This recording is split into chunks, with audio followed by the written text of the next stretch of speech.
Koiki Media, we're bringing the world closer to your doorstep.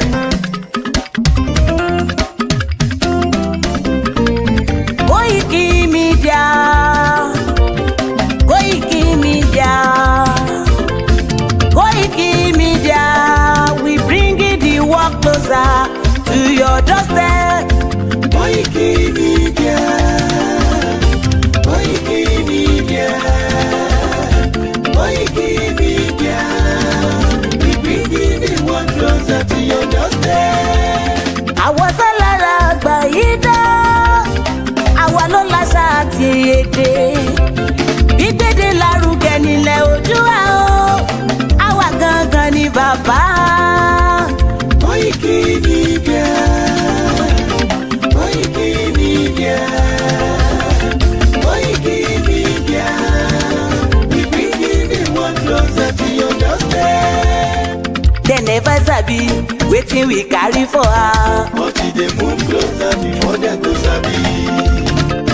I said they never know wetin we carry for body. But they move closer before they go sabi. Ọ̀kín lọ lọ́jà ẹyẹ, ìníhùn ló ló lajú. Ẹyẹ tó lórí kodò bí àdán ọgbẹ́jẹ lẹ́nu. Ká ṣiṣẹ́ fún ilẹ̀ bàbá wa, ká ṣiṣẹ́ fún ìlú bàbá wa, ká jùmọ̀ sowọ́pọ̀ ká lè tó dúdú àga. Odùduwà kò bá lè gbé wa. Ọmọ Odùduwà ṣe gírí, ẹ dìde fún ẹ̀tọ́ adúláwọ̀, ká lè jọ jùmọ̀ gbé délẹ̀ ìlérí, ká wálé gba ògo ilẹ̀ wa, ká ṣiṣẹ́ ká lè jọ gbàdé, ká lè gbàdé adé adúláwọ̀, àwa ni mọ̀lẹ̀ tí yóò tàn káàkiri. Pé ọmọ Odùduwà ni wá. Koiki Media, àwa là ń gbé tó lárugẹ. Ètò tó pọ̀jù owó tí wàá máa ní. Kásá ẹgbẹ́ polówó ọjà wá kájé gbùgbà yín jẹ. Ètò tó pọ̀jù owó tí wàá máa ní. À ń gbé tó lárugẹ, à ń gbàsà lárugẹ. Ètò tó pọ̀jù owó tí wàá máa ní. News and sports ẹ máa rí gbọ́. Ètò tó pọ̀jù owó tí wàá máa ní. Ọmọ Ìjẹ̀bú alárẹ̀ mi ló ní kí n máa ké tantan. Koiki Media ọ̀rọ̀ lágbájúmọ̀ mi o, máa bá ṣẹ̀rẹ̀ lọ o. Ọmọ Yorùbá nìyẹn, ọmọ Yorùbá tata o. À ń gbádùn rẹ, ọmọ Ìjẹ̀bú alárẹ̀ mi, ṣẹ́yìn ló máa fi dìbò tẹ̀ mọ́lẹ̀ o. Ẹ̀yin lọ́mọ onígbò máa ń dé máa dé, ẹ̀yin lọ́mọ onígbò máa wọ̀ o. Igbó máa wọ̀ dájòjì ò gbọ́dọ̀ wọ, àjòjì tó bá wọ bẹ́ẹ̀ á tẹ̀lé ní ẹbọra. Ẹ̀yin lọ máa náwó kóyìnbó tó dé, ìgbà tó yìnbó dé o, owó náà dẹ́ tún pọ̀ sí o. Koiki Media ṣàwa ní bàbá. Koiki Media àwọn ní bàbá. Koiki Media àwọn ní bàbá. Àdáńtọ́ àtúnpèrègèdè. Koiki Media àwọn ní bàbá. Àwa là ń gbé tò lárugẹ, jẹ́ ká jọ gbọ́ o.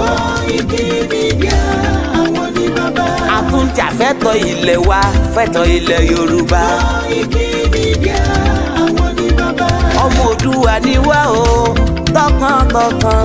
Koiki Media àwọn ní bàbá. Ikú tí ó ṣe bí lébi òsì, àdìmú bàbá iyọ̀. Koiki Media àwọn ní bàbá. We bring you work closer to your doorstep. Koiki Media àwọn ní bàbá. Afẹ́fẹ́ tó ń fẹ́ òòtún kan kí oko lára ni. Koiki Media àwọn ní bàbá. Àpèrègèdè Olódùmarè ló fún wa ṣe. Koiki Media àwọn ní bàbá. Gbogbo ayé ẹ gbọ́, àwa ní bàbá o. Koiki Media àwọn ní bàbá. Ẹ máa bọ̀ wá ẹgbẹ́ polówó ọjà yín wá o. Koiki Media àwọn ní bàbá. Odùduwà lágbé dání, òtítọ́ lágbé dání. Koiki Media àwọn ní bàbá. A kì í sọ̀dálẹ̀, a kì í sódì kẹta. Koiki Media àwọn ní bàbá. Àdúró tán, a tún pèrègèdè. Koiki Media àwọn ní bàbá. Koiki Media, we bring you work closer to your doorstep. Koiki Media is around To give us latest. Is around To give us latest. Ladies and gentlemen, Ẹ mú kalẹ̀ sílẹ̀, ẹ tẹ́tí ẹ gbọ́ ètò tó kojú gbogbo. ladies and gentlemen, Ẹ mú kalẹ̀ sílẹ̀, ẹ tẹ́tí ẹ gbọ́ ètò tó kojú gbogbo. Koiki Media is around. Gbogbo ẹ̀yin ọmọ ọ̀dọ́ tá a jọ ń káàkiri ọ̀dọ́jọ́ ni wá. Ẹ má jẹ́ kí a fi àyè gba Fúlàní lórí ilẹ̀ àwọn bàbá wa.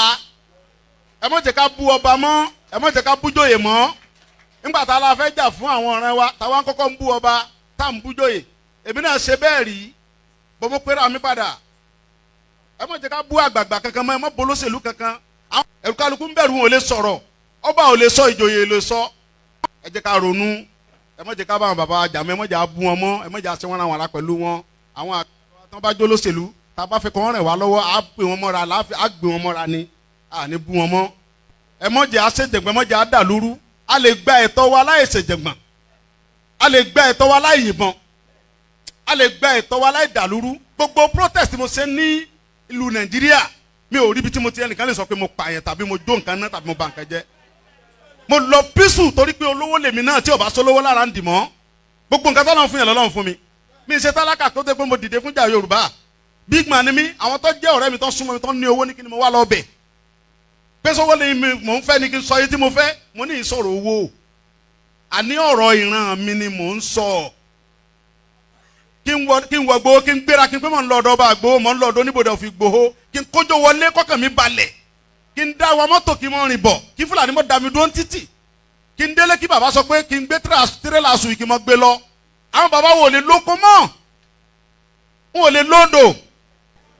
Ẹ jẹ́ ká fọwọ́sowọ́pọ̀ ká ti àwọn bàbá wa lẹ́yìn, ká dá security ti wá lẹ̀, ká sọ fún wọn kí wọ́n bá wa fọwọ́ tì í, ká lé wọn kó nu oko wa. Ẹ ṣé mo dúpẹ́, Jésù Olúwa wa. Nigeria is a star. Yoruba nation. No going back. Yoruba nation. No going back. Yoruba nation. No going back. Yoruba nation. No going back. What we want. Yoruba nation. Yoruba nation. No going back. Yoruba nation. No going back. Nigeria is a star. Yoruba nation. No.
Africa is realizing its potential.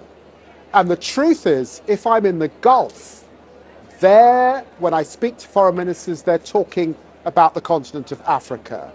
It's important, I think, that the UK is present in that conversation. We have historic relationships, because what I've heard is that the UK stepped back somewhat over the last few years. It reflects on our trading figures. There is much that I think we can do together over the coming months and years. We can't have this conversation without talking about reparations. You're in Lagos. There was a huge port here where during the slave trade era, Nigeria, among other nations, pushed for reparations. First of all, do you believe the UK should pay reparations?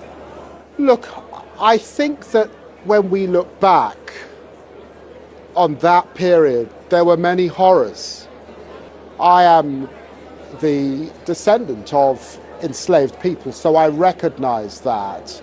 But what I'm interested in is looking forward, looking to the future, looking to deepening those partnerships across the Commonwealth family, trade and investment, growth. That is what gives young people jobs. Would that mean a form of repayment to members of the Commonwealth? It's not about the transfer of cash. That is not the debate I think that people are wanting to have. They're wanting to talk about the future. What would reparations mean to you? It's about partnership. It's about working together. It's about climate finance. It's about tech and creativity. The worst humanitarian crisis currently in the world is happening in Africa. Sudan is at the brink of collapse. Your government has not been very vocal about it. I see that there is a recent DEC appeal for Gaza and Lebanon. I'd love to see something commensurate, frankly, for Sudan. I intend to make Sudan my priority over the course of this next month. I will be in New York raising the issues, both the humanitarian issues, but also how we bring the parties together to try and reach a peaceful outcome. What would you say to Sudanese right now? I'd say to Sudanese that I stand with you. The tragedy of what is unfolding in Sudan, I hear, and one of my roles over the coming weeks is to try and put Sudan back into the conversations, back up the agenda of international concerns. This is the past. We need to talk about the future. There are many countries now who want to use guilt to try and exploit the UK. They ask for reparations. I saw it as a trade minister. It's not culture wars. I was at the WTO. I won't name the minister from another country. And he was telling me that we needed to give up some of the things that we were doing because of colonialism and because they needed time to develop. These arguments are a scam. Don't fall for it. We need to make sure that we put this country first. We work well with our neighbours. We work well with other countries, but we have to look after ourselves too.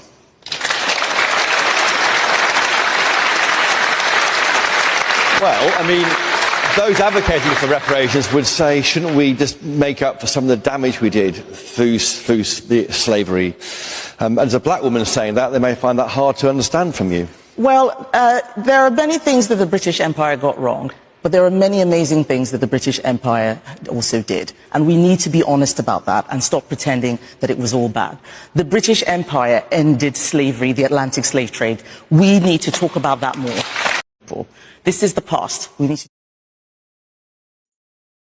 And a very good afternoon and welcome once again to the 9th day of the month of November 2024. And we're going to go straight into the discussion this afternoon. As we listen to the Foreign Secretary David Lammy and the continuation of the push to keep Nigeria together for the next 50 years is the reason why we are discussing again this afternoon. My name is Olayomi Koiki, and please do not tell me we're doing Yoruba Nation and I need to speak Yoruba. If you want a Yoruba guest or a Yoruba host program, you don't have to be on this platform. This is an international platform, and I'm not communicating to Yoruba people alone. I am having a discussion of what is about to play out in Nigeria that UK might not be able to contain. And that means I want my message to get to David Lammy. I want my message to get to the royal family. I want my message to get to the new president, Donald Trump, and many other international community, that if care is not taken, we might be seeing the next Sudan in Nigeria within the next couple of days, weeks, months, or years.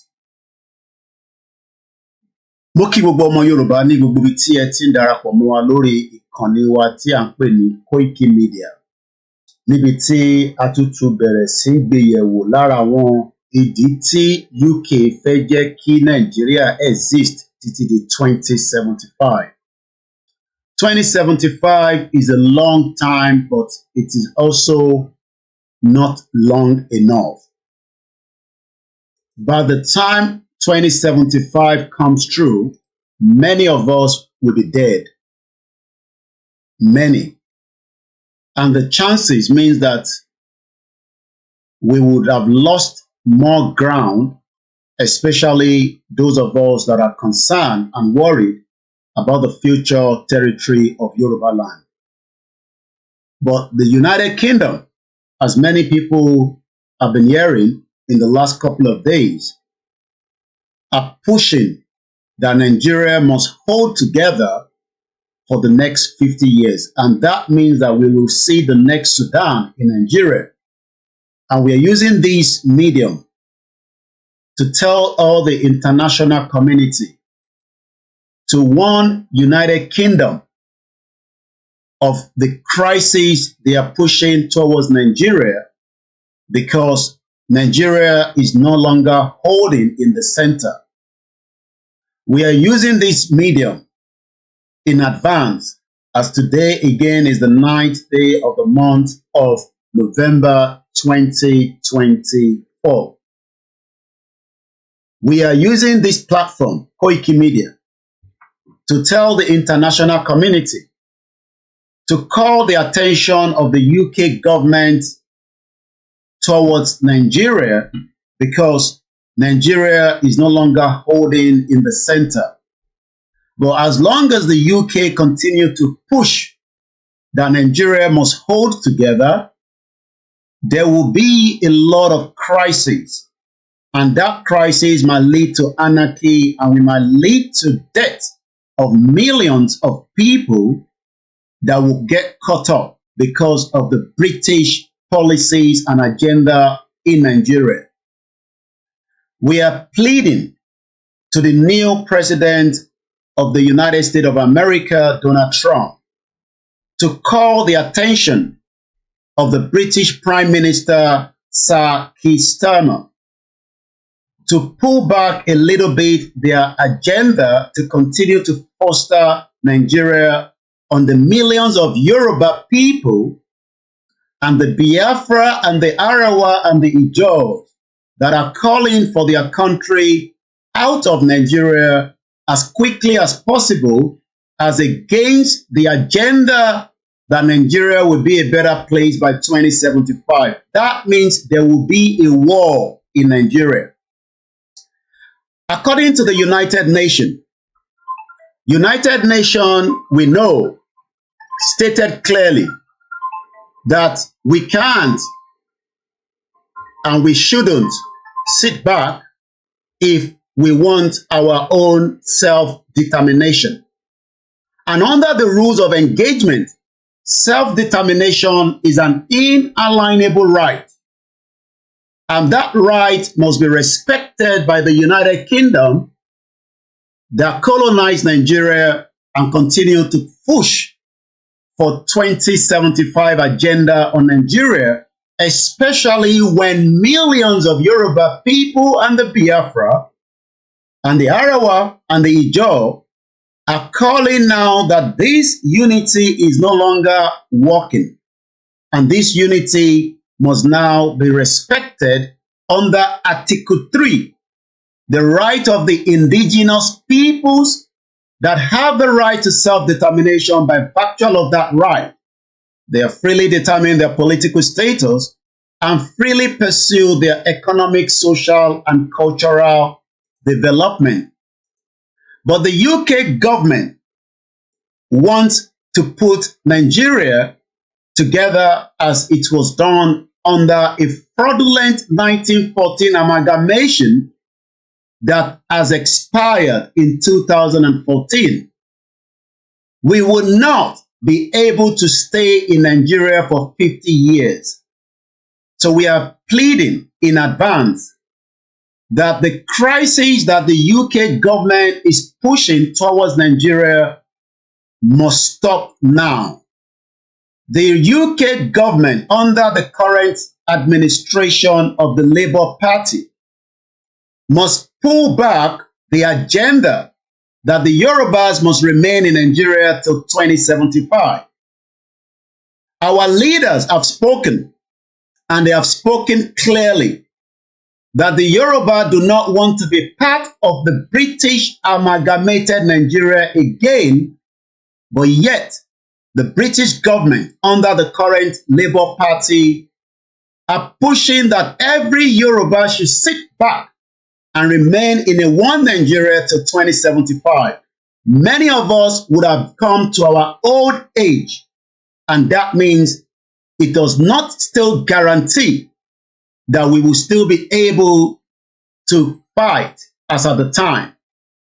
This is the reason why we are saying it is not yet too late that we sit back on the round table and do the needful to the dissolution, the amalgamation, or the breakup of Nigeria into smaller units as it was done during the Soviet Union, where Lithuania, a population of 2.7 million, has become a country after pulling out of the Soviet Union in the 1980s.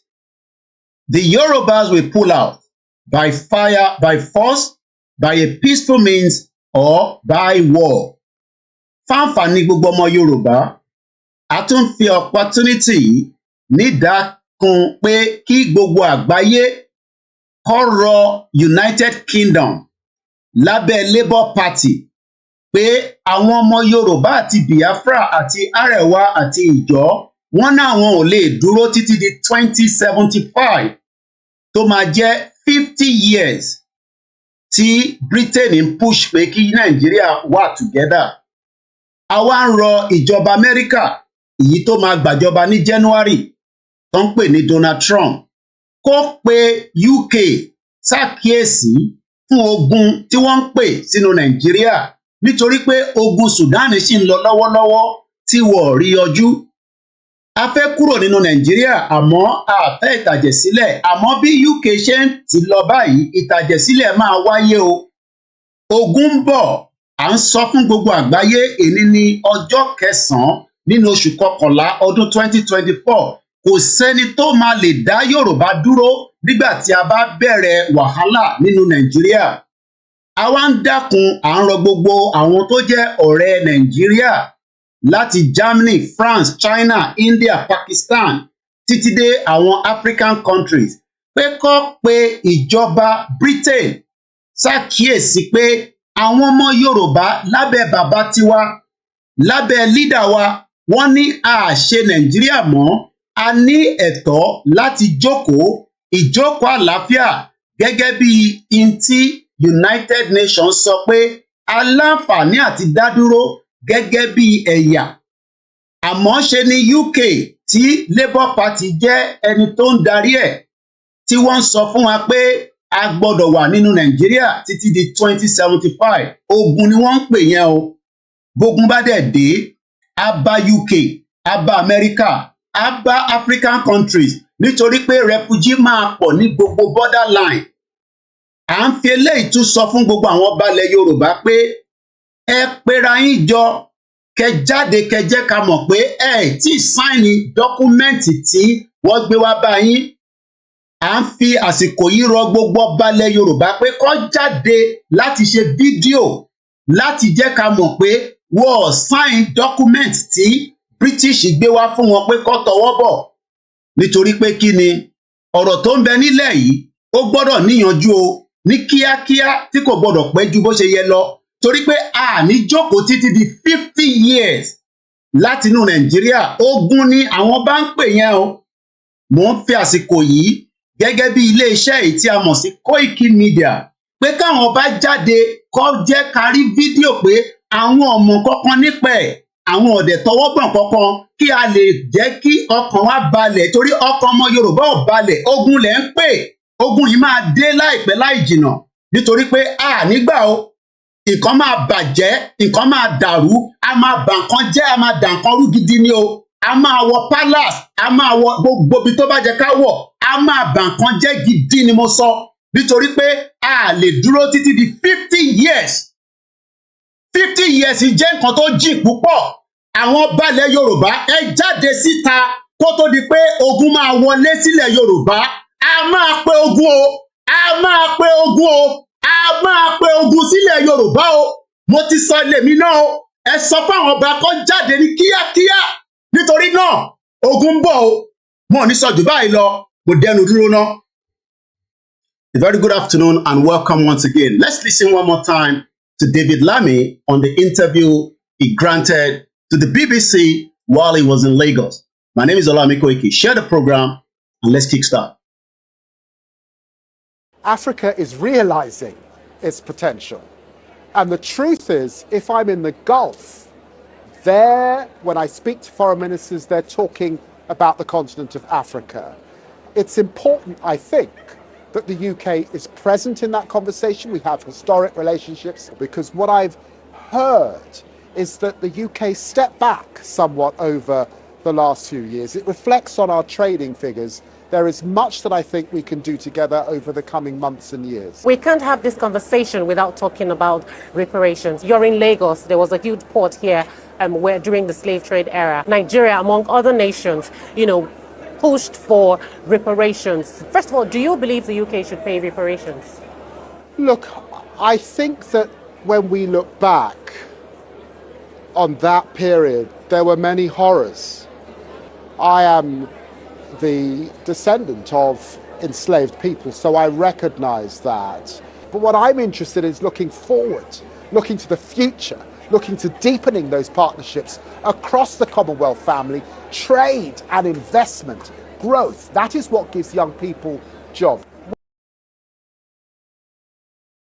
Irọ́ ni David Lammy pa níbẹ̀ yẹn. Irọ́ ni ó ń pa fún gbogbo ọmọ Yorùbá. Kò sí iṣẹ́ nílẹ̀ Yorùbá, kò dẹ̀ sí ọ̀nà tẹ́lẹ̀ fi ríṣẹ́ ju pé àwọn tí wọ́n fẹ́ gbé wá síta, àwọn tó máa wá bá wọn ṣiṣẹ́ ní UK.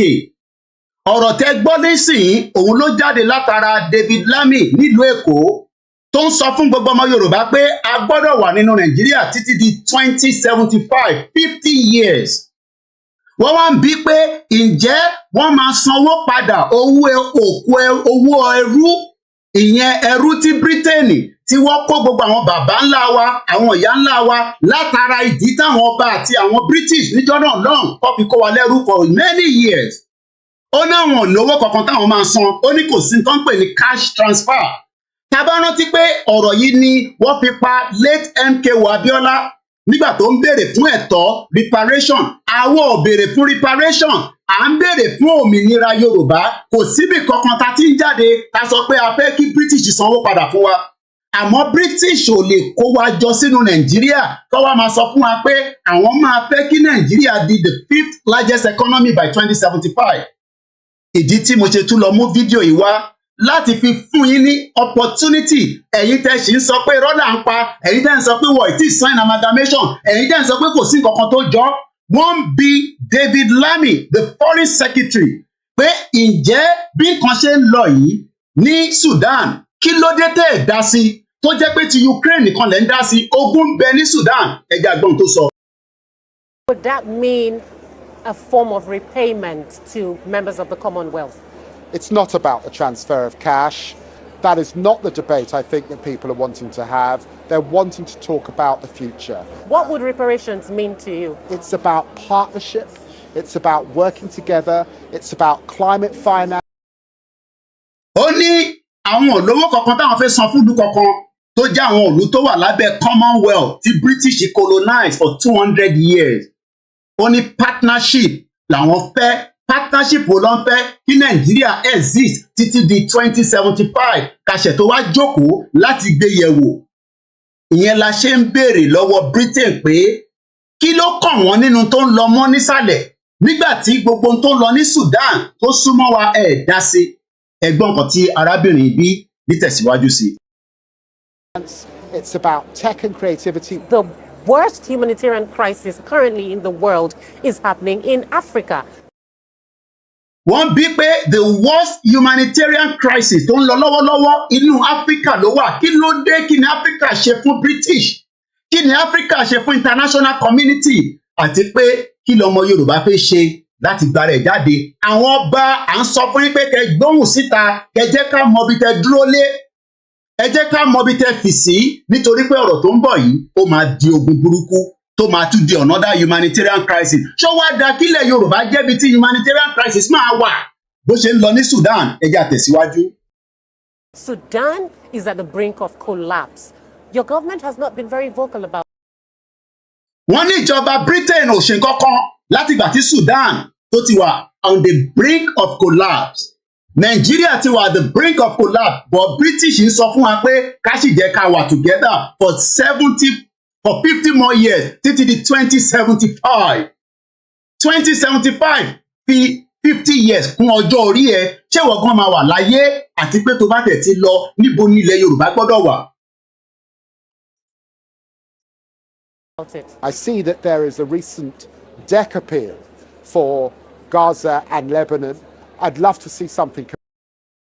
Ṣé torí pé Sudan jẹ́gẹ́ bí aláwọ̀ dúdú tí Ukraine jẹ́gẹ́ bí ibi tí a mọ̀ sí aláwọ̀ funfun, ṣé wọ́n play in tó ń pè ní racism? Is the British government playing racism with Sudan and Ukraine? Kí ló ṣẹlẹ̀ tó jẹ́ pé wọ́n ń dá sí tó lọ ní Ukraine, yet wọ́n refuse láti dá sí tó lọ ní Sudan? Ṣé torí pé ó jẹ́ ibi tí a pè ní ilẹ̀ aláwọ̀ dúdú?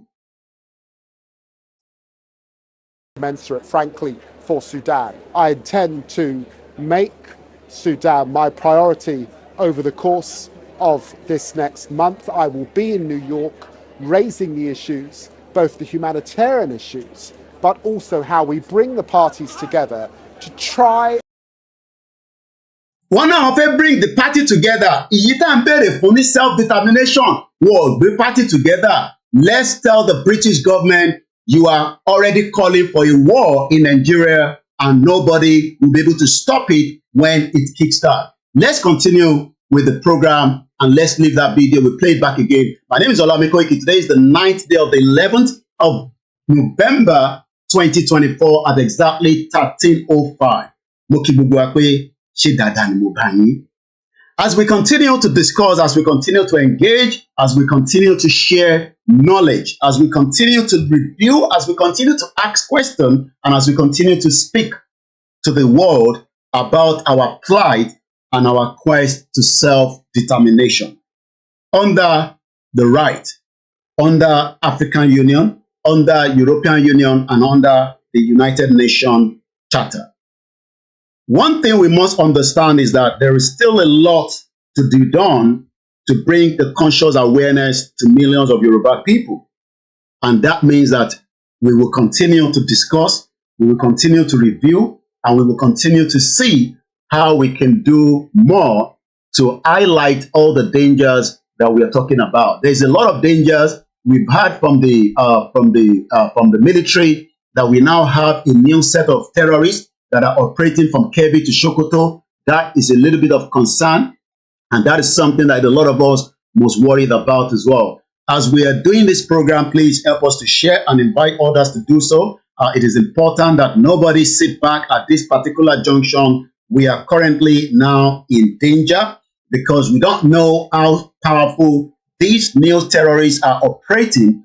But let's take us back one more time, as we always say, that when Malafia Obadia was telling us about the Boko Haram, I'm sure many of us that disputed it did not realize that there will be more Boko Haram that will be coming. Who are the Boko Harams? We know them. Who are the ISIS? We know them. But who are these new terrorist group, and how should we be worried and concerned, in the next future as Yoruba people that remain in one Nigeria? But before we do that, maybe we should listen to what this man told us before he was killed under Obasanjo's government, and that is Uncle Bola Ige.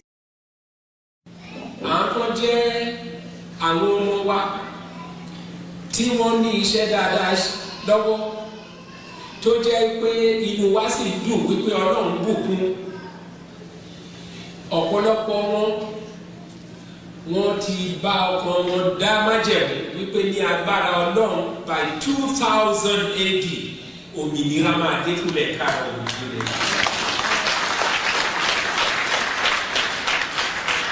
Èmi sì mọ̀ dájú wípé Ọlọ́run Oòduà, Ọlọ́run Ọ̀rànmíyàn, Ọlọ́run Ọbáfẹ́mi Awólọ́wọ̀, Ọlọ́run Adékúnlé Ajáṣin, amúwadé ilẹ̀ tuntun náà níbi tí ẹ̀gbin, ìyà àti ìrẹ́jẹ kò ní sí fún ọmọ káàárọ̀ òjíire mọ́. tá a bá ń sọ̀rọ̀ nípa ilẹ̀ ìlérí tí a fẹ́ lọ yìí àwọn tí ọ̀rọ̀ òye wọ́n máa kù bí egbére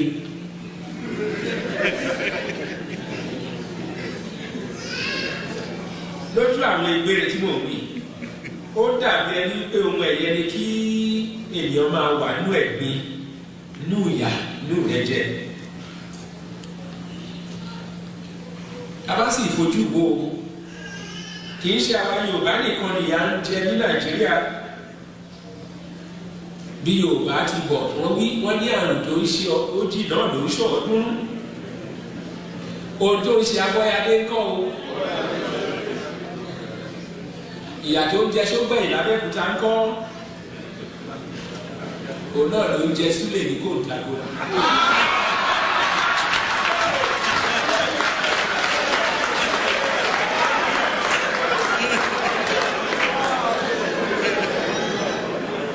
èmi tó bá ń pa bàbá múlò ní Adó-Èkìtì kọ́ tí ó yàtọ̀ sí èyí tó ń pa Ìkejìkù ní Abakaliki nígbà tí mo sọ Ìkejìkù ní ìsìn wá rántí ìfàlàyé ló ń jẹ́ kí rántí o nígbà tí a wà ní Òbúgà ẹ̀yin náà àti gbọ́ olóyè Akíntọ́lá ló ń pè ọ́gà ní Òbúgà ó wá polongo ẹgbẹ́ NNDP lẹ́sà òkè ló ń bí ọjà wa ẹkẹ tó bá ti kọjá ẹ̀sà wípé ẹ̀ lọ sókè lẹ́sìn. ilé àwọn Ìkejìkù ló.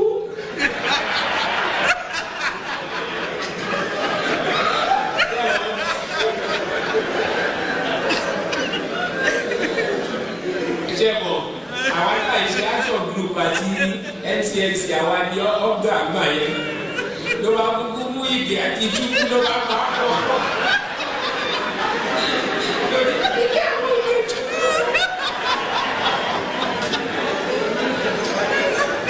mi mọ̀ bóyá Bọ́lájí wà ní tí Bọ́lájí bá wà ní kó gbọ́ ilé yìí o torí tó bá di ọ̀rẹ́ mi á sọ fún ẹ tí Akíntọ́lá ó lọ sí òde ló wá ní wọ́n máa sọ men of integrity bẹ́ẹ̀ làwọn kan wà ní tí wọ́n integrity o.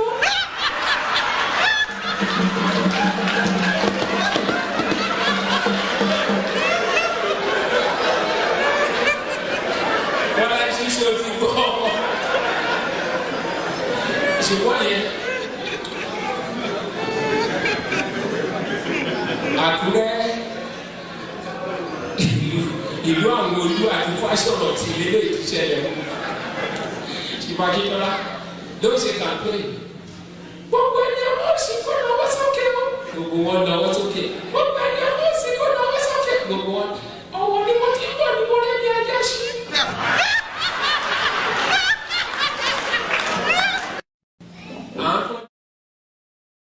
That was the late Uncle Bola Ige that died during Obasanjo government as one of the most iconic individuals in Yoruba land. But apparently we've seen the end result of him. Bí mo ṣe ń kí gbogbo wa pé ẹ káàbọ̀, mo kí gbogbo èèyàn olólùfẹ́ Koiki Media pé ṣe dáadáa la bá yín. Ó ṣe ni láàánú pé kò ṣe ni láàánú but ó wà very a little bit depressing that as much as à ń jáde ní gbogbo ìgbà pé kẹ́ fún wa ní support yín ọ̀pọ̀lọpọ̀ wa ń wo fídíò kódà ọ̀pọ̀lọpọ̀ ń fi fídíò wa náà wọ́n fi ń ṣe awareness fáwọn èèyàn tí wọ́n tẹ̀ ń rí opportunity pé wọ́n ń rí kọ́bọ̀kọ́bọ̀ lórí ẹ̀ tí kò dẹ̀ ní kankan tó bí wa nú. Bọ́tà bá jókòó pé kẹ́ ran iléeṣẹ́ yìí lọ́wọ́ mo fẹ́ kẹ́ tọwọ́ bàpò ni kò ṣe pé à ń force yín but support yín fún media yìí nísìn ó wà very very unique and important.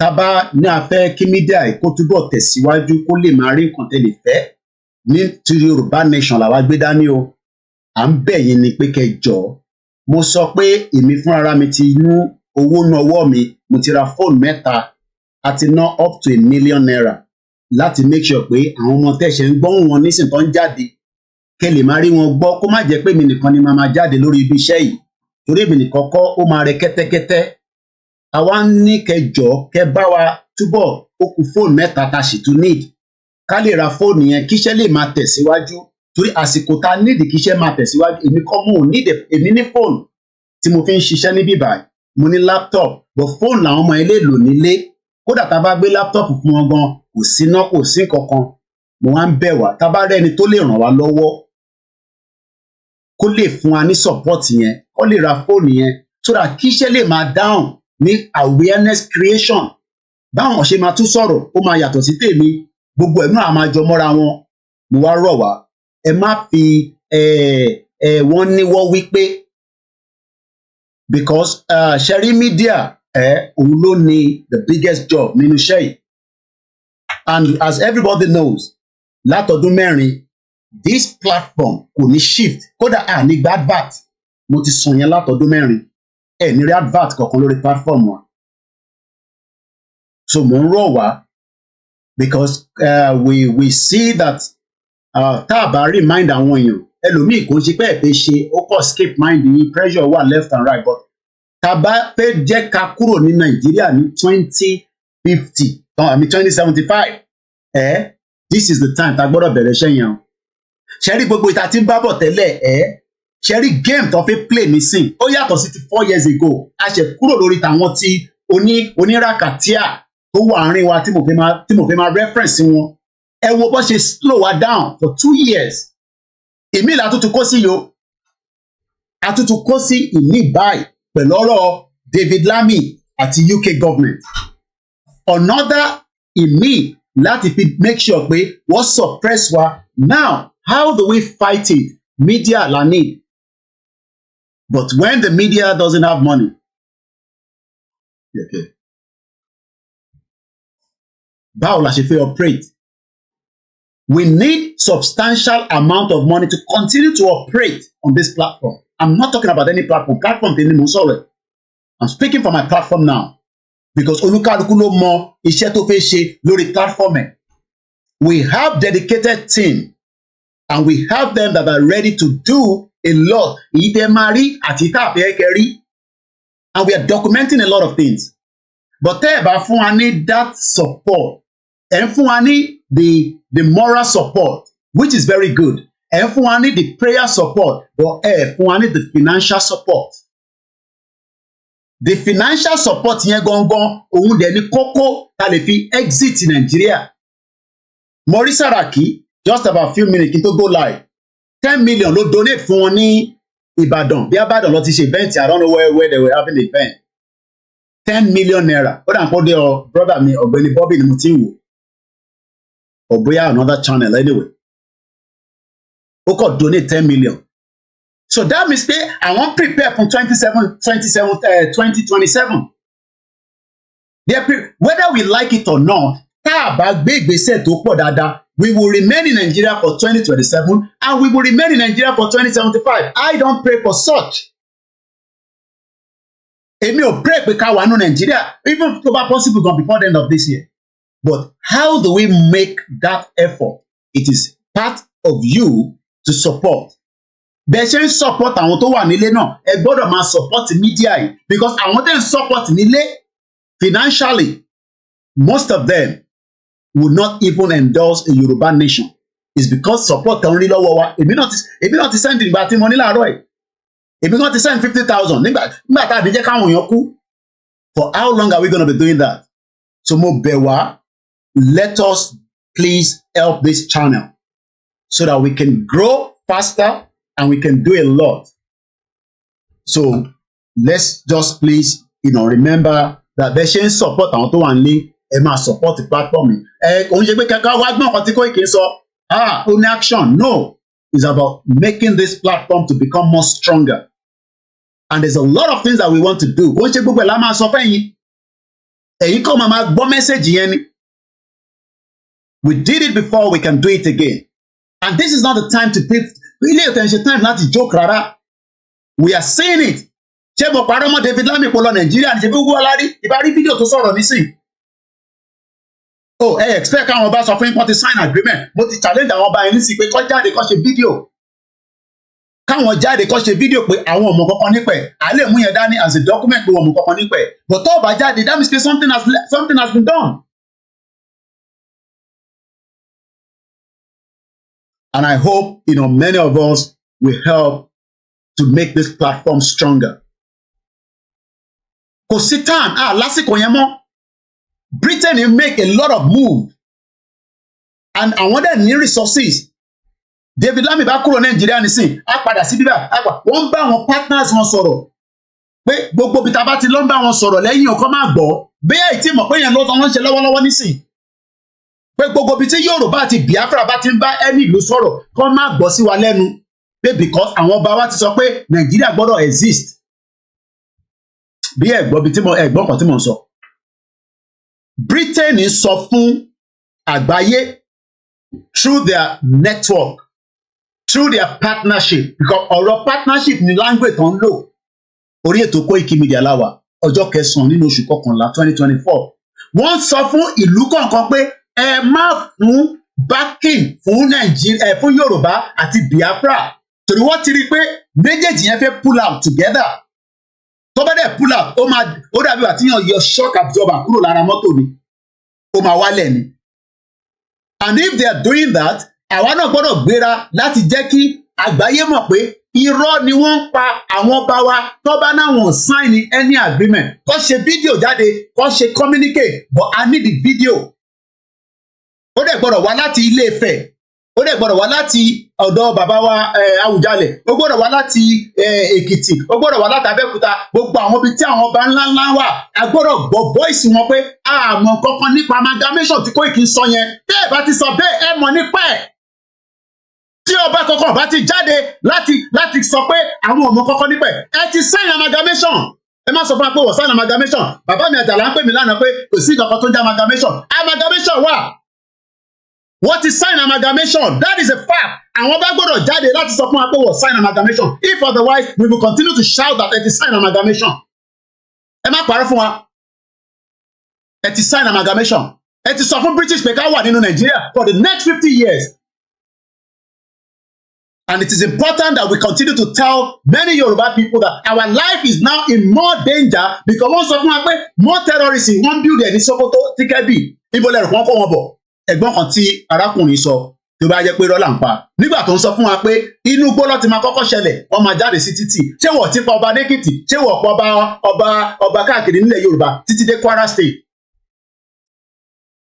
Which is it for you, Dr. Obadiah? Do you think the government is unwilling or unable to protect the people of Southern Kaduna?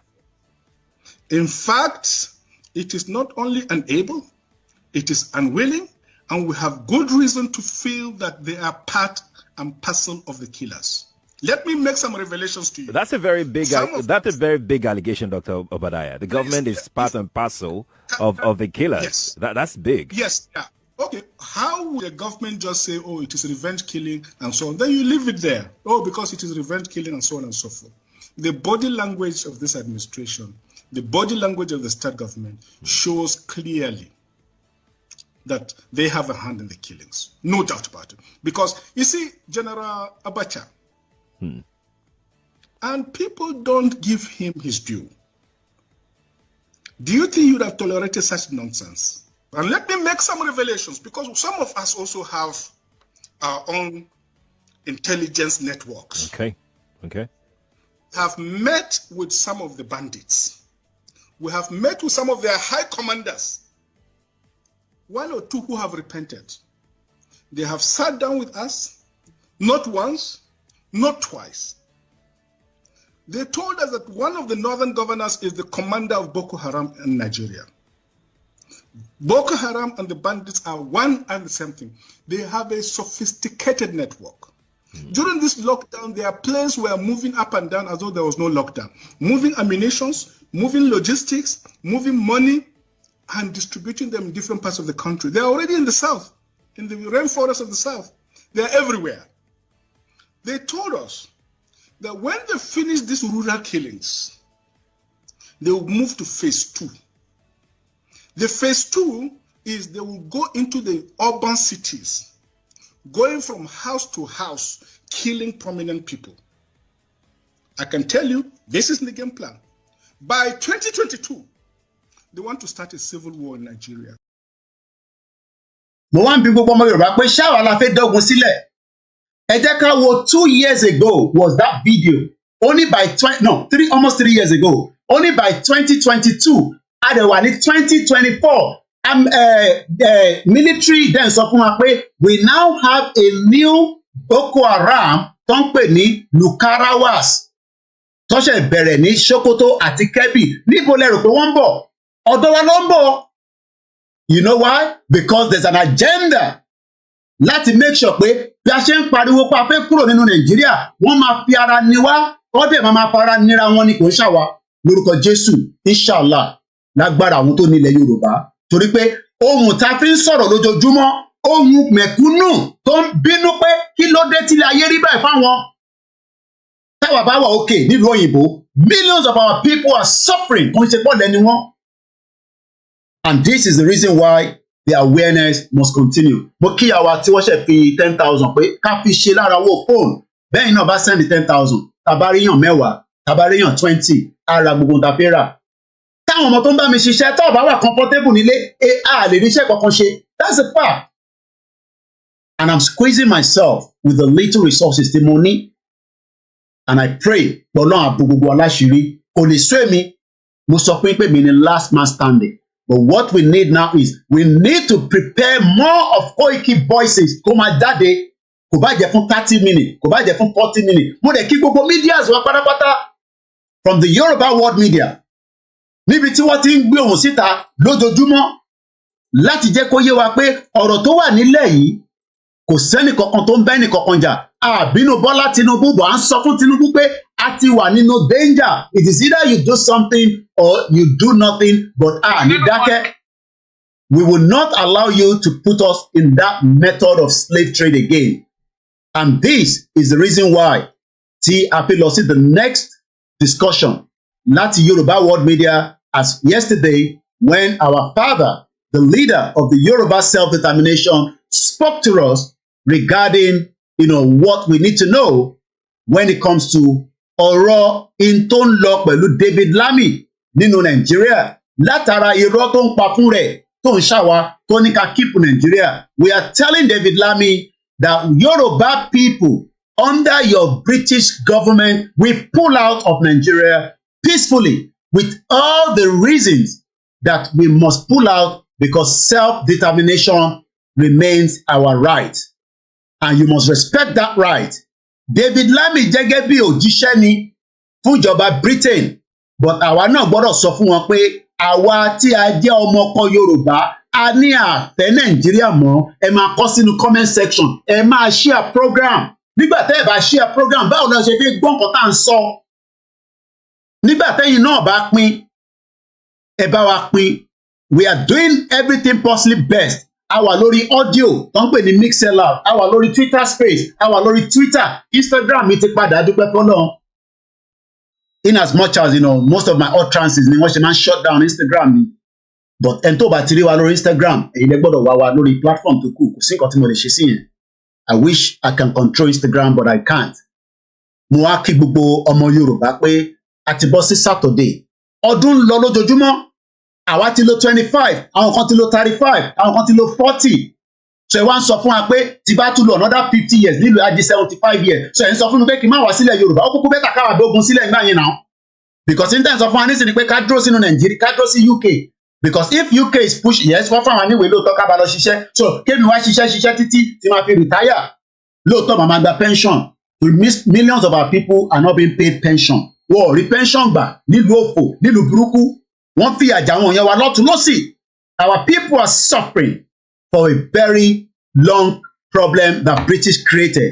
And this is the reason why we are trying everything possible best to stop it now before it is too late. Àwa nìkan kọ́ náà ń pè pàtẹ́ lọ. Even the Arewa are speaking out. Àwọn náà wọ́n fẹ́ lọ. Wọ́n ní àjọṣepọ̀ yìí kò wọ́ọ̀kì mọ́. Kólúkálukú máa lọ. Kò mú ìjà dání. And asking for a dissolution of Nigeria is not a war. It is just that bí bára wa ṣe mọ́. A lọ create borders ara wa. Olúkálùkù á dẹ̀ máa ṣèjọba rẹ̀. That is all we are asking for. Nobody is asking for to kill anybody. Nobody is asking for anything more than let's listen to this.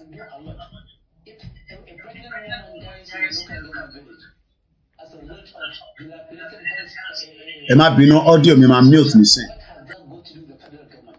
If a child cannot go to school in a local government, primary school, what have they got to do with the federal government? If the feeder roads are not good, what have they got to do with the federal government? They need to wake up from this slumber, do the right thing at the right time, at the right moment, before their names are written in the book of infamy. All right, Mr. Sheldon, I will stay with you for a bit because I see your point. So, from what the accountant, Mr. Agule, has explained, it looks like the thinking of the framers of the law or the proposal. I know that Mr. Ayodele Taiwo had posted yesterday that they will engage the northern governors so that some of these gray areas will be sorted out. And I hope that we're going to get the outcome of that conversation. But I listened to Governor Abdullahi Sule of Nasarawa State yesterday on our sister program, and he did mention that, look, what they want is let status quo remain. But it looks like the thinking of the framers of the bill are saying we want ease of accountability and tracking as well as promote subnational enterprise. But is it not also seeing this as some sort of fiscal federalism or restructuring through the back door? Is that a perception? It's just clearly the point. What you are saying is that there has been this call for restructuring. But for the North now, if I were to speak for the North, I would not speak for restructuring. I would think of giving people what they want. Yoruba nation wants a Oduduwa Republic. In the name of God, give them Oduduwa Republic. This is 21st century. We have a right to choice. Biafra wants Biafra. Give them Biafra. Give every other nationality what they need. Because as far as I know, the relationship is sound. There is geometrical increase in suspicion across all expressions. The trust is not there. Suspicion is not there. And people want to develop at their own speed. If you want to go at the speed of rocket, please, you should be allowed to go at the speed of rocket. If you want to go at the speed of snail, go at the speed of the snail at your own peril, at the consequences coming to you. But for now, if anybody is thinking that physical federalism is the solution to Nigeria, he is not even understanding the geography, not understanding the history, not understanding the mathematics, not even aware of geometry and the geometrical implication of what they are asking about. Can do a lot. If a pregnant woman dies in a local government village as a result of dilapidated health infrastructure, what has that got to do with the federal government? If a child cannot go to school in a local government, primary school, what has that got to do with the federal government? If the feeder roads are not good, what has that got to do with the federal government? They need to wake up from this slumber, do the right thing at the right time, at the right moment, before their names are written in the book of infamy. Impediment to Yoruba development is the impediment to Oduduwa development. Without Nigeria, we won't be where we are. 1962, we were far ahead of South Korea and North Korea. We were far ahead of China even. We had television before France. We had radio before South Africa. Now look at where we are today. I think it's a shame that even any Yoruba man can be talking about restructuring at this point in time. What are we restructuring? This country that is already shot to pieces? I don't think that's what we want. But they are always talking about giving Nigeria a chance. The patience of Yoruba with Nigeria has come to an end. Impediment to Yoruba development is the impediment to Oduduwa development. Without Nigeria, we won't be where we are. 1962, we were far ahead of South Korea and North Korea. We were far ahead of China even. We had television before France. We had radio before South Africa. Now look at where we are today. I think it's a shame that even any Yoruba man can be talking about restructuring at this point in time. What are we restructuring? This country that is already shot to pieces? I don't think that's what we want. But they are always talking about giving Nigeria a chance. The patience of Yoruba with Nigeria has come to an end. Moki, brother, I just cited the Akalamago TV. Moki Buba Media as well. Like I said, this is not a one-man job. We are all playing multiple roles to create awareness. And Koiki Media Nikon Dashi, àfi tí bá ti fẹ́ di monopoly. But what Koiki Media is doing is going to be pushing a different push, because èmi ò fẹ́ káwọn media wa tó kù kó máa sọ pé a máa ja ogun ẹ fìyẹn lẹ́fẹ̀ẹ́ mi àti British government. And I know the reason why I'm saying that. Ẹ jẹ́ káwọn máa bá wa create awareness pẹ̀lú bàbá. Èmi ò fẹ́ kí bàbá sọ pé a máa ja ogun. Èmi sọ pé a máa ja ogun ni, ogun la máa jà. Bọ́ ká tó ja ogun yẹn, a máa create ọ̀pọ̀lọpọ̀ awareness. So mo kí gbogbo àwọn medias wa, látorí wa, olórí wa, Dr. Zabi, the chairwoman of the Yoruba World Media. Mọ Yoruba World Media, follow wa rí, lọ subscribe, sanwó síbẹ̀. Níbo lẹ wá fi ti máa gbọ́ Yorùbá Nation? Kò ń ṣe bíbá nìkan. Torí pé ibi táwọn bá ti ń sọ̀rọ̀, àwa máa wá gbé analysis wọn wá sí bíbá. Torí pé ibẹ̀ gangan ni àwọn ni the voice of the Yoruba people. Ẹ má bínú pé mo ti kí anybody tó jẹ́ media. Gbogbo yín ni mo rí tó ta bá bẹ̀rẹ̀ sí kíyàn méjì mẹ́ta a máa wà distracted. Ibi báyìí ò ń ṣeré pa rárá. Tí bá fẹ́ jó tàfà sùpé, mo lè máa jó tàfà sùpé. We are serious here. Àti wà in a danger because British fẹ́ make sure pé Nigeria máa exist for the next 50 years. Kódà àwọn ọmọ tàbí kalẹ̀ nísìn, tá bá add 50 years mọ́jú wọn, ẹlòmíì ò tẹ̀ ní mọ ọ̀nà lé mọ́. Àkàlàmàgbò ló sì lọ́dẹ̀ yẹn nísìn. By the time tó bá add 50 years mọ́, àwọn ọmọ onímọ̀ ọ̀nà lé mọ́. Ànímọ̀ ọ̀nà lé mọ́ rárá. And àwọn tó jẹ́ ọba, mo sọ pé King Charles gan máa ti pé 125 years, tá bá add 50 years mọ́ age ẹ̀. Tá bá add 50 years mọ́ age bàbá wa Ọọ̀ni of Ifẹ̀, ẹ mọ iye ọdún tó máa jẹ́. Kọ́lọ̀ ń lọ́rọ̀ mi bàbá yẹn. Tá bá add age 50 years mọ́ age yín, ẹ̀yin náà máa wò pé níbo lẹ fẹ́ wà. Ṣé ká wá kúkú bẹ́tà rọ̀ ká da gbogbo ẹ̀rú pátápátá látòkè délẹ̀, ká wá fi 47 years àbí 40 years ká lọ fi tún ilẹ̀ Yorùbá tò, ká lọ pé gbogbo ohun tó yẹ ká pè, ká ṣe gbogbo ohun tó yẹ ká ṣe, ká lè stop gbogbo àwọn tó ń ṣe jàjẹ́ nílẹ̀ Yorùbá títí kan àwọn ọmọ Ìgbò, torí àwọn ọmọ Ìgbò yẹn ló rà pé máa ń focus lé. Bẹ́ẹ̀ ti gbàgbé pé Fúlàní wọ́n wà lábẹ́lẹ̀, Lebanese, Chinese gbogbo wọn wà lábẹ́lẹ̀. So ọ̀rọ̀ tó ń bẹ nílẹ̀ yìí, ọ̀rọ̀ pé kí gbogbo wa fojú wo pé ká dàrú fún 3 years, ká wá fi 47 years ká fi tún tò. I think that is the best option. But ẹ bá ní ẹ fẹ́ dàrú, ẹ máa wà nínú Nàìjíríà for 50 years. Kò ní rí bẹ́ẹ̀ torí àwọn ọ̀gbọ́dọ̀ máa fẹnu wa pa fẹ́ gba Yorùbá Nation, ká tún máa fẹnu wa sọ nǹkan míì. Àwọn èèyàn lè máa ṣàdúrà lójoojúmọ́, kò dẹ̀ ń ṣàwà nìkan là ń ṣàdúrà. Ọ̀pọ̀lọpọ̀ ti rí pé Yorùbá máa lọ, àmọ́ jẹgúrújẹrá olè àwọn olóṣèlú tí wọ́n intimidate àwọn ọba wa. Mo fẹ́ ká kọ̀ sáré wo fídíò eléyìí. I like ká máa lo fídíò ní fídíò torí pé platform mi ó wà very very delicate. Ó kù díẹ̀ ní just few weeks ago because tó bá ti strike wa a ní lè ṣe gbogbo tá à ń ṣe lórí ìkànnì yìí. Mo fẹ́ ká kọ̀ farabalẹ̀ ká gbọ́ brother mi Àṣàbẹ́ TV. Mo fẹ́ ká gbọ́ ohun tí bàbá yìí sọ. Àwọn èèyàn ti rí nínú ẹ̀mí nínú ara pé irọ́ ló ń pa ní àkọ́kọ́ máa ti pè mí sí ẹ má pè wá àgbà kọ́ọ̀lù mi sí ẹ má distract mi ẹ má pè mí rárá ẹ fi ọ̀rọ̀ kọ́ọ̀lù sílẹ̀ nísìn ẹ jẹ́ ká farabalẹ̀ ká gbọ́n tí bàbá yìí sọ níwọ̀nba kíkíní ẹni tó bá fẹ́ gbọ́ ìtókù ẹ lọ sọ́dọ̀ Àṣàbẹ́. Mo kí brọ́dà mi Àṣàbẹ́ o, ẹ kú iṣẹ́ takuntakun torí ẹ̀yin tẹ̀ ń bá wa sọ dáadáa. Kí ló dé tí Oríyọmí Hamzat ò lè máa fi time sílẹ̀ láti máa sọ̀rọ̀ Yorùbá Nation lórí platform wọn ní Àgídìgbò? Ṣèbí ẹ̀yin diaspora náà lẹ́ ń fọ́ndẹ̀, ṣèbí ẹ̀yin diaspora lẹ́ ń fọ́ndẹ̀, tẹ bá ń fọ́nd nìkan ẹ gbọ́dọ̀ máa san tẹfẹ́ náà. Kí ló dé tí Yínká Ayéfẹ́lẹ́ platform ẹ̀ tí kò lè máa fi time sílẹ̀ even if it's for 20 minutes kó máa sọ̀rọ̀ Yorùbá Nation? Wọ́n rò pé in táwọn ṣe nísìn pé àwọn sá fún gọ́ọ̀mẹ̀ntì, àwọn sá fún ikú, but ikú ń palẹ̀ Yorùbá lójoojúmọ́. Ikú dẹ̀ máa padà wá mú kíni, ó máa padà pa gbogbo èèyàn náà ni, including myself. So why are we living in denial? Kí ló dé tí gbogbo àwọn tó ń sọ̀rọ̀ nílé wọ́n ní voices, kí ló dé tí wọ́n reject Yorùbá Nation? Ṣé Yorùbá Nation fáwa nìkan ni? Ṣé Ìgbòho nìkan ni Yorùbá Nation wà fún ni? Ṣèbí àárí àwọn pásítọ̀ tó ń sọ̀rọ̀, kí ló dé tí bàbá Adébóyè refuse láti sọ̀rọ̀ Yorùbá Nation? Kí ló dé tí ìyá àdúrà Esther Ajayi, kí ló dé tẹ̀ ń refuse? Kí ló dé tí Genesis àwọn èèyàn lè lọ sí church yín ẹ̀dẹ̀ ń pariwo pé Nàìjíríà gbogbo adé mọ̀ pé kò sí kankan ẹ̀mí kankan sí nínú Nàìjíríà mọ̀rọ̀ làpá.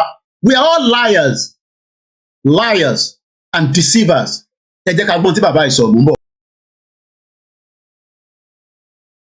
Wọ́n nígbà tó bá dé wọ́n ló á da owó sáàrin ìlú, wọ́n náà kọ́kọ́ wọ́n wá gbé dìde pé wọ́n ló máa pa wọ́n ló máa pa pé ọ̀pọ̀lọpọ̀ àwọn tán ti dá wàhálà lẹ̀ tán ti fẹ́ ibi wọn ni wọ́n ló máa clear gbogbo wọn pé ogun ọ̀run á darapọ̀ mọ́ wọn máa rò pé èèyàn ló ń ṣiṣẹ́ ogun ọ̀run ti darapọ̀ mọ́ yá pa dẹ́ndẹ́ àwọn èèyàn pé tó bá ti wá ṣe pé òun gangan kọ́ ló máa ṣe president pé tó bá ti parí iṣẹ́ yẹn tán wọ́n ní àkókò yẹn wọ́n nígbà tó bá dé wọ́n ló á da owó sáàrin ìlú wọ́n ní àkọ́kọ́ da owó wá pọ̀ wọ́n ní gbogbo síríìtì ẹ máa rí owó pound sterling dọ́là wọ́n wá sọ pé àwọn ọmọ ọlọ́run náà tán bá lé owó yẹn pé owó yẹn lọ́pọ̀lọpọ̀ ó bá lọ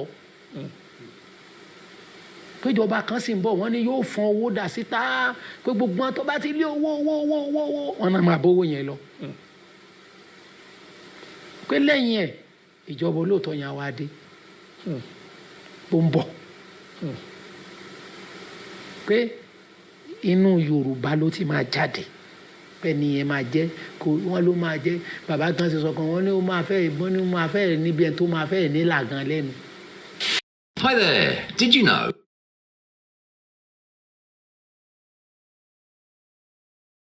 wọ́n ní tí ẹ̀gún bá ti dorí yóò tó lé gan ó ti tásìkò tí ẹ̀gún fẹ́ yọ nìyẹn. Ọlọ́run sì mú solution bọ̀ ṣùgbọ́n ẹni tá à ń là kọjá lọ́wọ́ lásìkò yìí sá Ọlọ́run fẹ́ fi draw gbogbo èèyàn kó súnmọ́ òun ni. Ọlọ́run fẹ́ fi fà wá. bẹ́ẹ̀ ni ó fẹ́. And I don't want us to mix it up. Ọlọ́run fẹ́ fi fà wá yẹn kó ní kó wá ṣe Christianity wọn ní kó wá ṣe Islam wọn ní kó wá ṣe àwọn oníṣẹ̀ṣe. Ọlọ́run fẹ́ fi fà wá ni pé nǹkan kan wrong nílẹ̀ Yorùbá tí a gbọ́dọ̀ rectify nǹkan kan ọ̀dá tí a wá ń sọ fún David Lammy pé ṣé kò mọ̀ pé ìjọba gọ́fúmẹ́ǹtì tiwọn àwọn kòlóní àwọn mọ́nákì wọn àwọn ló dá ilẹ̀ Yorùbá rú tó wá ń sọ fún wa pé ká lọ ṣe sùúrù títí di 2075 kí a tó lè rí ọ̀nà àbáyọ irọ́ lè pa o ọ̀nà àbáyọ ti wà a dẹ̀ ń sọ fún gbogbo ọmọ Yorùbá pé ọ̀nà àbáyọ ni pé kólúkálùkù máa lọ ìyí tá a ṣe ti tó bẹ́ẹ̀ ṣe pa àwọn èèyàn wa a lè má nífẹ̀ẹ́ gbogbo ọmọ Yorùbá tó wà nínú army àmọ́ ọmọ Yorùbá ni wọ́n pa lágbájá ikú ọmọ Yorùbá náà ni ṣé David Lammy sùn lójú ìjọba ẹ̀ sùn lójú kò mọ̀ pé àwọn tó pa lágbájá àwọn Fúlàní náà ni àwọn Fúlàní ló pa lágbájá àwa ń sọ fún gbogbo àwọn governors wa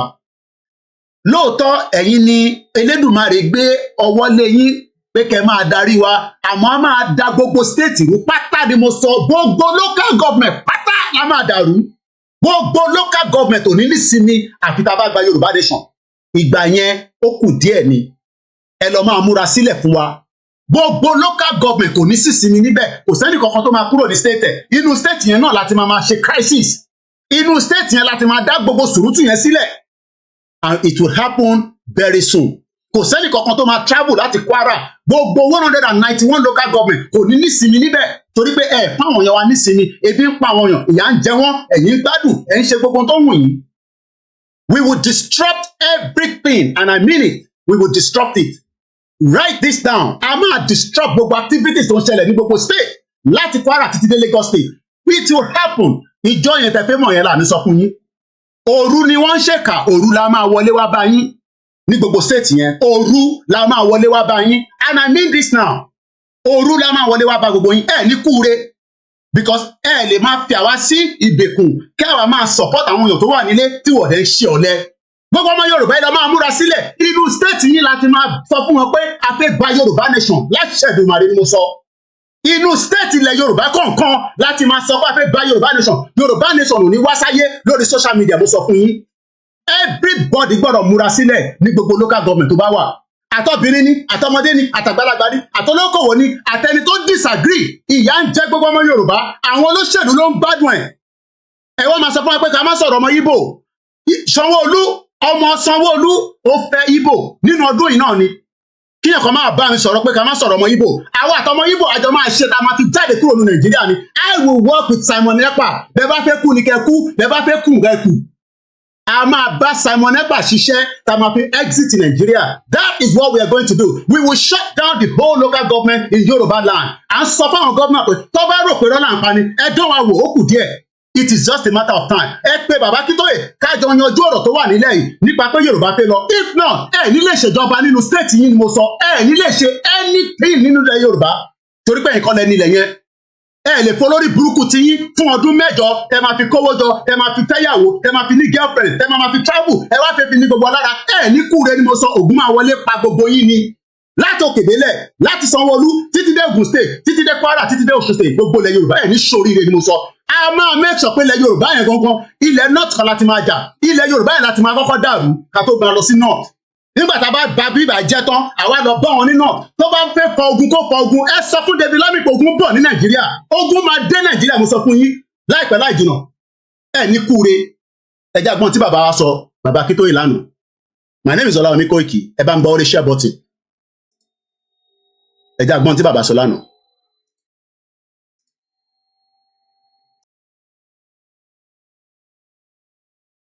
Ọ̀rọ̀ Yorùbá ló jẹ́ kán ṣe but irọ́ pátápátá ni gbogbo ẹ̀.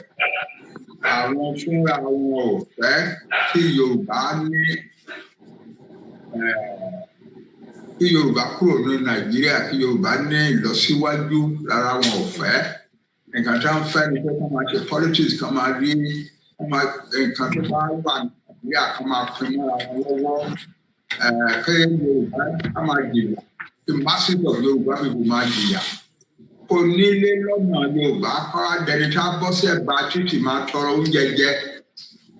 Nǹkan tí àwọn òfẹ́ àní gbogbo wọ̀nyẹn. Kí èèyàn má lè rìn ní títì, àwọn Fúlàní wọn á yà ń bùṣe èèyàn wọn á pa á. Ìjọba ọ̀dẹ̀ ní sọ kankan pa ẹ̀. Federal government of Nigeria ò ní sọ kankan pa ẹ̀. Àti kọ́kọ́ wò pé Buhari Fúlàní ni kì í ṣe Fúlàní ni Tinubu rárá o, kì í ṣe Fúlàní o. Lọ́sàá bí Buhari ò ṣe sọ̀rọ̀ nípa ọ̀rọ̀ Fúlàní pé wọ́n ń pààyàn káàkiri bẹ́ẹ̀ náà ni president ilé ìwé sọ̀rọ̀ nípa ẹ̀. Àwọn tó ní Nàìjíríà ló sọ fún wọn pé wọn ò gbúdọ̀ sọ̀rọ̀ nípa Fúlàní. Nǹkan tó wà bẹ́ẹ̀ nìyẹn. Màá ṣàlàyé yé ilé nì. Ní 1959, wọ́n ṣe election, bàbá wa Awólọ́wọ̀ win election. Bí o tẹ̀ dẹ̀ win pátápátá, ó win more than all the other parties. Òun ló dẹ̀ yẹ kán pèpè kó wá fọ́ọ̀mù ìjọba. Bọ̀ wọ́n ń pọ̀, wọ́n yí pọ̀, wọ́n pò. Gọ́vnà general ìgbà yẹn, òun fúnra rẹ̀ ló kó team jọ tó máa rí the election yẹn fún àwọn northerners. Bílẹ̀ ni nǹkan tí northerners fi jẹ́ àwọn tó ń fẹ́ràn kí náà ṣe fẹ́ràn northerners because they were not educated. They will be easy to deceive. Under them it will be easy to exploit Nigeria to the fullest. Ṣùgbọ́n lẹ́ni biribiri láyé yìí, ayé ò dúró sọ́nà kan. Bẹ́ẹ̀ ni bàbá. Ayé ò dúró sójú kan. Ní máa bínú sí àwọn British lẹ́ni pé wọ́n ṣe nǹkan tó ń ṣe. Wọ́n ti ṣe. Àwọn ló sọ fún Ọbásanjọ́ ní 1979 pé Awólọ́wọ̀ ò lè succeed yẹ o. 1979. Àwọn ló sọ fún Babangida, àwọn àti Fúlàní ló sọ fún Babangida ní 1993 pé Abiola win election kò lè ṣe president bí Yorùbá ni. Àwọn Yorùbá gbọ́ngbò wọ́n ní intellectual power too much. Àti pé Abiola mú tiẹ̀ wá ní kíní kan kékeré kan tó yọ lẹ́nu túnbọ̀ sí ní tiẹ̀ apart from being Yorùbá. Ó ti pẹ́ tó ti ń sọ̀rọ̀ reparation pé àwa dúdú a máa bẹ̀rẹ̀ ìsanwó padà fún wa fún gbogbo ìyàtọ̀ wá láti gba slavery. So the only Yorùbá man tí wọ́n lè gbà Yorùbá tó bá surrender pátápátá pé ọkẹ́ mi ò ní ṣe ọ̀rọ̀ Yorùbá rárá, ọ̀rọ̀ nǹkan táwọn Fúlàní bá ti ń fẹ́ ni mo máa ṣe torí àwọn under the Fúlàní ni àwọn British ti rí tí wọ́n jẹ fúlẹ̀ lára Nàìjíríà. Láti bí ọdún mẹ́rin márùn-ún báyìí a ti ń sọ̀rọ̀ French, ọ̀rọ̀ àwọn French bá ń ṣe ṣètò wípé ká máa kó jẹ́ pé gbogbo owó tí àwọn former colonies wọ́n bá make bank account France náà máa san sí tí wọ́n bá fẹ́ gbà lára ẹ̀ wọ́n máa yá ní at interest and so on. Eléyìí tí àwọn British ṣe under àwọn Fúlàní ó fẹ́ burú jù yẹn o. Àwa ò fẹ́ máa sọ báyìí ni a fẹ́ sọ báyìí torí pé lẹ́tà kan tá a gbé síwájú Prime Minister wọn kò kì í ṣe lẹ́tà tí èèyàn lè gbé tì o kò possible láyé yìí. That letter is overpowering and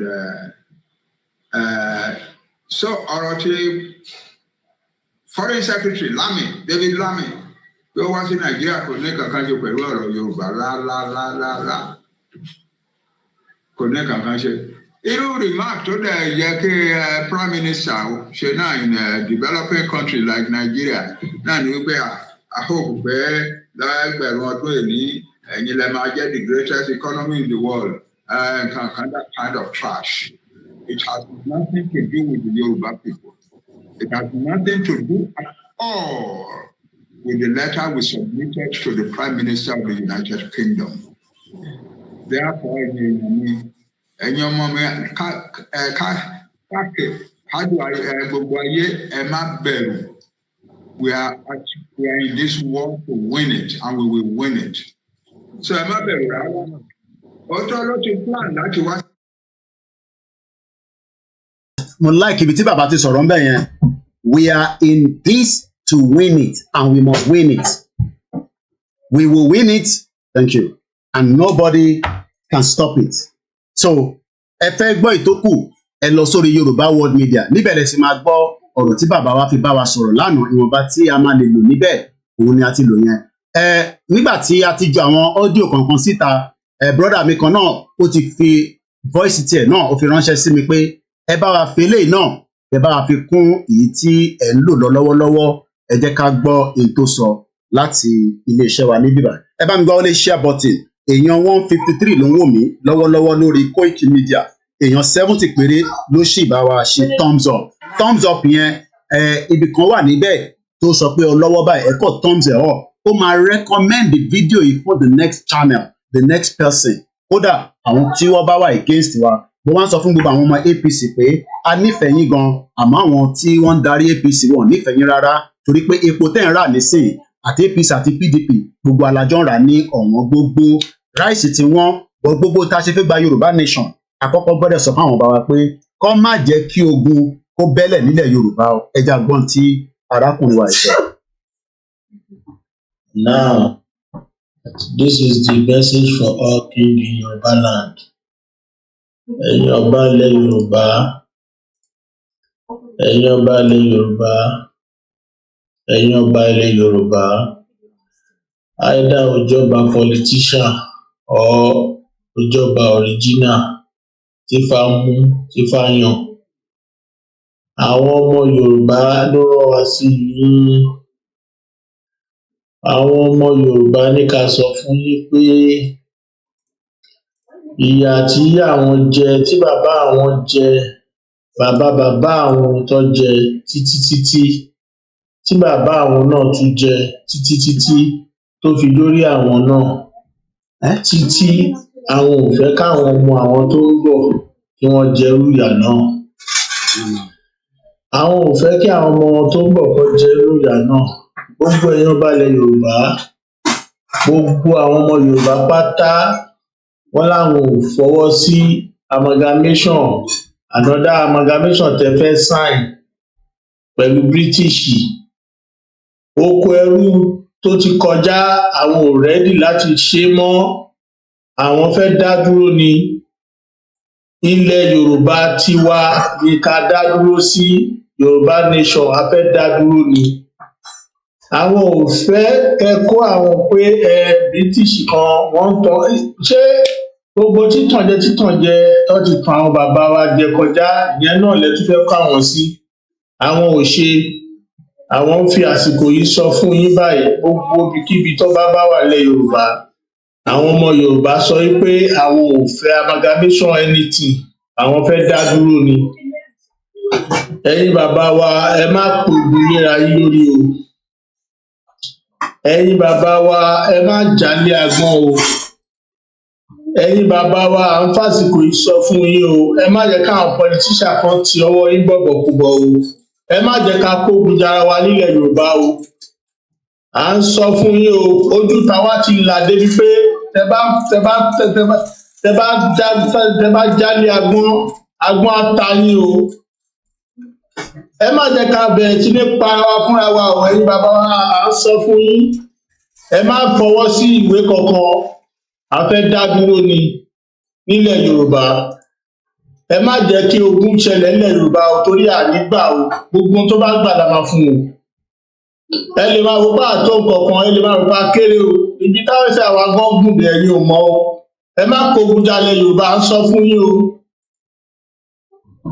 atabáralé atabára oko o a fẹ́ wọn Nàìjíríà mọ́ oníkálukú kó lọ lọ́tọ̀ọ̀tọ̀ Yorùbá nation ló ń go back.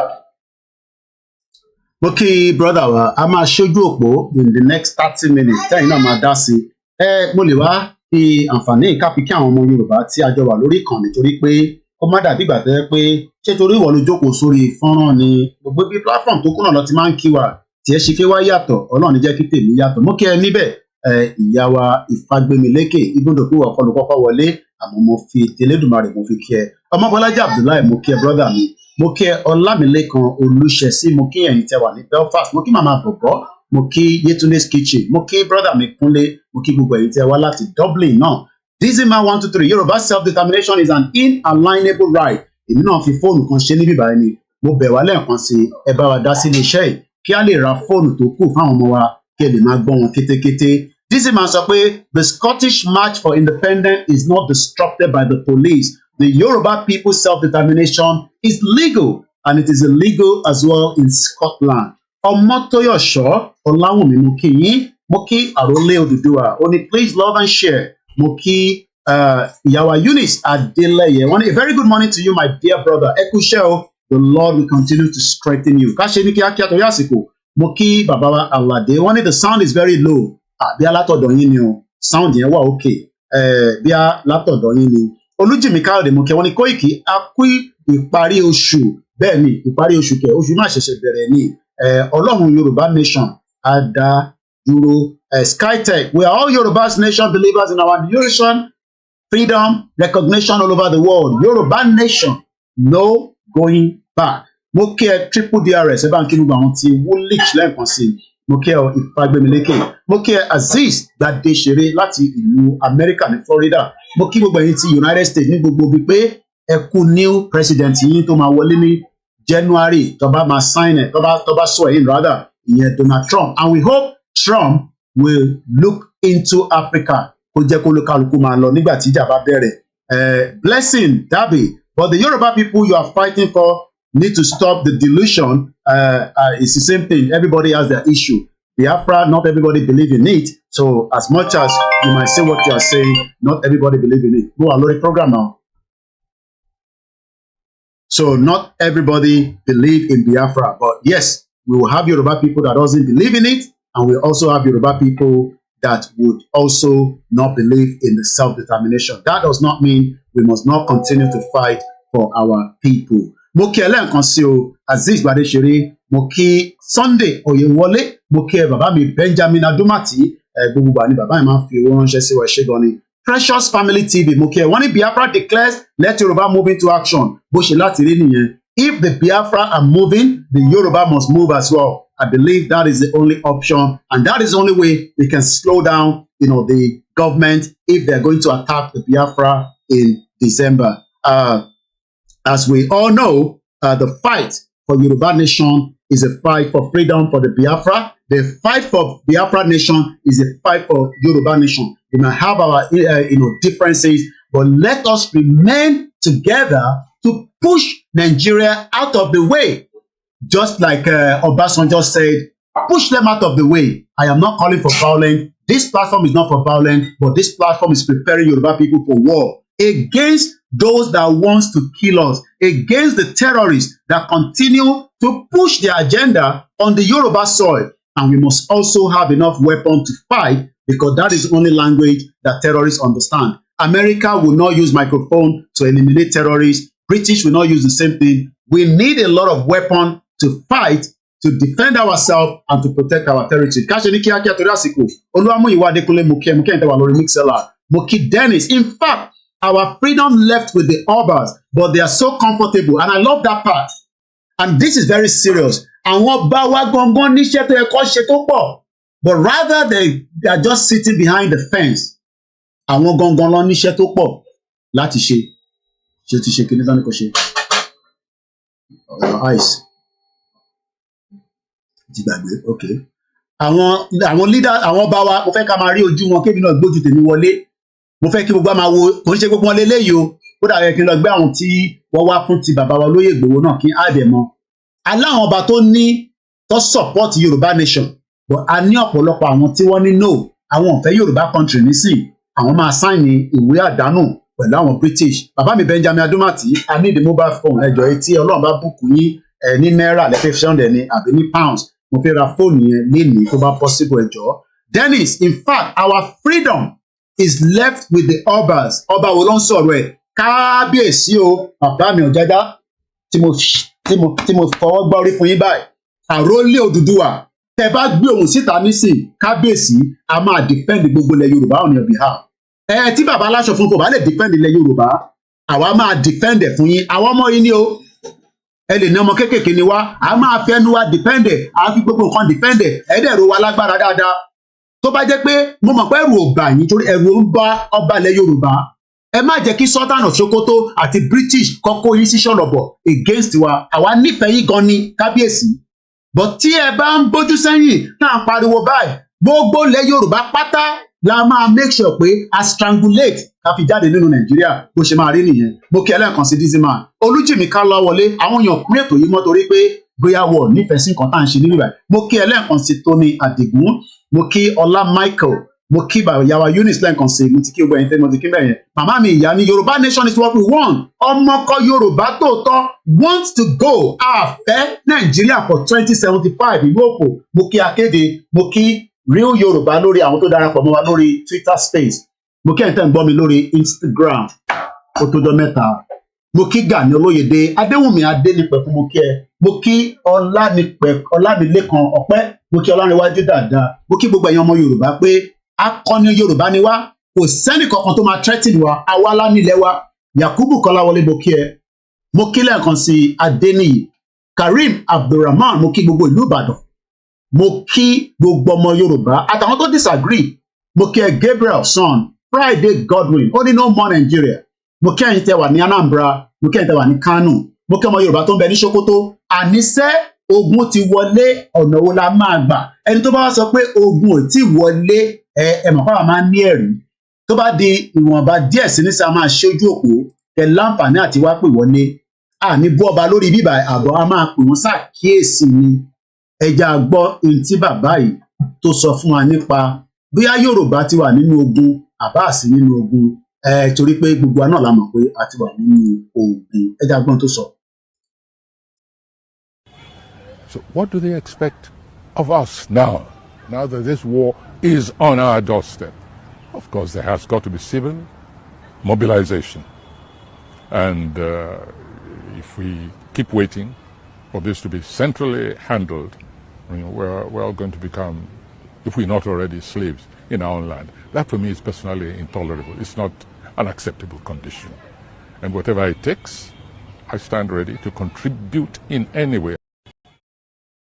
Ẹ̀gbọ́n tí bàbá Wọlé Ṣóyínká sọ, whatever it takes ni Koiki Media náà máa sọ. Ó lè má tẹ́yìn kan lọ́rùn, ó lè má comfortable fẹ́yìn kan. There's nothing I can do to that. But the fact remains is that we will not sit behind this camera and try to shut our mouth because a fẹ́ please àwọn kan àbí a fẹ́ yẹ káwọn kan feel cool. A máa strangulate gbogbo local government ni bó ṣe máa rí nìyẹn. Tẹ́ bá mọ̀ pé ẹ fẹ́ ká strangulate ẹ pè wá sórí ìjókòó ẹ̀yin ọba, ẹ̀yin especially ẹ̀yin ìjòyè, ẹ̀yin governors. Mo kí gbogbo àwọn èèyàn wa. Mo kí gbogbo ẹ̀yin tí ẹ̀ ń gbọ́ wa ní gbogbo ibi tí Elédùmarè ti ní kẹ́ máa gbọ́ wa. Mo kí ẹ ìyá wa Modúpẹ́ Bello, mo kí yín mà, mo kí John, mo kí gbogbo ẹ̀yin èèyàn wa o pé ká túbọ̀ ṣe kí ni ẹ túbọ̀ bá wa máa sọ fáwọn ọmọ Yorùbá pé àsìkò ti tó ilé tó lọ. Ìyá wa Táíwò Ṣadé wọ́n ní the boldest forever Yorùbá nation no going back. It is time for our freedom. Enough is enough. Mo kí ní ìlú Àjà Sanjo Beauty ṣáwọn èèyàn ti ń ṣerun láti lọ sí party ní weekend ní.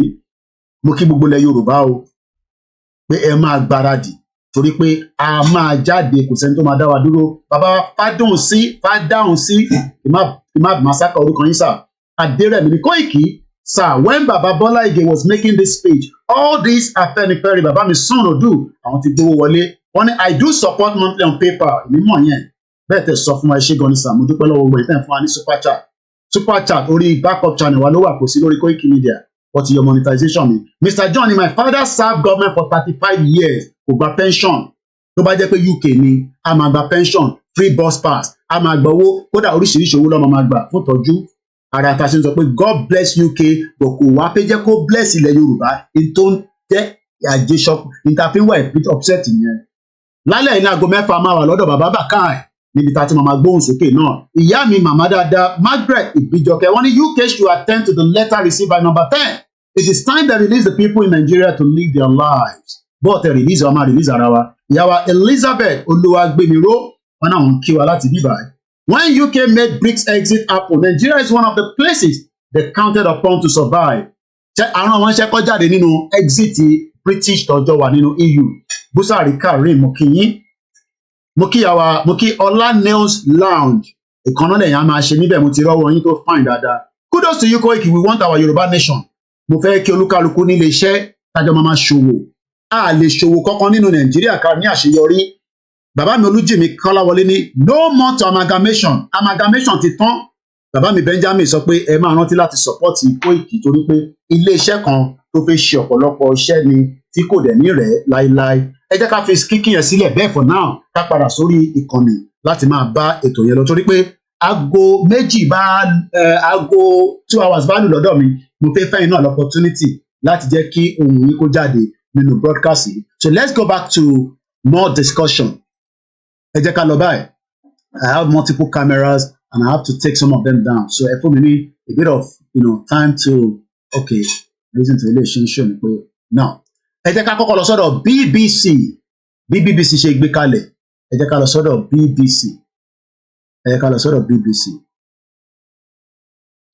Lóde títí ẹ̀ ń lè ṣe show. Where is it now?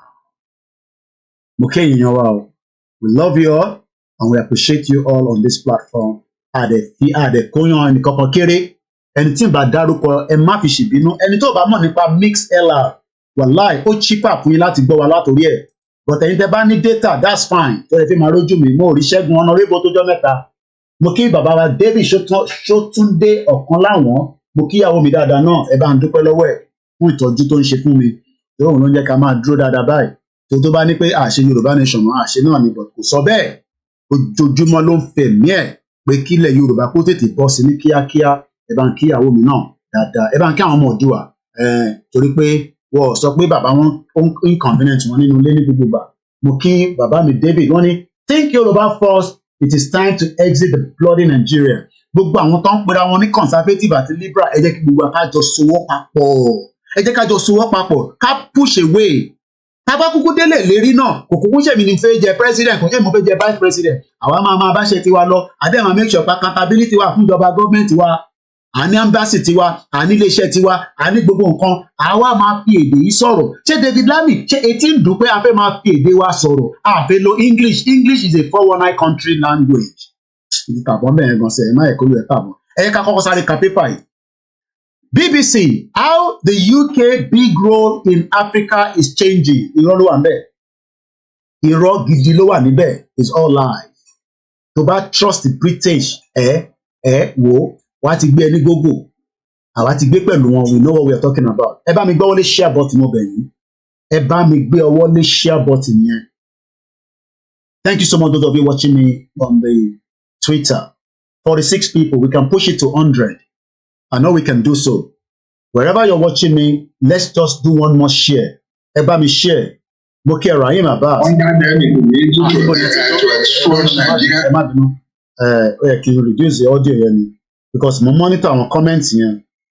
We love you, we appreciate you. Mo kí Ọ̀gbẹ́ni Bobby. wọ́n ní ìyá Táíwò Ṣadé ní yes o God bless your wife and children. Àwọn nìkan ló bá mi kí ìyàwó mi dẹ̀ ń gbọ́ ní kitchen. Ó wá máa gbọ́ pé èèyàn kan péré ló kí òun. Ẹ̀rí pé kò bójú mu.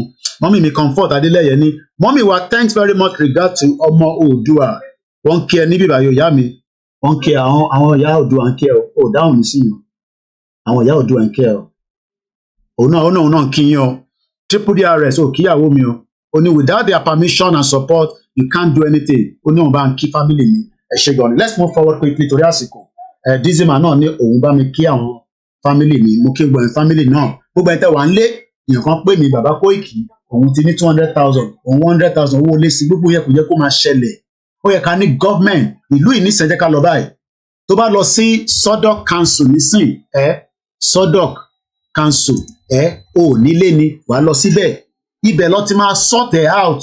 Bó ṣe jẹ́ kó rí nílẹ̀ Yorùbá nìyẹn. Wàá wá lọ sí website wọn. Tó bá tẹ̀fẹ́ òkè ká ṣe báyìí. Lọ sí gov.uk. Nísìn ká jẹ́ ká lọ sí gov.uk. Tó bá dé website yìí nísìn. Wọ́n máa béèrè pé kí ló ń wá. Bó ṣe máa rí ní láìpẹ́ lọ́jọ́ tí kò ní pẹ́ mọ́ lágbára gbogbo àwọn tó ń gbàdúrà fún ìran Yorùbá bí bàbá yìí náà ṣe gbàdúrà fún wa tó àti bàbá wa Tibetan ni àti kódà mọ̀ kí bàbá ti G.O. náà Adébóyè ẹ̀mí wọn kò tí ì jáde pé kán sọ̀rọ̀ Yorùbá délẹ̀ ní mo mọ̀ pé ìyá Esther Ajayi náà fẹ́ Yorùbá nation but nǹkan kan ṣì wà tó ń tà ìwọ̀n mọ́lẹ̀ nínú Nàìjíríà àdúrà táwa ń gbà nísìnyí pé gbogbo tó ń tà ìwọ̀n mọ́lẹ̀ nínú Nàìjíríà yẹn kọ́lọ̀ bá wa yọ ẹ̀mí Nàìjíríà kúrò lára wọn ta ló ń pè wá láti bíbá ní àwọn bàbá wa àti bá wa dá sẹ́tò ní ṣẹ́fẹ́ bá wa dá sí ní sàdádì ṣẹ́fẹ́ dá sórí ètò ní sà. Àmì ìmọ̀ pé wà lórí ètò máa lọ jọ́ ìdí lórí kìíní. Ọ̀dà ẹ̀ mo wà lórí ètò so bí a ta bá dẹ̀ ṣe ètò tán tẹ bá tẹ̀ ṣe fẹ́ dá sí ẹ kọ́kọ́ lọ gbọ́ ìtàn ṣe lọ́mọ lè ṣe àlíkì pẹ̀lú yín ó ń lọ lọ́wọ́lọ́wọ́ báyìí. Ẹ jẹ́ ń ṣe pẹ̀lú yín ṣé orí YouTube lẹ ti máa ń wò mí sà. Orí YouTube. Ẹ jẹ́ ń ṣe àlíkì fún yín kẹ́ lọ bá wa máa wò níbẹ̀ ó ń lọ lọ́wọ́lọ́wọ́ tó ń gbóná gan-an máa nídìí kẹ́ bá wa dá sí ṣé tẹ bá ti gbọ́ díẹ̀ ṣẹ́ wá bá wa dá sí ta nídìí gbogbo ẹ̀yin bàbá yìí kẹ́ bá wa dá sọ̀rọ̀ tó wà nílẹ̀ torí ẹ̀yin ti pẹ́ láyé kọ́lọ́n jẹ́ káwa náà pẹ́ ẹ tó bá ti pé 50 years tó pé 60 àgbàlagbà ni yín ẹ máa jẹ́ kí bàbá kan ní 70 máa tún sọ fún wa pé ká lọ kíkù Nàìjíríà yìí dádì yẹn àdẹ̀ fi máa bú àgbàlagbà torí pé ẹni tó bá ti ń bú àgbàlagbà kò lẹ́kọ̀ọ́ nìyẹn ìyẹn là ṣe ń bú àwọn ọba lérí bíbá kan pé wọ́n ṣàkíyèsí ni mo kí Yorùbá Wuyì mo kí Yèyé Dára mo kí Lady K mo kí ọmọ Lúkà mo kí wo mọ́ bídí àwa pátápátá gbogbo àwọn náà lájọ ń ṣiṣẹ́ lọ́tún lọ́sì bá ṣe ń gbé ló yàtọ̀ ni. now ẹ jẹ́ ká sáré kan tí David Lammy sọ níbí báyìí ìyẹn ẹni tó bá mọ tó ń pè David Lammy òun ní a suspect pé ó gbé lẹ́tà lọ bá àwọn ọba àti ìjòyè. now ẹ lè ní rọ́là ń pa mo fẹ́ sọ pé ẹni tó ń wálé ẹni tó ń wá council support tó bá ti wá sí gov.uk mo rẹ̀ ń bẹ̀yìn mo rọ̀ yẹn tẹ̀sẹ̀ ń wọlé dé ẹ má bá ọmọ 14 years ò sọ̀rọ̀ mo rí bàbá kan tó náà níyàwó nílé ó lọ́mọ méjì ó wá lọ ń bá ọmọ 14 years ò sọ̀rọ̀ lórí kinní kan dating app ẹ má ṣe bẹ́ẹ̀ ó ti ròdì sófin nìyẹn o ẹ lè wá àwọn ìyá kóréde tó yẹ pé wọ́n ń dágbé nínú ilé ẹ lè wá àwọn dádì tó yẹ pé àwọn nìkan lọ́dá wà tó nídìí ẹni tó máa support wọn bọ̀ ẹ má wọ ọmọ 14 years ò nílùú yìí obìnrin dẹ̀ pọ̀ nílùú yìí bàbá mi Isaac Mokin wọ́n ní this is a sad story about the Obas ó sì lè sad ní but àtúnṣe ṣì wà ẹ jẹ́ kó bá wá sí bíbáyìí nísìnyí quickly náà fi pẹ́ lórí bíbáyìí tó bá ti fi housing sí á wá béèrè lọ́wọ́ ẹ pé kí ló fẹ́ bí mo ṣe fẹ́ yẹ kí ilẹ̀ Yorùbá rí leléyìí bó dẹ̀ ṣe máa rí nìyẹn mo dẹ̀ mọ̀ pé ọ̀pọ̀lọpọ̀ àwọn èèyàn wa bí tẹ́yìn náà fẹ́ nìyẹn kí àwọn èèyàn lọ sórí wẹ́bsáìtì gọ́ọ̀mẹ̀ntì wa kọ́ input kankan síbẹ̀ kí wọ́n dẹ̀ máa rí bó ṣe láti rí wọ́n wá ń béèrè pé kí ló fẹ́ wọ́n wá sọ pé apply for home wọ́n wá ní for housing ṣé ẹ̀ ń rí dáadáa ṣá tó dà pé èmi àti gbowó àti cover ẹjẹ ń reduce the frame tó bá yẹ pé yàn ní staff tó ń ṣiṣẹ́ ni àwọn ọlọ́mọ máa ṣe gbogbo ilé lẹ́yìn ìyẹn la ṣe need pé ká tètè gba country olú ẹ̀ náà lè lọ establish fully dáadáa sílẹ̀ Yorùbá a lè establish dáadáa níṣẹ́ torí pé wọ́n máa fi máa lé platform wọn amúni ìyẹn la ṣe ọ̀rá ń ṣe ní díẹ̀díẹ̀ pẹ̀lú àwọn ọmọ wa nílé now ṣé ẹ̀ ń rí screen yìí dáadáa tẹ́ bá wá wò nísìn ó ní housing association homes apply for a home. Housing association offers similar types of housing as local councils, often to people on low income or who need extra support. Ta ló need extra support? Gbogbo èèyàn ló need extra support. Kódà Dangote gan sunkún, ó sunkún Sábọ́tì. Only òun need the support, only one fóun lépo rọ̀bì. Everybody needs support in life. Mo kí Isaac Strong Tower. Mo like orúkọ yẹn gan. Wọ́n ló clear dáadáa. Tá bá ti lo software ló máa ń clear. Machine tí mo lò ìlágbára gan. Ọ̀tá bá rówó rà mí kò pọ̀ jù. Alienware lọ́n ó ti ń lo 3 years nísìn. Kò dẹ̀ gbọ́dọ̀ kò láti wọn lọ́wọ́. Torí òun la fi ń sọ̀rọ̀, òun la fi ń gbóhùn síta. Mo dẹ̀ dúpẹ́ lọ́wọ́ gbogbo ẹni tí ẹ darapọ̀ mọ́ wa. Tẹ́ bá mi gbọ́ wọlé ṣàbọ̀ tìǹú mi á dùn. Tẹ́ bá dẹ̀ bá mi comment. Ẹ comment dáadáa kẹ́ click love. Gbogbo yín náà ni mò ń kí ẹ rí pé mo ti kí dáadáa. Wọ́n wá béèrè pé báwo ló ṣe lè apply ìwọ tó wà ní UK tó bá níwèé o ní right láti apply fún local government kan fún ẹ nílé wọ́n lè sọ fún ẹ pé àwọn ò nílé kó lọ sí Manchester kó lọ sí Liverpool lóòótọ́ nítorí pé inú London ti tight gan but kò sẹ́nì kankan tó ń gbé nílùú yìí tó bá ní right láti gbé níbí mo sọ pé ẹ̀yin tẹ̀sẹ̀ jápa tẹwà lórí COS owó ọ̀ ní fún ẹ nílé o má ṣì mí gbọ́ o but ìwọ tó bá ní right láti gbé nínú UK tó ní indefinite stay ni o ní British passport ni o ní 2.5 years ni o ní any right tí kò sọ pé kó má gbé nílùú yìí o lè apply fún local government ìlú yìí pé kó fún ẹ nílé wàá ń bi ẹ́ pé ṣé directly to housing association ló fẹ́ ni or often through your local council you can apply to more than one housing association at a time kò ń ṣe pé ó easy náà. Gbogbo àwọn ìyá tó jàǹfààní gbogbo kìíní àwọn tó dé in the 80s àwọn tó gbàtà máa fi máa dé ní 1998 gbogbo ẹ̀ ti ń tight ó ti ń tight gbogbo àwọn tó dé in the 80s wọ́n máa ń fi ilé bẹ̀ wọ́n ni wọ́n ní ṣe lọ tó bá ti lọ sí council báyìí wọ́n á ní kó lọ wọlé bíi 6 ẹ bá mi fi sínú comment section ní tẹ jàǹfààní ẹ̀ a gbọ́dọ̀ dúpẹ́ lọ́wọ́ ìlú yìí náà but ní tá à ń sọ fún UK ni pé jẹ́ ká jọ ṣe gẹ́gẹ́ bí Yorùbá country to your country má jẹ́ sọ fún wa pé ká tó sínú Nàìjíríà títí di 2075. Irú báwọn ọmọ yín ṣe ń gbádùn lẹ́nu afẹ́ káwọn ọmọ Yorùbá gbádùn gbogbo ẹni tó bá láǹfààní àti gbádùn yìí tí mò ń sọ yìí nígbà tí ẹ délùú yìí ní 1980 tó máa ní kẹ́ lọ síbẹ̀ nísìnyí wọ́n máa ní ká bíìdì níbẹ̀ ní àrólé Odùduwà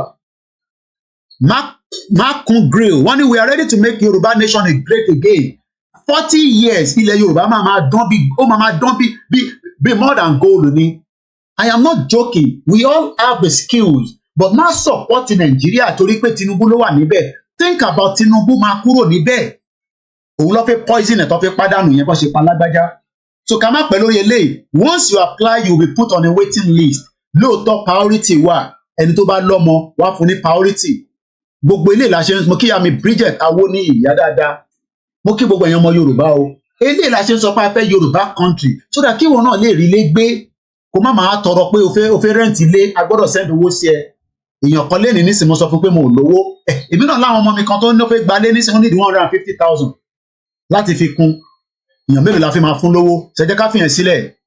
How the UK big brother role in Africa is changing ṣàbẹ̀ wọ́n ṣẹ́ ṣàbẹ̀ David Lammy iṣẹ́ àti Kistama bí bàbá wa kan ṣe sọ lánàá pé ó possible pé a máa dìbò fún conservative ni àwọn ọ̀tẹ̀ fẹ́ dìbò fẹ́ ní kankan mọ́nu yìí torí pé trust Kẹ́mi Badenoch tó bá rò pé rọ́ ni mò ń pa ẹ̀gbọ́n tí Kẹ́mi Badenoch tóun fúnra rẹ̀ gan sọ nínú fídíò tí a fẹ́ play fún wa yìí pé àwa tí a ń béèrè pé a máa gbẹ̀tọ́ wa nínú slave trade ó ní kò sí tó jọ ẹ̀dá kan tó sọ. This is the past. We need to talk about the future. There are many countries now who want to use guilt to try and exploit the UK. They ask for reparations. I saw it as a trade minister. It's not culture wars. I was at the WTO. I won't name the minister from another country.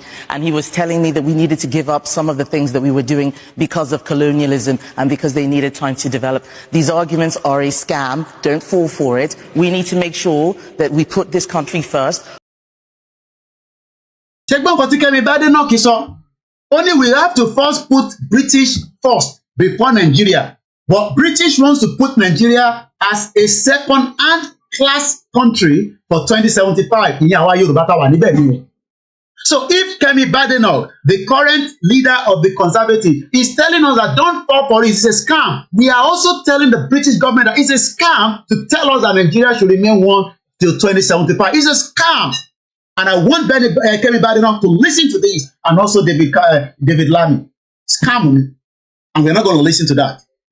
So gbogbo ọmọ Yorùbá tó bá ń dùn pé òun gbé ní UK, brother mi kan pè mí lánàá, ó ní àwọn kan ní à ń waste time ara wa là ń lọ sí Liverpool number 10 Downing Street alọ́dọ́ síbẹ̀. Àwọn ọmọ Yorùbá ní Peckham nìyẹn, kò ń ṣe gbogbo wọn náà àwọn tó ń tẹ̀lé Tinubu. Brother wa ń sọ fún un pé lọ ọjọ́ yẹn pé application form lélẹ̀ wàá kájọ fílẹ̀.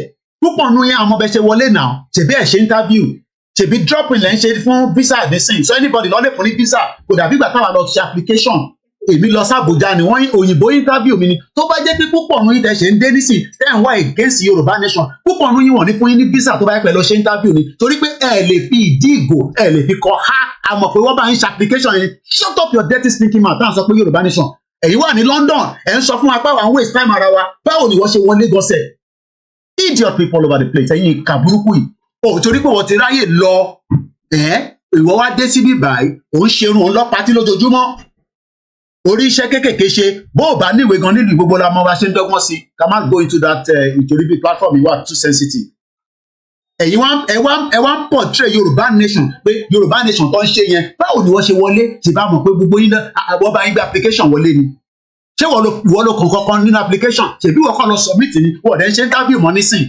àdẹ̀mọ̀ pé wọ́n ń to gbogbo ẹ̀ ní ká má go into all the details ẹ̀yin ìka burúkú yìí ẹ̀yin ìka wicked people Ọlọ́run máa ṣèdájọ́ gbogbo wa bó wá jẹ́ báwa là ń parọ́ fún ọmọ Yorùbá ni àbẹ́ yìí tẹ́ ń sọ pé Tinubu ló máa ṣe Tinubu ló wà bẹ́ẹ̀ nísìnyí tí kì í pa àwọn èèyàn lọ́tún lọ́sìn tí Kẹ́mi Badenoch sọ fún wa pé ká shut up pé ọ̀rọ̀ British force làwọn kò sí tó kàn wọn pẹ̀lú Áfíríkà ẹ máa sọ pé ọmọ Yorùbá ni kí ni kàn wá pẹ̀lú ọmọ Yorùbá àwa wí tán Àbíkẹ́ Dábírí sọ pé kò dá wọn lóhùn ó máa dá yín lóhùn ẹ̀yin dá lóhùn nígbà tóun náà tó request fún support bàbá mi Fatai Ògúnrìbí ló sẹ́ni kankan sí mi pé nígbà tó fẹ́ contest fún MP ó náà òun need the support Nigerians for kò ní support kò dẹ̀ ní ever support Yorùbá nation àṣírí lẹ́gbọ́n yẹn tó ká pati ẹ̀ tì ká pèsè Labour Party tó ń kóra àgbàtíà tó ń gbé David Lammy káàkiri tó ń rìn bí ẹṣin oníwò nímọ̀ tó ń lọ tó ń bọ̀ bí ẹṣin oníwò nímọ̀ tó ń sọ fún wa pé Nigeria will be a better place ta ló rán wọn iṣẹ́ ta ló rán David Lammy iṣẹ́ àti Kisama Labour Party who sent una problem Biafra will go Yoruba will go Ijaw people will go Arewa will go Nigeria must stop to exist before very soon kí má tún sọ pé ìjọba ìnísìnyí ìyẹn lè máa mújọ yẹn mọ́ lọ ìyẹn lè máa kọ́ọ̀tì nísìn o rò pé mi náà máa sọ síta ni o rí pé mo gbé padà sínú torí nígbà tí mo ní kẹ́ má lọ dìbò mo ní kẹ́ má dìbò ní 2023 ṣèbẹ́ ní kí n shut up ní ẹni kó ikọ̀ òrẹ́ ẹnu ẹ̀ bó ṣe ń wa rọ́ọ̀fù kò ní sí election ṣèbẹ́ election padà ṣẹlẹ̀ kí lẹ mú jáde nínú election yìí nísìn orí gbogbo wa máa pé láìpẹ́ láì jìnnà mo kí ẹ tó ní ages mo kí bàbá mi mo kí ìyá mi mo kí ìyàwó Ọmọlọ́lá Florence wọ́n ní may God bless your wife and the children they will live long to enjoy the goodness of God and Yoruba nation in Jesus name amen. ẹ bá mi gbọ́ wọlé share button àwọn ọmọ ló ń jẹun níyàrá yẹn ń jẹ dòdò jẹ chicken jẹ soup what are you eating? ẹ gbọ́ plantain àwọn ọmọ UK Nàìjíríà nísìn ìyàwó alá nílẹ̀ ìyàn lè jẹ dòdò jẹ dòdò bẹ́ẹ̀ ilé gan bá jẹ dòdò nísìnyí kí ẹyẹlé yẹn kó gé sínú ọbẹ̀ kó jẹ́ ṣé irú ayé ta fi máa gbé nìyẹn tó yẹ ká tẹ̀síwájú pẹ̀lú Kẹ́mi Badenoch àgbọ̀n tó sọ tán. We work well with our neighbors, we work well with other countries, but we have to look after ourselves too.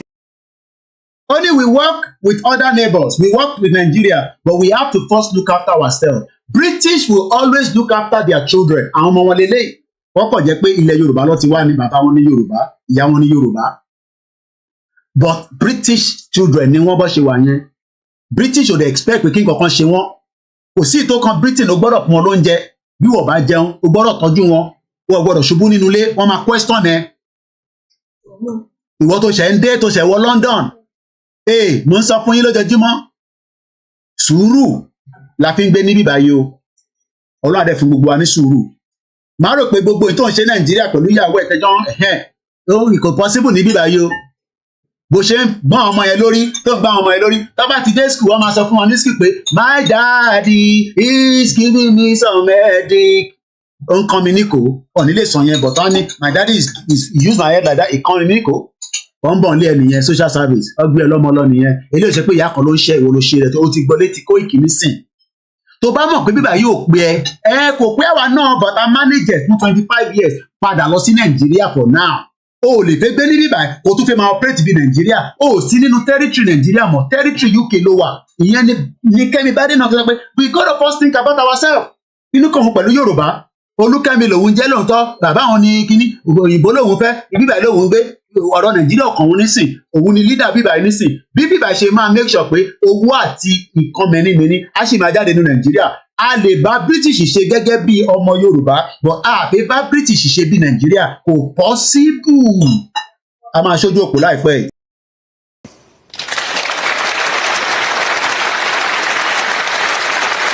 Well, I mean, those advocating for reparations would say, shouldn't we just make up for some of the damage we did? Shouldn't we make up for the damage? I don't think some of you know the damage that she. Ṣé kí n fún yín ní sneak view. Mo ti download àwọn videos yẹn lánàá. Mo mọ̀ rewind ẹ̀ láti lọ mú jáde fún yín ni. Ẹ jẹ́ kí n gba yín lọ mú wá. Torí pé púpọ̀ náà àwọn èèyàn mọ damage tí British ṣe fún wa. Kódà ó jẹ́ ká máa jí ká máa sunkún pé nǹkan ṣe fún ìran wa yìí àtẹ̀fẹ́ gbọ́rùn Nàìjíríà mọ̀ but nígbà táwọn èèyàn kò yé wọn ò ní understanding ẹ̀ pé n tí Britain ṣe fún wa òun ló ń lọ lọ́nkàn yẹn ẹ jẹ́ lọ mú fídíò kan wá fún yín fídíò yẹn tíyàn bá wò ó ìyàn á rí ìkà tó ṣe fún wa bó ṣe sọ àwọn èèyàn mọ́lẹ̀ bó ṣe fi jígí tó fi fún àwọn èèyàn wa ní jígí ó fáwọn bàbá wa ní jígí wọ́n dẹ̀ bàbá mi Fatai Ògúnníbídé rẹ̀ pé Kóìkì máa tún sọ fáwọn èèyàn pé wọ́n intimidate àwọn ọba wa kan kò ń ṣe gbogbo ọba ló gbà fún wọn níjọ́ náà lọ́hùn bẹ́ẹ̀ ni kò ń ṣe gbogbo ọba ló gbà fún Britain níjọ́ náà lọ́hùn wọ́n intimidate àwọn kan wọ́n make sure pé àwọn kan wọ́n ṣe jàǹbá fún wọn ó dà pé mo fẹ́ kẹ́ sunkún lọ́sàn-án yìí Ọlọ́run dẹ̀ ní jẹ́ ká sunkún bọ̀ jẹ́ ká jọ wo fídíò yìí á pa yín lẹ́kún pé kí la ṣe fún Britain tó yìí ẹ jẹ́ lọ mú fídíò yẹn wá àwọn máa play Kẹ́mi Badenoch lẹ́ẹ̀kan sí i wọ́n sọ fún pé ṣé àwọn ọ̀nà fẹ́ gbowó padà àwa ní kó fún wa ní self determination tó bá wù wọ́n kó sanwó tó bá wù wọ́n kó má sanwó ọ̀rọ̀ owó kọ́ làwa ń béèrè lọ́wọ́ Britain sí ọ̀rọ̀ slave trade tẹ́ ṣe ìyẹn tí àwa ti mọ̀ pé kò ní kúrò nínú ìwé ìtàn but a fẹ́ dá dúró under self determination rules and engagement mo fẹ́ kájọ máa wo àwọn fídíò yìí ni o mo fẹ́ lọ mú jáde ní òmùbọ káwá play fídíò yẹn lẹ́ẹ̀kan sí you will cry for the danger and the damage tí ìlú yìí ti ṣe fún wa and we are now saying a fẹ́ lọ wọ́n ní ká shut up àwọn kan ní àlè lọ kí ló dé tá a ṣe lílọ we must go lílọ ní bọ̀ ń lọ ẹlẹ́dẹ̀ máa dọ́yọ̀ ariwo ẹ̀ ló máa pọ̀ òun lọ̀rọ̀ tó wà nílẹ̀ tó jẹ́ ká play fídíò yẹn wá àti máa mute mic.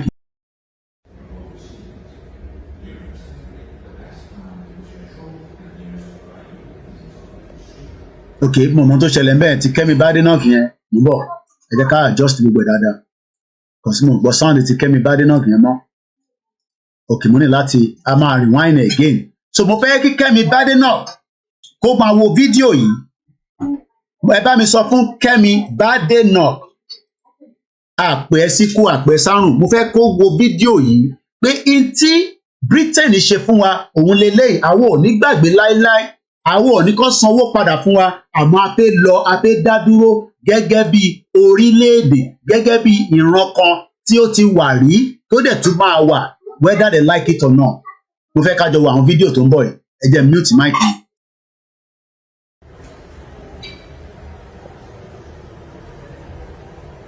This is the past. We need to talk about the future. There are many countries now who want to use guilt to try and exploit the UK. They ask for reparations. I saw it as a trade minister. It's not culture wars. I was at the WTO. I won't name the minister from another country. And he was telling me that we needed to give up some of the things that we were doing because of colonialism and because they needed time to develop. These arguments are a scam. Don't fall for it. We need to make sure that we put this country first. We work well with our neighbors. We work well with other countries, but we have to look after ourselves too.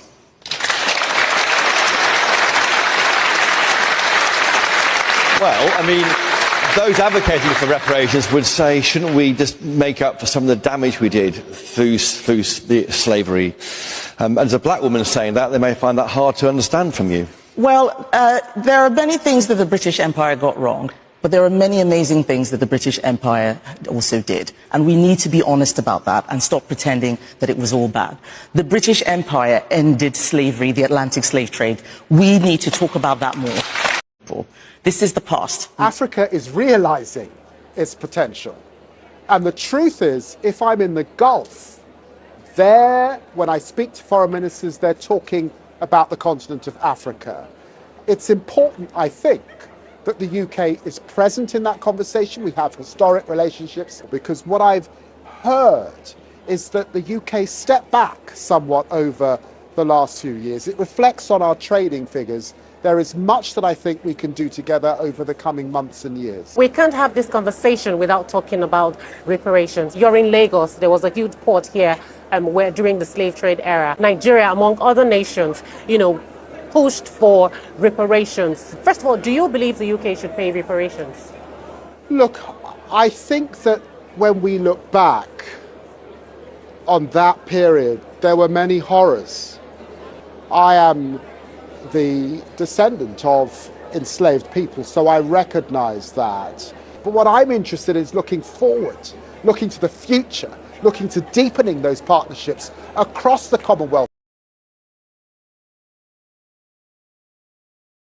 mo máa ẹ mọ̀ pé ká bá pọ́ọ̀sì yẹn ká tó wọ̀ mute ó máa ń take few seconds àwọn oníṣẹ́ àwọn yẹn pè wọlé ó yẹ ẹ lè máa pè wọlé nísìnyí nọ́mbà tẹ máa fi bá wa pè wọlé òun ló wà lójú òpó ṣẹjẹ tó intanet rí tí wọ́n sòyàn mọ́ yẹn bó ṣe ń sọ àwọn bàbá ńlá wa àtàwọn ìyá wa dé bíbá nìyẹn o so tó bá sọ pé òrírí òun ló ti rí lórí Koiki Media nísìnyí fídíò tí mo mọ pọ́ọ̀sẹ̀ ni o èyí tó wọ rẹ́ẹ̀dì yẹn èèyàn ni o bó ṣe so wọ́n níjọ́ náà lọ́hùn nìyẹn tó ń padlock ẹnu wọn kódà láwọn òbí kankan wọn ni wọ́n gé wọn nísàlẹ̀ kó má bàa reproduce.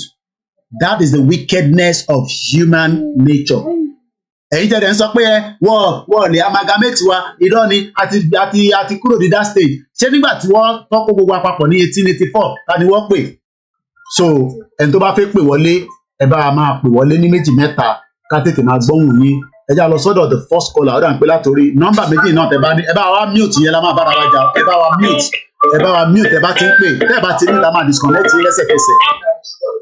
Ẹ lè máa gbọ́ra yín ẹ mute tẹ́ fi ń gbọ́ mi yẹn Mr. Isaac ẹ mute tẹ́ fi ń gbọ́ mi nínú ilé ẹ bá wa mute tẹ́ fi ń play nínú ilé. Ok, ẹ kú iṣẹ́. Àwa nìyẹn gbóhùn sókè sà.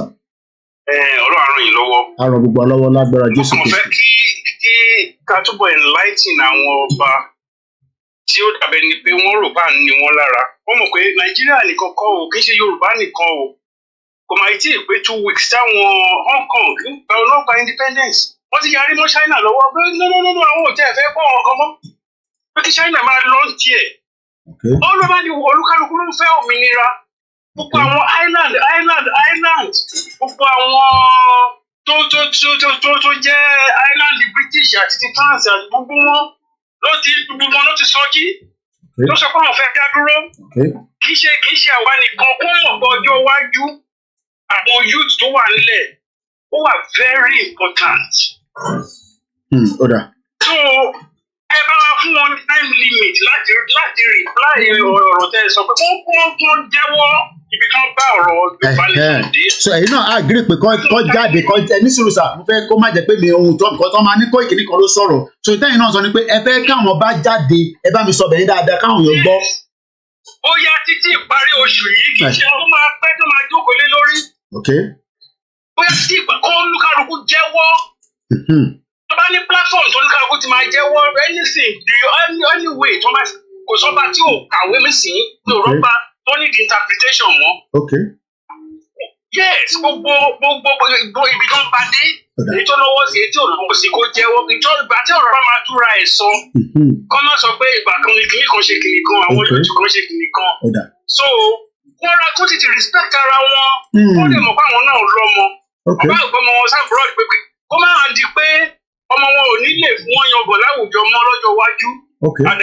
Ẹ ṣe gan ni bàbá wa ti bá wa sọ wọn ní Koiki wọ nìkan kọ́ ni ó sọ bẹ́ẹ̀ gbogbo ọmọ Yorùbá ló bẹ́ẹ̀ sọ ló sọ̀rọ̀ torí pé nígbà tá a bá sọ̀rọ̀ mẹ́wàá ní yóò ṣe wá jẹ́ ti ẹnìkan ni àsìkò tẹ́ lè pè wọlé lélẹ̀ máa gbé nọ́mbà yẹn sórí screen dáadáa nísìn àsìkò tẹ́ gbọ́dọ̀ pè wọlé ká gbọ́n tẹ́ fẹ́ sọ òṣègbà tí bá parí program ẹ máa wá pè mí ẹ má pè mí lẹ́yìn after program èmi náà ní family life mo ní láti enjoy family mi ẹ pè wọlé nísìn ká gbọ́n tẹ́ fẹ́ bá wa sọ táwọn bá lè gbọ́ kọ́ máa ní Koiki wọ nìkan ló ń push ẹ fẹ́ da Yorùbá land rú ẹ wá bá wa mute background yìí tẹ́ bá ti ń wọlé fóònù kan láti máa fi bá yín sọ̀rọ̀ ẹ gbóhùn sókè sà bàbá wa tó ń sọ̀rọ̀ ẹ bá wa bá gbogbo ọmọ Yorùbá sọ̀rọ̀ à ń gbọ́ yín sà èdè ní Saturday.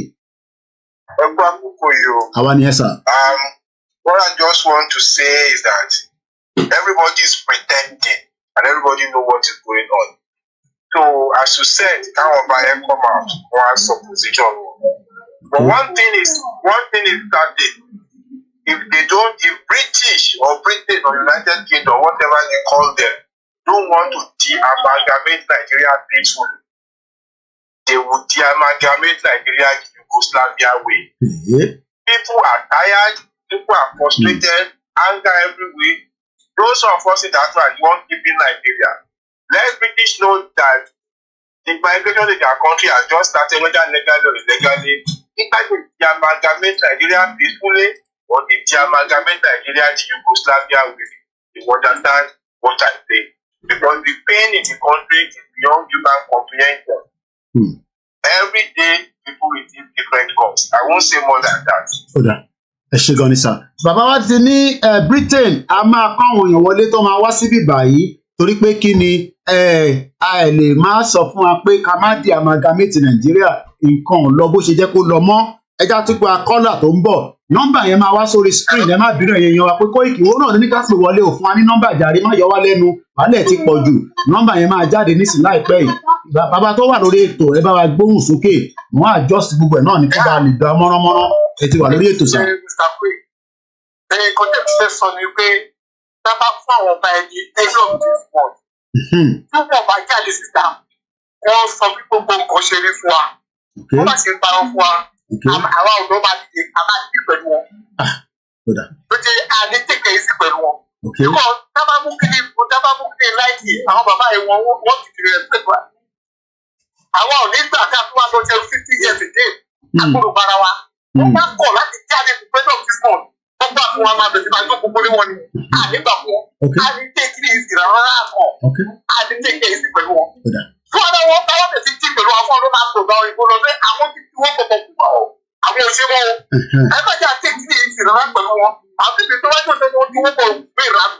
Àwọn ọlọ́run máa padà lọ. Báyọ̀ tó kọ́ báyọ̀ tó bẹ́ẹ̀ òyìnbó tó fi báyọ̀ lóde nígbà tó máa parẹ́. Wọ́n máa padà lọ fún kọ́ńtà wọ́n máa padà lọ fún àwọn ọ̀gá ìdìbò o. Ẹjọ́ pípọ̀ tó máa ṣe ìkọ́bí ẹ̀kọ́ ṣe ẹja ìrèlè ajé kábẹ̀ bá bẹ̀rẹ̀ fún wa lọ́wọ́ kábẹ̀ ti pẹ̀lú wọn àwọn ìfẹ́ lọ àti kékeré ti pẹ̀lú wọn. Àwọn èèyàn ti bínú tán o bàbá yìí ti bínú tán wọ́n náà wọn ò gbà pé ọba gbọ́dọ̀ jáde ní Koiki àwọn bá gbọ́dọ̀ wá bá wa sọ̀rọ̀ kò ń ṣe lórí ìtọ́dọ̀ ti ẹnìkan gbogbo platform pátápátá ẹ ti wà lórí ètò bàbá mi mute ti TV yẹn dádì mo fẹ́ kí yẹn interfere rárá torí èní hot gan adẹ̀fẹ́ kó cool down nígbà kò fẹ́ cool down àwọn ọba la fẹ́ sọ̀rọ̀ lé lórí ààbọ̀ ọba níbí báyìí à ń pè wọ́n ṣàkíyèsí ni ó mà ti lọ já nẹjà pé wọ́n padà gbogbo ẹ tó fẹ́ pè studio number yẹn máa jáde láìpẹ́ yìí mo ti ń ṣiṣẹ́ lé lórí ẹ mọ̀ pé mi nìkan náà ni ẹ bá gbọ́n sókè dádì. ó ṣe láyọ̀ lórí gbogbo nǹkan tó àpò wọn náà sọ yìí sí gbogbo ìlú dáadáa british kìíní kan rìn káàkiri tó àpò orí ara wọn náà sọ wọn tẹran mẹ́ran kíkọ kọpa lóde we are going we are not looking back nítorí máa gbà ká máa fún I don't care àwọn èèyàn ti bínú kan that is nonsensical British ló máa determine ní ìgbà tá a máa ní freedom wa. Kí la gbà lọ́wọ́ wọn gan pàápàá? Kí la bá wọn dà pọ̀?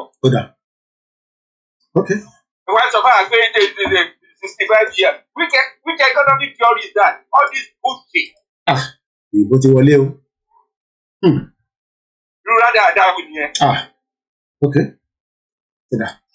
Ẹjọ́ tẹ́kẹ̀ àwọn Boko Haram náà ti padà. Bàbá wa lágbájá wọ́n yanjú ẹ̀. Yes, wọ́n ti pa lágbájá. That's what is happening. Òdodo ọ̀rọ̀ rẹ o. We have nations before they came, before the British came. We had nations. God of issue that Fulani was never part of the tribes in Nigeria, nationalities in Nigeria. Kí ni wàhálà dé? Ìwà ìṣọ̀fà wà pé ìṣọ̀fà with the level of education that who are there to be telling us that we should stay for economic income and boom. Wọ́n ní 2075 lọ pé wọ́n ní 50 years ní ìdádì wọ́n ní 50 years wọ́n ní Nigerian economy máa wà buoyant gan by 2075 pé àwa gan máa gbádùn. I think that what kind of nonsense is that? wọ́n feel pé àdìdá kíní àwọn ọba wa let them sit tight or keep up. àwọn tó bàbá lè sọ̀rọ̀ ọdún wọn kọ́ dákẹ́. gbogbo nonsense yìí ó ti lójú ẹ̀. we cannot no going back o. kò sí ìgbà tó ti Ìgbòho ti lọ sọ mí ti lẹ́tà ìdìbò ti mọ̀ pé wọ́n máa bẹ̀rẹ̀ àti pàǹtí wọn. ṣé pẹ̀yìn náà ẹ ti rí? What kind of nonsense is this? Màá sọ fún wa pé another something. Àwọn àjọ máa rù. Àbí bèbí àná pè wá. Àwọn bàbá mi ti bínú tán lónìí o. Ẹ ṣé gan ni sir. Thank you so much. Ẹ jẹ́ ká máa bẹ́tò lọ. Ó dà mú gbọ́.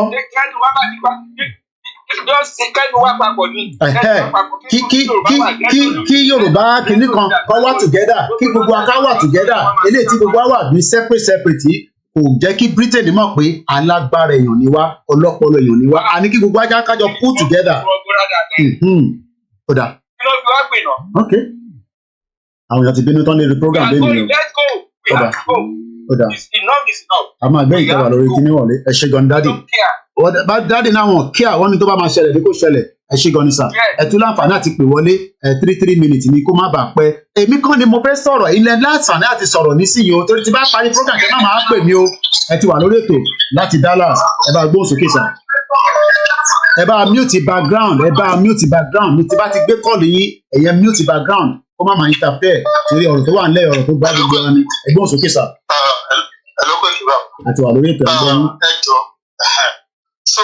ẹjọ́ àní kí òpè yẹn àárí sẹ́ǹdì mo tún sẹ́ǹdì mẹ́sẹ̀jì. Òun lélẹ̀ òun ló wà lórí screen yẹn screenshot ẹ̀ òpè account yẹn ní 610429016. Òun ni mo gbé sórí screen yẹn màá fi sílẹ̀ bẹ́ẹ̀ díẹ̀ ẹ máa sọ̀rọ̀ lọ ẹ máa sọ tẹ́ǹsì lọ ó wà bẹ́ẹ̀. kó ìdí bàbá ṣe ní lọ́dọ̀ ṣẹlẹ̀ pẹ̀lú Donald Trump tí ó wọlé. Bẹ́ẹ̀ni sà. Best opportunity ta ní and it has to be moved this year. Sorry, Donald Trump will care about anybody. Say there be a lot of Nigerians who want to put their own asylum, to take work organization as an only. Say you understand? Yes, sir. So when Donald Trump to go there, pay us a lot of them. Okay. The best bet carry Donald Trump. He no send anybody. But in fact, push him and deport everybody. Problem tó ní is all about America. Okay. So àwọn kan wà gan nílùú tó jẹ́ pé tán wà ní foreign land tó jẹ́ pé Nàìjíríà nígbà tẹ́rìsì pẹ̀lú Donald Trump yìí ojú òkú wọn ti gbó so everybody is thinking back home now.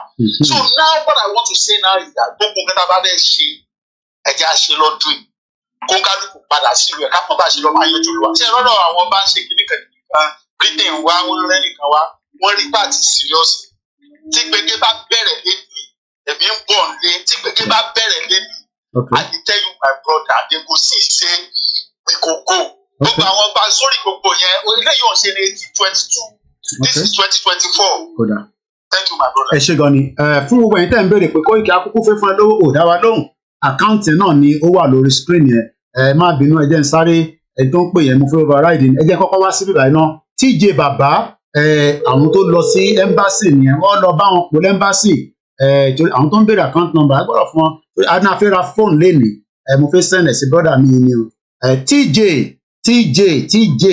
o kò jókòó sí background o monitor gbogbo tó ń lọ o bá wa dá sọ̀rọ̀ yìí mọ́ mo mọ̀ pé o monitor ẹ̀ kí ló ń ṣẹlẹ̀ TJ bàbá gbogbo ẹ̀ láti rí British ti lọ sí Nàìjíríà wọ́n ní 2075 èmi ọmọ ọdún mélòó ló jẹ́ ọbọ̀ bí ṣe ń rojú ẹ̀ bá rí àbúrò àṣìbẹ́ pé bí i 20 years old ìwọ tẹ̀ tí ní dàgbà púpọ̀ wá ti wípé bí 70 èmi á ti máa wà bí 90 TJ British ní 50 years náà nìkan wọ́n ní kò ní pẹ́ mọ́ wọ́n ní wàá máa kọ̀ ṣiṣẹ́ l'Amẹ́ríkà ní gbàngbóhùn sókè káwọn èèyàn gbọ́ ẹ. Koiki oríṣègùn ni bọ́dà oríṣègùn ni ilé àtọ̀nà ọlọ́run abẹ́ dúró tí wọ́n lọ́wọ́. Àmì Jésù mò ń bọ̀ akéde lórí Twitter space àmì gbóhùn sókè. Màmá máa rí rí ẹ pẹ̀lú ògo Ọlọ́run. Wọ́n ń ṣàdúrà àwọn èèyàn ṣàbí fún mi o wọ́n ń ṣàdúrà àmì Allah àmì. Ó gbìyànjú ó ti sọ tẹ́lẹ̀ ó ní wọn last man standing wa mo lè gbà bẹ́ẹ̀ kó last man standing wa kí a máa sọ lọ bóyá sọ nípa Yorùbá nation. Torí kọ́kọ́ ní pẹ́ bóyá àwọn èèyàn wa ní pé number one I will come in a negative way. Anyone go ahead. Ìyá òtítọ́ ìyá yẹn ò tí tó tí ìyá yẹn bá tó ṣe I swear to God tí a bá dà sílẹ̀ lẹ́nu ní Nàìjíríà yẹn bójú gbọ́ ló máa lè lọ́lé o mi fògùn ẹ̀gbá yìí ni pé mo wà lára àwọn tó máa padà lọ lé pé jẹ́ ká lọ fọ́ nǹkan tó kù bẹ́ẹ̀. a ní ìyá yẹn ò tí tó ṣe tí ìyá yẹn bá tó a máa ní àwọn external tó máa wọlé tó máa wá support àwọn tó wà nílé àbí tó fẹ́ wá láti wá èdè ìdílé tẹ́tí rí ta bá retí pé British boy wọ́n ti mọ̀ pé yes wọ́n máa sọ wọ́n ní South Sahara òun ní West Africa ibẹ̀ ní kókó ọbẹ̀ Africa ibẹ̀ ní kókó ọbẹ̀ gbogbo Western world kan wà. tẹ́tí rí èmi bẹ Ọlọ́run Donald Trump ti wọlé bíbá yẹn sí bóyá sọ Ọlọ́run máa ṣe kí ni wọ́n máa ṣe massive deport èmi bẹ Ọlọ́run àti ìṣùgbọ́n lọ́wọ́ ó ṣe massive deport yẹn kó deport àwọn Africa àtàwọn Nàìjíríà tó ṣe wọlé kó deport wọn. wà láì dàgbà kó deport ẹni kan Ọlọ́run àti ìṣù àrùn lọ́wọ́ sẹ́ ó ṣe massive deport yẹn kó deport everybody Africa àwọn tó ti rí wọn lẹ́ẹ̀ bíbá yìí ẹ bá dá Africa padà tẹ́tẹ́lẹ̀ yìí ó yẹ ẹni lọ fi lọ sí airport Nàìjíríà.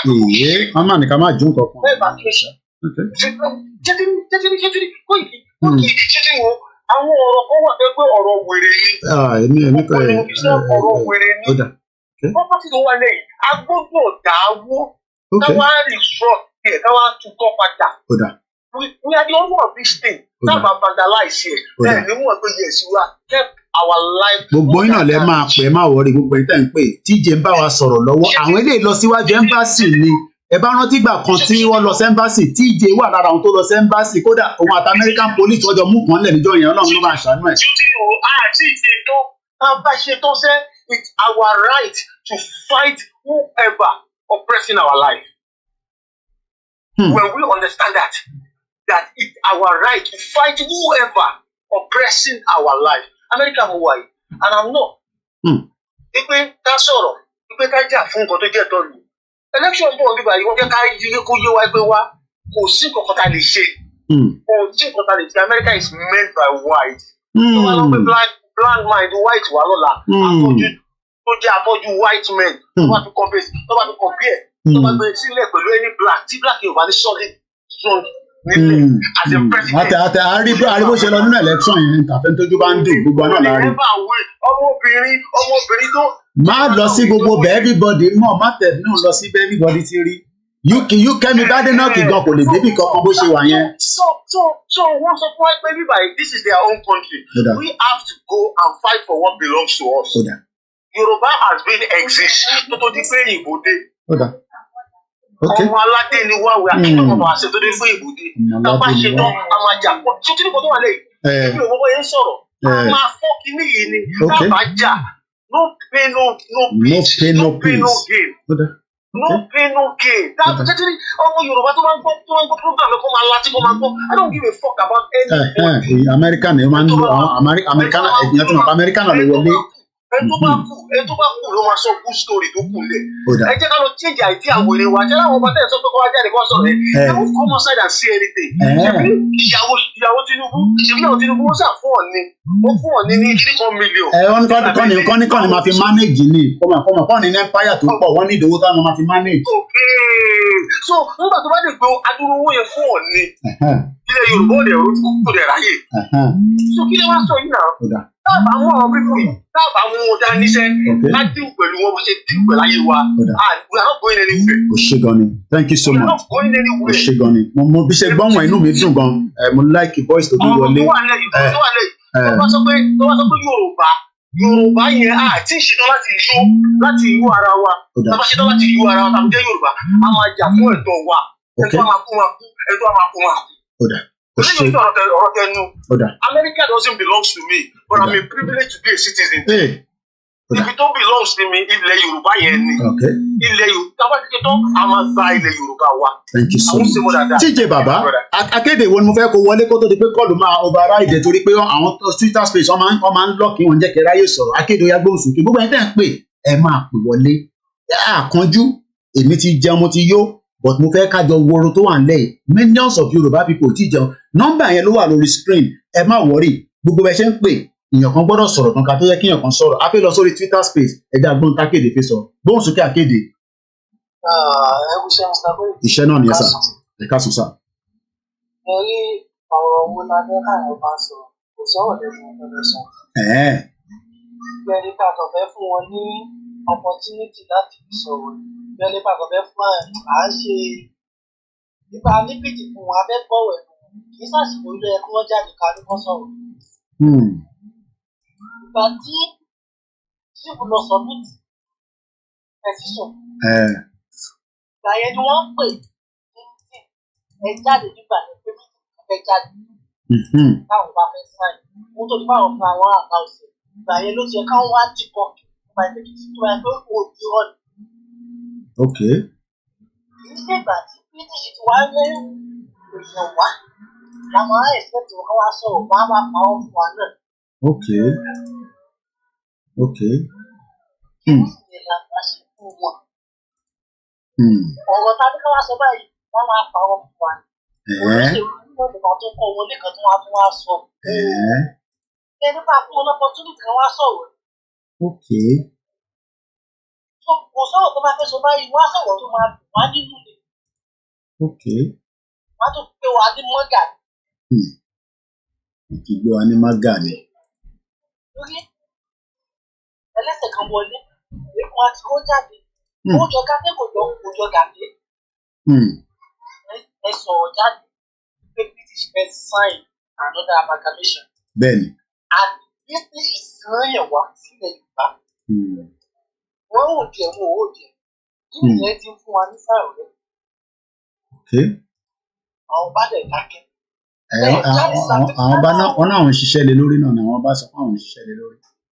Àwọn gbọ́dọ̀ kankan ṣe lé lórí. Wọ́n sáyẹn because wọ́n gbé jáde. Kí ni ìyẹn bá máa ṣe fún wọn? Wọ́n á fi sọ̀rọ̀. Ọ̀rọ̀ tí wọ́n náà wá expect òun ni ká ṣe kílẹ̀ fún wọn. Ká bá ṣe kílẹ̀ fún wọn, wá sọ̀rọ̀ jáde. Ẹ ṣe gan, mò ń padà bọ̀ ẹ má sá lọ ẹ ṣe ìgbà mute mọ́ bẹ́ẹ̀. Gbogbo ẹni tẹ́ ń pè ó yẹ sáré máa pè wọlé. Pension wọ́n ní pension ti tán báyìí o. Gbogbo ẹni tó fẹ́ bá mi sọ̀rọ̀ 40 miss call ẹ̀yin lẹ máa wá pè padà torí mo lè máa pè yín. Ẹ wá jẹ́ ká máa ṣe ní kíákíá ní 3 minutes. Ẹ ti wọlé ẹ mute background tí bá ti lè gbé kọ́ọ̀lù yín ẹ mute background ẹ go straight to the point bẹ́ẹ̀ bá fẹ́ kí ni gan kò pọ̀ sí ìfẹ́ kí ni ẹ go straight to the point. Ẹ má jà kíra wa. Okay. Like yesterday. Yes. I had a chat with you lórí àwọn 4 issues. Mo rántí yes. Mo rántí kódà tí àwọn ọmọ Igbo la fi ṣe ti kẹrin mo rántí yín dáadáa. Journalist ò ń gbàgbé nǹkan kódà mẹ́sẹ̀gì yín gan máa ṣèdí níbẹ̀ fún bàbá mi torí àráyè sọ̀rọ̀ lánàá. I respect that. Go ahead, sir. Good, very, very, very good memory. Okay. I don't want to go to that now, but mo máa brush it quickly. Let me rush everything. Take time. I'm going, sir. Sherry, I am a businessman and I have traveled to nearly everywhere in the world, north, east, south, west of the world. Okay. And I've lived in different countries. So, money experience. I don't need to read too many books. And Timbama George, Sherry Goti and what the British are saying. Or more how they projected it. Only by 2075, 2075. I got it. But, okay. Sherry, I will just cite an example quickly. Sweden, I've lived there. Sherry country here was a poor country back in the days. If you are there in the 60s, it was a poor country. Today is one of the richest countries in the world. Even in the 70s, they were struggling. Picked from 70s, 80s, and today, they are great. I'll pick another example. I've been to Poland. Sherry, Poland. When I was in Belgium back in the days in 1991, I used to work with one of my dad's colleagues. Ó máa ń sọ̀rọ̀ fún mi pé tó bá ti rí a Polish man tó bá ti wọlé sọ́dọ̀ ẹ̀ sá fún. I was working with the INEs, motor dealers. So sínú garage jẹ́ ká kásá fún wọn. Because he gave an example. Only tí yóò bá sá underwear sí, tí yóò bá hang underwear sí ta, a polished man, oh my, respect to them. I'm not here to disrespect anybody. But yeah, that was the image every European, everybody in the world had about Polish people. Because ìlú wọn ò lóòótọ́. They were based on lies. They buried 10 out of them. 9 out of them máa parọ́ fún yín. Ó máa fẹ́ kọ́nà yín to make it.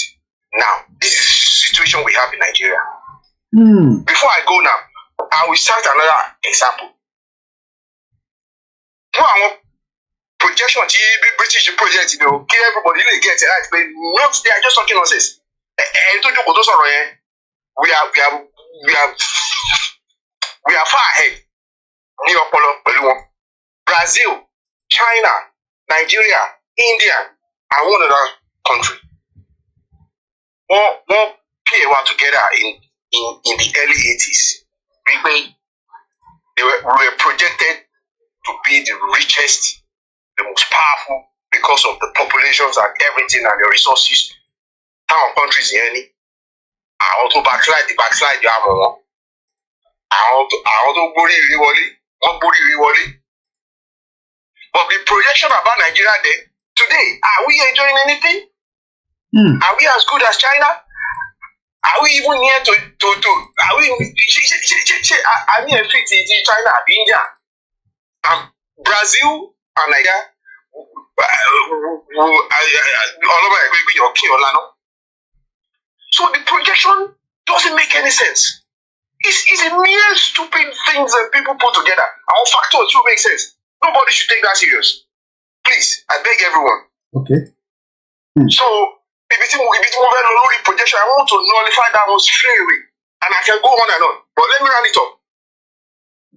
Our Tomba Wagbe as a host, we have lived, or let me say, the Ghanaians in millions, more than 2 million of Ghanaians have lived with us in the Yoruba land. And as a host, we did not get it wrong with them. Till tomorrow, we have good relationship with them. The Hausas they've lived when the West was the West, and it will always be the West, like Barolongwaba. And our Hausas, they were in millions. That people were Dawalam to you. Our Igbo, Dawalam, one few Agali. And what I want to say is, please, they can know how to approach this. See, or hate you, don't hate you. The reason I'm saying this, hate is a very dangerous factor.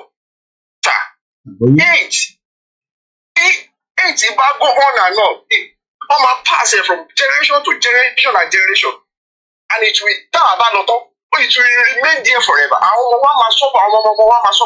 We need to quench it, and we need to put a stop to it. Whichever way, the Bible will put Amen. So let's work on that. We don't need that hate. They don't need to hate us.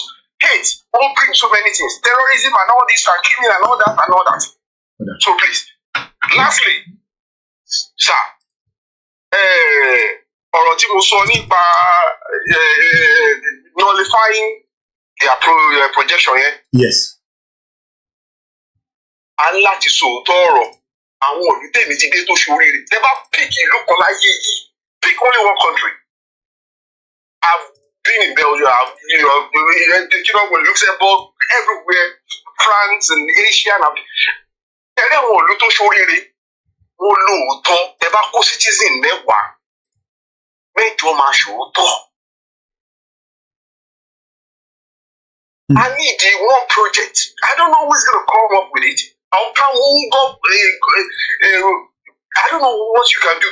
I need project. Can you think back to it? I'm also for the moral talk, the Omoluabi thing. That name Omoluabi, let us inculcate it. Let us put it in our children, our upcoming, or even the ones that are grown. Let us put it in them. Bá a ṣe ń wà láyé ìjọ sí rẹ̀ tó bá gbé ṣu sí ibi yóò gbúdọ̀ gbé o. Nǹkan tí ìlú fi dá nìyẹn o. Oh, she expect everybody why the Yahoo, everybody the nuisance. Are you expecting the country, the society or where the community to be good? Please. That's my final straw.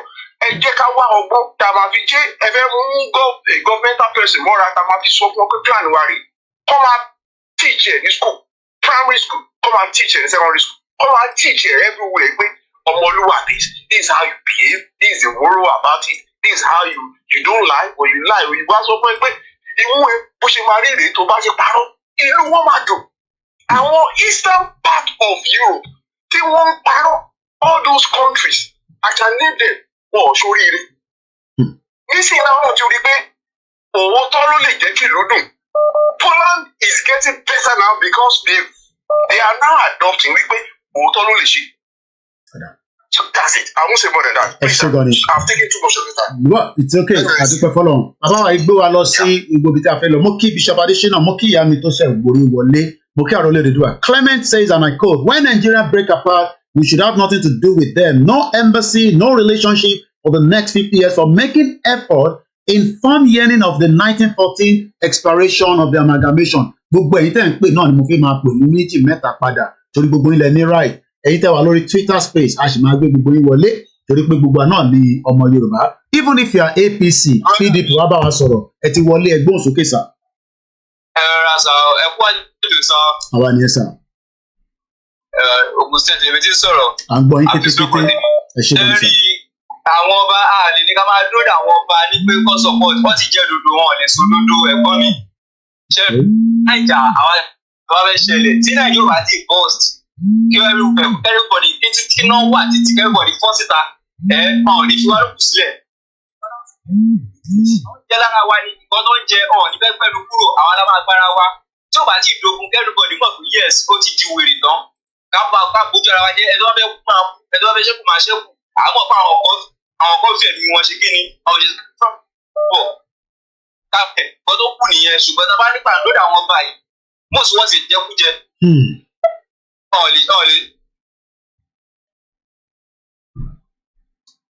Network kò jẹ́ ká gbọ́ bàbá wa mọ́. So action la ní sí. So tẹ́yìn bá láǹfààní mo kí gbogbo ẹ̀yin tẹ̀gùn state láti gbogbo local government àwọn ọmọ Yorùbá tó ń bẹ níbẹ̀ àti tó ṣe ti Yorùbá nation àti tó ṣe tẹ́ bá láǹfààní àti bá David Lammy sọ̀rọ̀ ìyẹn arákùnrin tó gbé lẹ́tà yẹn wá tó wá ń sọ fún wa pé Nàìjíríà máa da làgbà tó ń pè látògùn state tó máa ríṣẹ́ ṣe partnership ní kílẹ̀ yìí máa sọ fún David Lammy. Tí David Lammy tẹ́ bá láǹfààní àti rí David Lammy sójú tó dẹ̀ sọ pé Nàìjíríà máa da ní 50 years from now pé ká lọ ṣe sùúrù kí lẹ́yìn máa sọ fún. Àpárá tí wọ́n lọ sọ yẹn sí àwọn alára ló mọ bá yẹn ń ta àwọn alámọ̀tí bàtà tí táwa lẹ́sẹ̀ kò lè bá wa sọ yẹn wọn ò lè decide fún wa àwọn alámìlú wa jìbìtì náà wá ṣe òun ló jẹ́ kó agamẹ́ ti wá pọ̀ òun kọ́ ló fẹ́ decide fáwa. Tí ó bá ti di wèrè ó máa dógún ni kò lè bá wa sọ àwọn kọ́lọ́fẹ́ decide for we owns our life we owns our land. Jìbìtì tó wá ṣe òun lọ́ọ́ fi so wá pọ̀ sínú ẹrú tó dáa sóko ẹrú yìí. So action làwọn gbọ́ nídìí fúnra wa because àwọn ọba yẹn wọ́n ti jò lọ́ọ́ ti jẹ dòdò wọ́n mọ̀ pé ẹ̀sùn tẹ́lẹ̀tẹ́lẹ̀ ni ọ̀fìn ìjọba ń fún àwọn jẹ ẹ̀tọ́ wọn gbogbo wọ́n ti gbà wọ́n ti gbẹ̀tọ́ ọba mọ́ tiwọn. Wọ́n sọ̀dà local imagine. Ẹ ṣe gan bàbá wa mo kí yan gbogbo àwọn tí Ògùn state ọba ò láṣẹ. Ìjọba ló tún pàṣẹ fún ìjọba tó yẹ pé ẹrú àwọn ilé ẹ̀kọ́ máa ṣe ẹrú lábẹ́ ọba kó máa pàṣẹ lọ́wọ́ ọba kó ló tó ṣe ní sí. Bí àwọn ọba wọn rántí bí àwọn ọmọ wọn ti gbàgbé. Ọmọ ni ìjẹkújẹjẹ ni ìwòsàn ti mọ̀ pé pàǹkàn fi kọ́ kékeré tọ́ Yorùbá lẹ́nu là tábà ti fi kọ́ tọ́ wọn lẹ́nu wò báyìí lójú wọn ó ti jèrè ìyẹn ọ̀dẹ̀ mọ̀ pé kékeré ìbẹ̀rẹ̀ fún wọn jẹ́ ńlá abẹ ó wà lápò tiwọn. Ó wà lápò tiwọn jẹ́ ká máa tẹ̀síwájú ká bọ́ sí street. Ẹ ṣé gan ni torí àsìkò ni jẹ́ ká lọ sí the next caller láti Maryland. Mo kí bàbá mi Adébáyọ̀ Yusuf Adébáyọ̀ Ọlárẹ̀wájú Táíwò sọ pé action mo kí olórí ẹbí wà látà.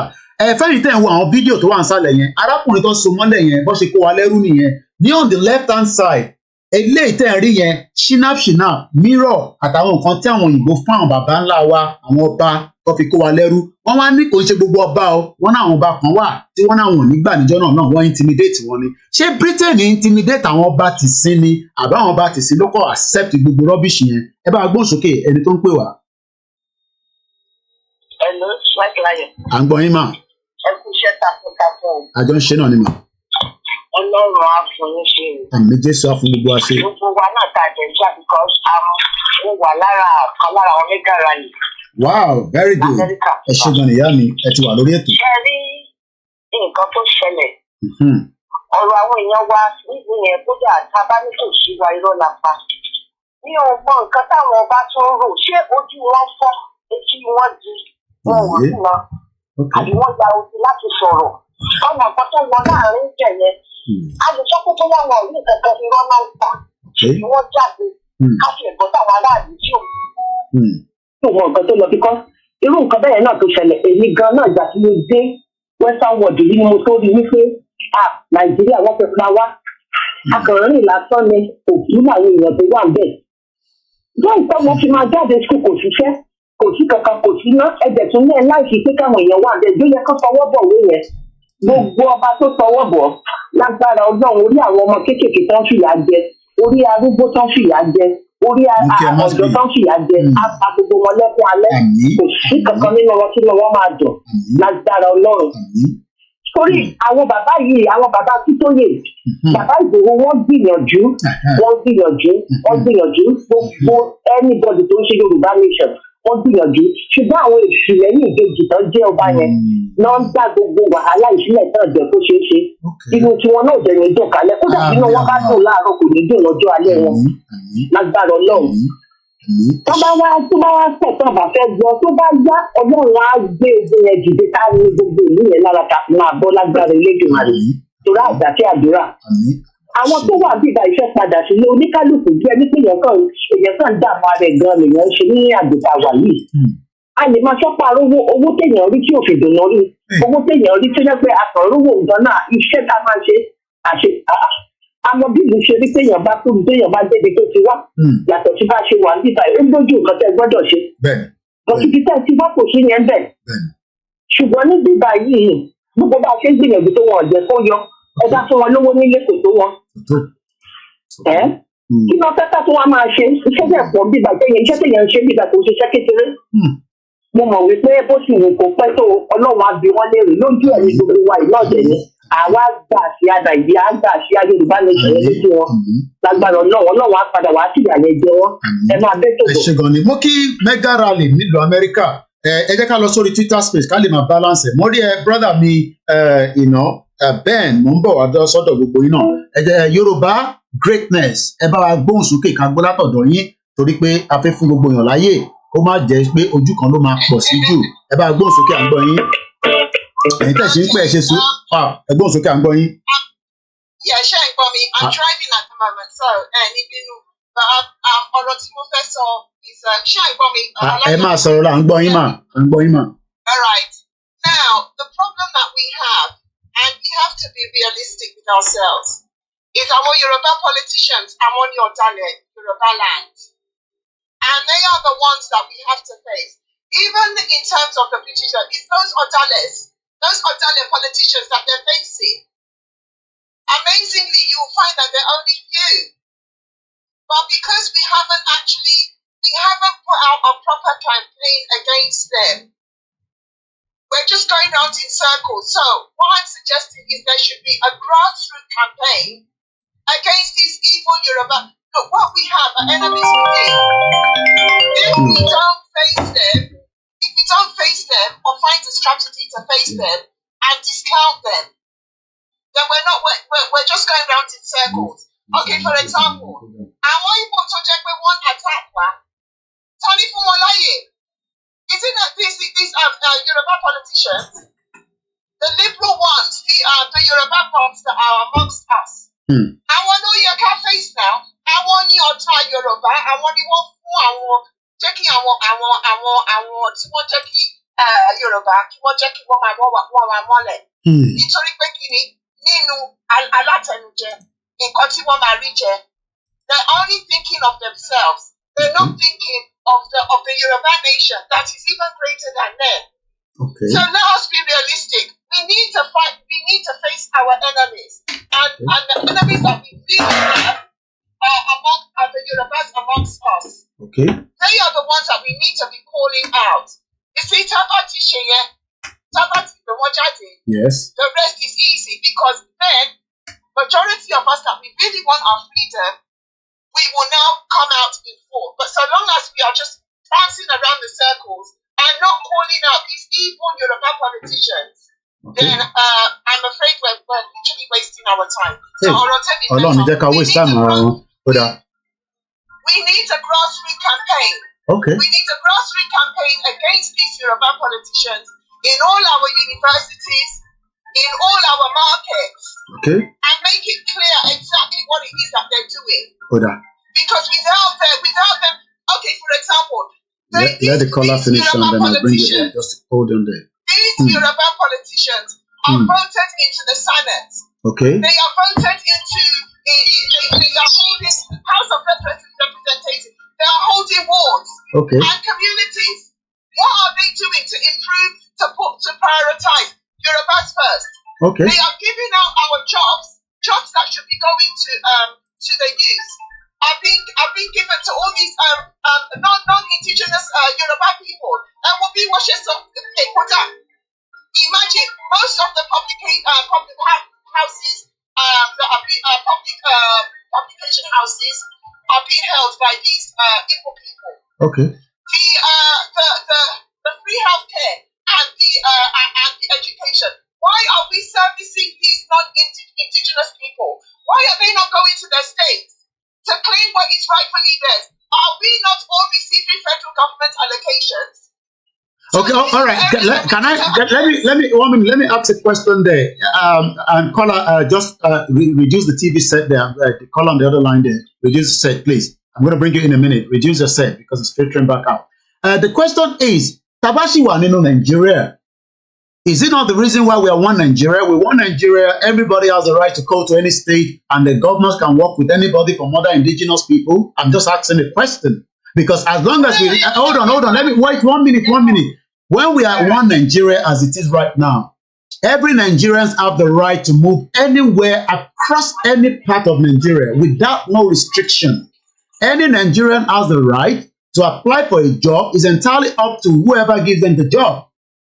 So why should we blame, those indigenous people? And I know you are putting the effort on our governors, but is it not the reason why if we have a country of ours, we might be able to convince those that still believe in one Nigeria, because we are many Yoruba people that are shouting against indigenous people that are not Yorubas, but they don't want Yoruba nation. Because you cannot resolve most of this problem if we are still in Nigeria. And I'm sure you know that. Just another 30 seconds because I'm going to take more calls. Go ahead. Can I answer your question? These are the areas that the Yoruba politicians need to be pushing. Yeah, but they're not going to hold on. They're not going to push it. That's the problem. These Yoruba politicians are not going to. That is why I'm saying that we need to call them out. We've been calling them out for the last 4 years. We've been calling them out for the last 25 years, even before Yoruba Nation started. I was in Nigeria in 2015. They're not going to listen. Well, we can't say that they're not going to. They're not listening. You know that. I myself and you know that. They're not going to listen. Let's stop deceiving ourselves. Akintoye that was even lenient to Yoruba people. They don't listen until he died. Why are we living in a denial that they're going to listen to us? How are they going to listen? You've not given me how they're going to listen. They're not going to listen. Alayomi, yes. I'll be honest with you. Because, we have been on this campaign for many years. Well, I've known you now for about 3 years.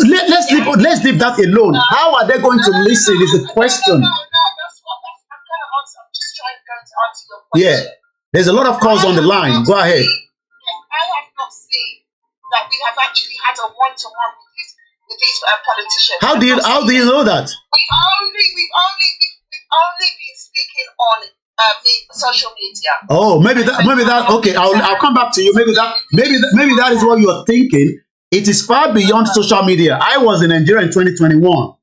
I went to Nigeria in 2021 and I did engage Baba Adebanjo. Baba Adebanjo is one of the closest to some of these politicians. I cannot reveal some of what he says, but it's like, you know, you're not going to come back to me maybe in the next few minutes. I'll let you drive. I'll come back again to you. I have a caller on the line. Come on, caller. Let's listen to you. Sorry for holding you for the last 4 minutes. For now, because the line is very busy. I'm going to come back to the next caller in a minute. Go ahead, caller. Good afternoon.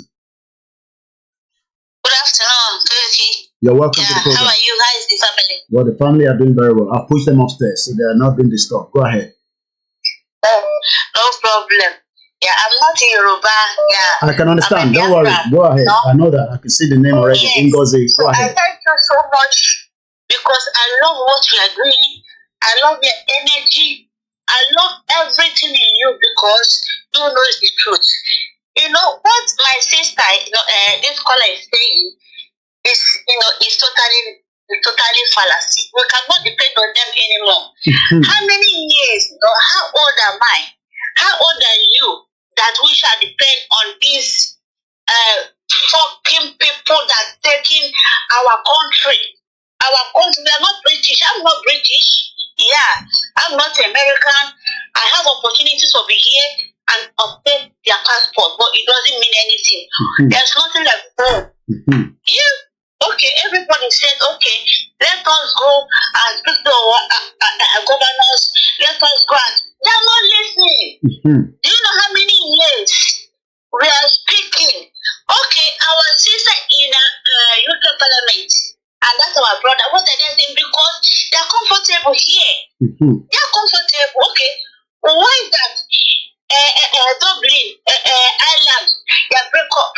Why? Why Scotland are pushing to break up from UK? You know? Is it not because of they just settle well, but they're living well? You know, why can't us do it? We do it. We have the power to do it. Even UK left EU in 2016. So maybe I should add that to it, but go ahead. Please, my brother, please, no matter what they're batching you, please, let us keep on moving. Let us keep on moving. Okay. We will get there. Okay. We should not stop. We should not stop. If we stop, all of us will die. All of us will perish. This is our home. If they know, let them go and read history. I learn history. I'm not educated, but I research. Yeah. Before these people come and bring us together, everybody, we're not together before. Okay. We're not together. You understand? Yeah. Because of our oil, we're going to break up, whether they like it or not. Okay. Before you go, I want to see. I want to hear from the perspective. All right, thank you so much. Before you go, can I ask you, because as a Biafran, you've seen David Lammy. I know you are preparing for a lot, in December. You don't want to be distracted. What are you all saying with the move of David Lammy telling Nigeria that Nigeria will be a better place by 2075? Strategically, we're establishing, and I mean, this is not what this is what I say. I've got it on the screen. Establishing the Nigerian-UK strategic partnership. Joint communique between David Lammy and the Minister for what is your caucus, within the Biafra? I know you guys are preparing, but what are you saying on this particular David Lammy moves? My brother, we don't care. We don't care. What we care for is the Biafra. We are going forward. We are going to declare it. We don't care. Whatever they say, we don't mind. We don't care. We make up our minds. Wow. Understand? Majority carries the vote. We don't care. I love that part. Because I love that part. Majority carry the vote. Wow. Okay. Interesting. Wow. Interesting time ahead. I'm going to let you go. Keep watching. Keep sharing. One love of the Biafra. And I appreciate you, Sister Ngozi. All hail Biafra and to our peer. I like you. I think we tell them because I want to sorrow. Ó dẹ̀ máa dàbí pé àwa bias pé kó kì í ṣọ́kọ̀lù gbé ni mo fẹ́ gbé kọ́ọ̀lù màmá wa láti bíbá gbogbo ẹni tẹ́ pé náà the program will be extended ẹ má wọrí inú ilé mo wà tó bá rẹ̀ mí máa lọ ṣe tíì ọ̀rọ̀ tó à ń sọ ọ̀rọ̀ tó kan gbogbo ọmọ Yorùbá ni a need ọmọ APC kó wá bá wa sọ̀rọ̀ ọmọ PDP kó wá bá wa sọ̀rọ̀ Labour Party ìran Yorùbá là ń sọ̀rọ̀ ẹ̀ ẹ bá gbọ́n sókè yá wa. Ẹ ká sọ White Lion. à ń gbọ́ yín mà amen. Mo kàn fẹ́ sọ̀rọ̀ lórí David Lammy. David Lammy. Tó ní pé in the next 50 years. Bẹ́ẹ̀ ni mà. Nàìjíríà máa di whatever. Ẹ jẹ́ kí mi bá yín sọ ẹ má ní ká lo whatever ó ní Nigeria will be a better place as number 5th largest economy in the world by 2075 èmi kọ́ mo sọ David Lammy ló sọ. Bẹ́ẹ̀ sà but láti ẹ̀yìn wà láti láti tọ́lọ́ ti mú wa lẹ́rú láti wà nú ẹ̀ wọn ò ṣe nǹkan kan tó àti nǹkan kan àtúbọ̀ ń lọlẹ̀ sí ni so kí wàá ní assurance pé wà á máa lọ síwájú kọ́tẹ́mi kàn rò ní pé wọ́n fẹ́ mú wa lẹ́rú ni wọ́n kọ́ tún fẹ́ mú wa lẹ́rú lẹ́ẹ̀kejì wọ́n fẹ́ kàn wá jẹ Kẹ́mi Badmus sọ pé UK first. Ó sọ bẹ́ẹ̀ ẹ parọ́ ó sọ bẹ́ẹ̀ bẹ́ẹ̀ ni. Ó ṣe Yorùbá first. Káwa establish ara wa káwa níta wa wọ́n máa bá wa trade kọ́ máa bá wa ní relationship. Ọgbọ́n olè láti mú wa lẹ́rú ni láti ti mú wa lẹ́rú tán wá fi wá lẹ̀ yàyà pọ̀ pọ̀. At the moment ní wákàtí yìí kí ló ń ṣe nípa gbogbo wàhálà tó wà ní orílẹ̀-èdè Nàìjíríà wọ́n ṣe nǹkan kan. Wọ́n kàn jẹ́ kí gbogbo èèyàn jìyà wọ́n rí pé gbogbo èèyàn ló jìyà wọ́n ò dá sí. Kọ̀tọ́ ní pé wọ́n rí pé Yorùbá nation fẹ́ lọ. Àwọn gbogbo àwọn àárẹ̀ wá gbogbo. Everybody push out. Torí ẹ̀ náà fi ń sáré kíjokíjo pé káwọn lè tètè establish wa tó dà wá lè kó wa lẹ́rú. So kẹtọ lọ mọ́mì kí ni ẹ̀yin rò pé a lè ṣe pẹ̀lú àwọn ọba wa torí àwọn ọba wa ní wọ́n ní a lot of say indeed àwọn èèyàn ti agree pé káwọn bá ṣe fídíò a fẹ́ gbóhùn wọn pé wọn ò ní kankan ṣe pẹ̀lú ìrìn àjò David Lammy pé ká dúró sí Nàìjíríà for another 50 years bóyá amalgamation làwọn wá pé ni o bóyá wọ́n kọ̀ nǹkan kan míì ni o but àwọn mọ̀ pé ìtọ́ ṣe tẹ́lẹ̀ amalgamation lọ pẹ́ mọ̀ pé òyìnbó wọ́n lè ti yí òyìnbó yẹn padà wọ́n lè má pè ní amalgamation bí ẹ̀yìn lọ́ ṣe ń pè ní 2075 Nigeria will be better kí lẹ́yìn rò pé ká ṣe pẹ̀lú àwọn ọba wa ẹ bá wa ṣe ọ̀rọ̀ lé lórí. Ok nǹkan tí mo rò ni pé àwọn ọba wa wọ́n má bẹ̀rù wọ́n má bẹ̀rù anybody tó má àwa Yorùbá àtọ́wọ́ láti dúró sí ẹ̀yìn wọn. Wọ́n bá rọ̀ wọ́n lóyè tí Yorùbá bá wọlé wọ́n á padà sórí oyè ó tẹ̀ pé wọ́n lè rọ̀ wọ́n lóyè tó bá tà láti rọ̀ wọ́n lóyè gbogbo Yorùbá pawọ́pọ̀ á dì wọ́n mú á lè jà fún wọn. Ìgbà tó má sọ pé nísìnyí o àwọn ò lè ẹ̀rú bà wọ́n àyà ń já wọn kó má bàa rọ̀ wọ́n lóyè. Ìgbà tí Yorùbá wá wọlé yẹn kan ló máa lè fún wọn. Ìgbà tí Yorùbá bá wọlé ìgbà yẹn ló máa wá lè fún wọn. Yorùbá múlẹ̀ sí kọ́ńtì náà ò ní gbogbo àwọn yòókù. Kódà ẹ ṣe gan. Ọmọ Yorùbá mọ̀ pé wọ́n ń ṣe tiwa. Mo láìkì mọ́mì wa yìí wọ́n fi ọgbọ́n àwọn màmá tí à ń bẹ̀ òun pé kó túbọ̀ máa dúró tì wá wọ́n bá wa fi ọgbọ́n yẹn kalẹ̀ láti fi bá wa sọ̀rọ̀ náà.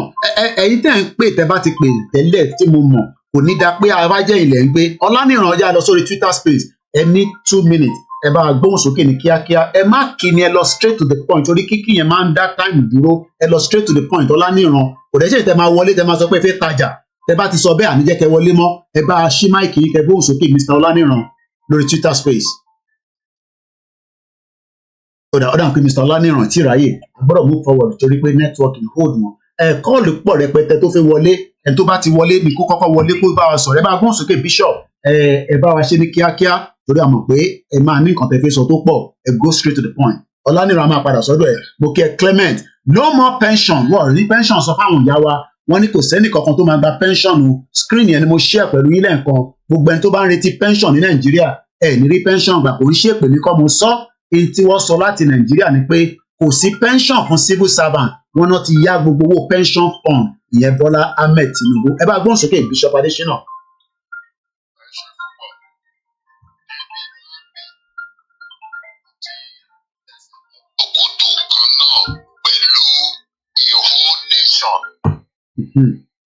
Wọ́n ti ṣe Bade náà kó wá take assignment yẹn for long. Bade náà kò yẹ ó lóun ò ní anything with Nigeria. This stupid bastard David Lammy took the assignment. Kì í ṣe ó ní ìran slave lòun. I don't know, maybe he's a Jamaican black Briton or what. To take that dirty assignment. Our investigation wa about the confirm that conclude tàbí evidence wípé àwọn ọba ilẹ̀ Yorùbá wọ́n actually pen the signature on any document or treaty. Àbẹ̀mọ̀ either ìjẹ̀bi or not. David Lammy will go down. It doesn't matter oyogun. The office yẹlẹ̀ orí táyà or any ajá ẹ̀ ògùn ló máa fi ẹ̀jẹ̀ ajá ẹ̀wẹ̀ kẹ́yìn. David Lammy, this stupid guy will go down. We go down. You don't mess up in the whole race. Yoruba is a race, a nation. Cannot be a disrespect for the entire race. People in Chicago who are people. And you pick up that next assignment, you came to do it. You will go down. People are tracking you. They are training you. They don't matter. Don't even worry about it. He can travel anywhere and go back to UK. When we do our investigation, we will track whatever he has done here. Once we confirm evidence, that guy is going down. He's going down. Then, what you saw for you, tẹ́lẹ̀, people go back to bed, the first thing is I won't buy one yet, and they want that no. It doesn't matter, any other, who support Yoruba nation, or who support Yoruba, I also support Yoruba nation, and some who want to come to rule, and travel away. I want to support Yoruba nation, and fuck the Kapala to any one that do not. Once that is shown, you don't face the politicians in office. Never give you back and up. Once those stop set is done, they win.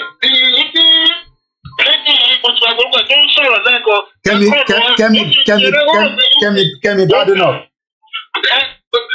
No, these are our sister. So they can call Yoruba greatness. This one doesn't listen. This one doesn't listen to you. How many years they are listening to everything that is happening here. They don't practically about you. Like those who are in Nigeria. You think you'll be talking to them. You take action. That's what they understand. You take action. You confront them. That's what they understand. When they are doing election, they don't campaign. They intimidate to do election. That's why you say that they are stealing ballot box. They break out to vote for them. Citizens don't vote in Nigeria. They buy votes. Don't you read the newspaper? Tinubu himself talk about stealing, snatching, and running. He's a ballot box. And all these things. So you don't talk about campaign or anything. You talk about confronting them. We prepare not to fight Nigeria. We prepare to fight our politicians and our traditional rulers. That's all. Padà sọ́dọ̀ yín Bishop. Once they are done, Nigerians can send any military to protect our land. There is no problem. We will be protecting our land together. They will call on either United Nations or our assistance for protection with Open Ajala Nigeria for Open. That's all. Mo ṣì máa padà sọ́dọ̀ yín Bishop later. Ẹ jẹ́ ká. Bishop ti bínú tán. Ọláníran mo ti pè lẹ́ẹ̀kan, màá tún fún ẹ ní one more chance. Ọláníran, open your mic. If otherwise, I'm going to bring you back to listen because we are still busy to be calling you, maybe networking. Olaniran on the Twitter space. Go ahead straight to the point. Go ahead straight to the point. I'm going. Woman tí ó ń sọ̀rọ̀ lẹ́ẹ̀kan tí ọ̀làpọ̀ ti kò ní space. Wọ́n á bọ́ sàn ìgbà ìbá ní kí wọ́n lọ listen to space bí èmi àti tí mo wà bẹ́ẹ̀ tí abẹ́gọ̀ náà one of the DSS agents táyọ̀ sọ̀rọ̀ bẹ́ẹ̀. So tó yẹ sọ pé ẹni tí ọba ti bí sí anybody bá wà from nowhere from any country lọ wá sí Nigeria once ọba ti gba Nigeria passport tó ti di citizen of Nigeria even though Fulani ní or come from India once ọba ti gba pé Nigeria was citizen of Nigeria tó bá bímọ sí Nigeria tí India yẹn tó bá bímọ sí Nigeria ọmọ yẹn bá lè ní ọmọ yẹn tó bá gba birth certificate of Nigeria ọmọ yẹn ní yẹrẹ láti contest. Ẹ ṣe bí the same thing náà ní bíbá ẹ so the same thing pẹ̀lú àwọn àtàwọn bíbá ẹ náà bí èmi sí bíbá ẹ ní sè mo ní right láti contest as an MP as a councillor so èyí tá ẹni sọ̀rọ̀ bó pé buttress ibẹ̀ yẹn so tá a bá wá ń push pé àwọn tí àtẹ̀jọ́wọ́ jẹ́ nínú Nàìjíríà ọmọ Ìgbò àtàwọn Haúsá pé kọ́ wà nílẹ̀ Yorùbá àwa fẹ́ lé wọn kúrò nísìn ó máa difficult ẹ má yẹ ká parọ́ fúnra wa ó máa difficult kámẹ́ èyí tẹ́yìn tẹ̀ tún sọ párá àtà yẹn ẹ̀ ń waste time nìyẹn ọ̀rọ̀ pé ẹ̀ṣẹ̀ ẹni tó ṣẹ̀ bí yẹn èyí táwọn focus lè ní pé àwọn Ìgbò tó wà pẹ̀lú wa hatred yẹn and all that but these are people that Nigeria was put together with and ìyẹn la ṣe ń sọ fáwọn tí wọ́n wà against Yorùbá nation pé ẹ jẹ́ ká unbundle ẹ̀ náà Can we come back into the reality conversation? Go ahead, Mr. Olaniran. Sorry for interrupting. Mo kí Mr. Rejan kí àwọn media tó wà nínú ilé, mo fẹ́ respect wọn. Mo kí ICTV, mo kí Yoruba Space TV, mo dẹ̀ kí ìyá wa Àṣàkẹ́ TV. Ẹ bá mi gbọ́ wọlé share button. Ọ̀rọ̀ tá à ń sọ níbí báyìí kò ń ṣọ̀rọ̀ pé a kàn ń jágbe. Ọ̀rọ̀ tó máa lè di ogun tá à ń try láti escalate pé kó má di ogun. Àwọn balẹ̀ Yorùbá fẹ́ fa ogun wọlé Yorùbá pẹ̀lú David Lammy àti British government pé a máa wà nínú Nàìjíríà fún 50 more years. I will be 90 something years old. Kò possible. Ó bẹ́tà ká kúkú wá jà ogun ẹ̀ bẹ́lẹ̀ ká wá mọ̀ pé àwọn tó bá kù kọ́ máa bá wa yanjú lẹ̀ Yorùbá. Yorùbá country àdé ti dúró báyẹn. Ẹgbọ́n sókè Mr. Olaniran. Mr. Adelanwa ẹ̀yin máa ní sùúrù after a few more calls ká tó padà sọ́dọ̀ yín. Olaniran ẹ sì náà another 3 minutes ẹ bá gbọ́n sókè ní kíákíá. So nǹkan tó wà bẹ́ẹ̀ pé tábánikà sọ tó tọ́ fúnra wa kò sí bí kò ṣe ní gbogbo and àwọn politician àwọn ni wọ́n fà wàhálà tó lọ sọ pé tí a bá jà tá a bá lọ fún àfẹ́ Nàìjíríà kò tí a bá gba orílẹ̀-èdè tí wá pé àwọn ìjọba terrorist Europeans tí wọ́n wá kó wa lẹ́rú fún wa wọ́n á pa ẹni wọ̀n náà ṣe gbogbo ẹ̀ but èmi sọ fún wọn pé àwa tá a jẹ́ Áfíríkà tá a jẹ́ aláwọ̀ lòdì a ti wà ní kọ́ńtì wọn náà so kò sí bí èèyàn tó máa jẹ́ Áfíríkà tó máa wà lọ́jọ́ wọn náà tó máa wú tó máa lájúlẹ̀ tó máa wọ tó máa pa àwọn èèyàn ní lórí ilẹ̀ wọn so ìyẹn ò lè pọ̀ sí bẹ́ẹ̀ so ayé àtijọ́ ní gbogbo àwọn ọ̀rọ̀ ẹ̀ so ẹlẹ́gẹ̀ẹ́jì ni pé normally ní ìmọ̀ irú education tí àwọn èèyàn ní ọmọ bọ́bọ́ tó rí pé still náà education àwọn tí wọ́n á kó wa lẹ́rù ni wọ́n study for sábàríkà wò normally èmi mo wà I'm an educated person but mo ń ṣe lọ́dà western education so lóòrè ní òbí yàtọ̀ gédéńgbé even though nígbà mo ń sọ̀rọ̀ ó yàtọ̀ so èmi ò mọ ní ibi tẹ̀mí ti study kò sí àkín fi ọ̀rọ̀ bó ọ̀rọ̀ a máa ń sọ bó bá ṣe rí ni so ó ní space kan tí mo lọ pẹ̀lú because oníwọ̀ kan tó ń pè ní abẹ́gọ́ mo mọ̀ pé ara àwọn òṣìṣẹ́ DSS ní ẹni yẹn so bó ṣe wà ní sọ́ọ̀lì bí àwọn ẹni tí wọ́n pẹ́ tí máa tẹ́wé tí bá fọ̀rọ̀ wá lẹ́nu ó máa tọ́ra ti sọ̀rọ̀ tọ́ fún àwọn yìí so ìgbà tí mo bá speaker mic tó fún mi ní mic láti sọ̀rọ̀ so mo ṣe wọlé mo sọ pé nǹkan tí mo kọ́kọ́ sọ ni pé àwọn kò sí anybody tó jẹ́ ọmọ Yorùbá tó ń ṣe ọmọ Nàìjíríà àtọ́wálẹ̀ yẹn pé anybody tó bá jẹ́ ọmọ Yorùbá tó bá wù pé ọmọ Nàìjíríà lòun ó gba mic ó máa bọ̀ ní mic so that màá lè bèrè question lọ́wọ́ ẹ̀ so ara àwọn iṣẹ́ DSS yẹn wá ní òkè bóyá òun ọmọ Yorùbá lòun Nàìjíríà lòun màá bèrè question lọ́wọ́ ẹ̀ pé ṣé ní family tàwa àwọn ò ní document kankan tó sign wa into Nigeria Union so ṣé àwọn ní document irú ẹ̀ ní inú family tàwọn kan ẹ̀dá document tó sign wọn into Nigeria Union so bóyá bẹ̀rẹ̀ sí ní bóyá dá pẹ́rọ̀ lọ̀rọ̀ lé ìjàmbá rẹ̀ máa ń sọ bóyá bẹ̀rẹ̀ sí sọ̀rọ̀ yẹn pé cause kò sí bóyá fẹ́ parọ́ ń bẹ̀ yẹn káwọn èèyàn má jàrọ̀ ẹ̀ tó kò ní choice pé kó sọ òótọ́ lọ so nǹkan tó sọ ni pé Yorùbá people that's gbogbo ilẹ̀ Yorùbá pápátá we are conquered people ó ní ọtí kan àwọn British wọ́n wá conquered wa tí pé wọ́n wọlé wọ́n pa àwọn èèyàn wọ́n ṣe nǹkan oríṣiríṣi so wọ́n dẹ̀ kó wa lẹ́rú so gbàdọ́ kó wa lẹ́rú tán wọ́n dẹ̀ padà wá fún wa ní òmìnira àwọn kan bẹ́ẹ̀ pé so àsìkò yẹn àwọn British àwọn ni wọ́n wà in control so wọ́n á sọ pé òkè nísìnyí àwọn wo ló wá ní ó dá Nàìjíríà sílẹ̀ so ó wá sọ pé ó sọ náà pé àwọn British àwọn ni wọ́n dá Nàìjíríà sílẹ̀ because àwọn ọmọ kọ́ńpáì àwọn ọmọ ṣe yí orúkọ bí èmi nísìnyí fún wa látọ̀gbọ̀ sílẹ̀ tí wọ́n ṣe yí orúkọ ìlú ọ̀padà sí Nàìjíríà so and sísè pé kò sí document kankan tó so wá tí a ti sign agreement nínú ẹ̀yí gbogbo Yorùbá pápátá kò sáà ní document kan tó sign wa into Nigeria Union which means we are not in Nigeria so àwọn èèyàn kan parọ́ fúnra wọn lóṣìṣì so nígbà tí nígbà tó balẹ̀ kì í ṣe Nigeria why will I obey Nigeria law why will I obey the police government all these lawyer all these things why will I obey those things so and those things àwọn kìíní yẹn wọ́n dẹ̀ operate lórí wa. Mute background Mr. Ben ẹ ti wọlé ẹ̀kọ́ mute mọ́lẹ̀ Mr. Ben go ahead Mr. Olaniran. àwọn èèyàn bìlẹ̀ pé Nàìjíríà pé kọ́ńtì àwọn ni wọ́n dẹ̀ ń kún torí ẹ̀ tó tó yẹ pé òye kọ́ńtì wọn àwọn British àwọn ni wọ́n wá tí wọ́n gba gbogbo ilẹ̀ tí wọ́n dẹ̀ lè mú gbogbo ilẹ̀. All right, so kí ni nǹkan tó ń wá sọ how do we unbundle it because everybody knows that the genesis of the creation How do we unbundle it? Ọlọ́run sọ ni pé kò sẹ́nìbọ̀dì tó lẹ́nu láti sọ̀rọ̀ bó tó bá ti jẹ́ Yorùbá nation tó bá ti ṣe ti Nàìjíríà that's enemy Nàìjíríà ni ẹ yóò kó jẹ́ politician kò bá pàdé àbí kọ́tẹ́ ni ẹ wà after ni ẹni ẹ wà ní Peter ó ṣiṣẹ́ pẹ̀lú àwọn DSS. It doesn't matter ibi tó ti ń ṣiṣẹ́ it doesn't matter wherever ibi tó ti ń ṣiṣẹ́. So what he's saying is that Ali unbundle it. That's all I want to know. Ó ní ogun ni ó ní tábàtẹ́ unbundle ẹ pé a máa jà ni a máa. Ẹ bá mi tún mọ́lẹ̀ I have to get points in because we're very busy. A máa padà sọ́dọ̀ yìí again if there's enough time. Go ahead Mr. Ben. Ẹ bá mute bá èmi mo ní kẹ́ mute èmi mo ní show màá sì fún yín láyè ẹ ń ṣàlejò mi Mr. Ọláníran.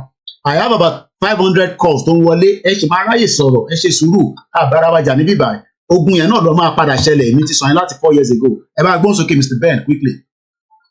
Okay, hello Mr. Koike ẹkújọ mẹ́ta ẹ ṣe ẹjẹ fún mi lásìkò láti sọ̀rọ̀ yeah so because I saw the topic what is on your list UK is a new approach to Africa Nigeria therefore Lammy and Kemi the position they are standing for the United Kingdom.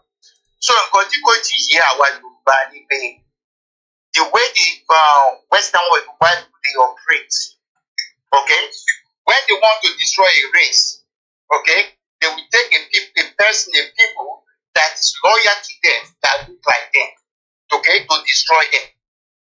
This is what we never most people don't recognize or admit.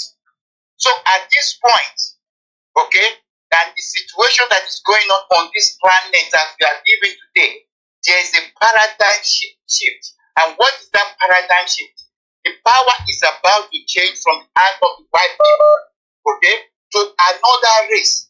And Yoruba is the race that the Yoruba want to give that power to. So this is why the British government, okay, they are playing all these their shenanigans upon the Yorubas. This is why they chose Kemi as the Tory leader. Okay, so they can try to captivate the mind of the Yoruba. Oh, maybe Yoruba has reached step, but it's a lie. And this is why they have to stand Lammy down. Okay, he's a black man also. I believe before Lammy was David Cameron.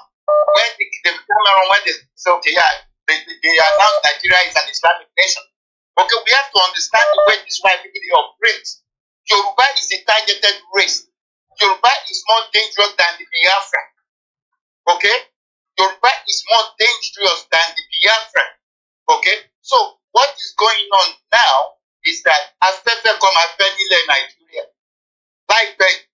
And it's Afenifere of destruction. They will be beheaded. Serious.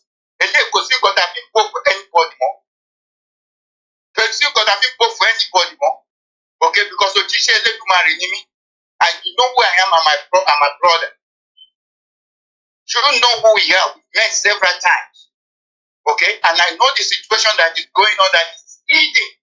Okay, that the white British government, the royal family of England, the chance, they are hiding, they are finding a way to run away. Okay, so because the consolidate, don't end everything. Ogun àti gbogbo àwọn tí wọ́n pera wọn ní governor politician in Nigeria in Yoruba land, there is no need to say you want to bring them to the table. They are not majority of them. They are not part of the real Yoruba bloc. We've said it before. They are children of Lancados and Degados. Okay, so this is what we have to know because things are happening more in the spiritual in another realm that our people don't understand what is going on. They just have to see it. The rain here we are now. That people just okay, it's going to get better. But no.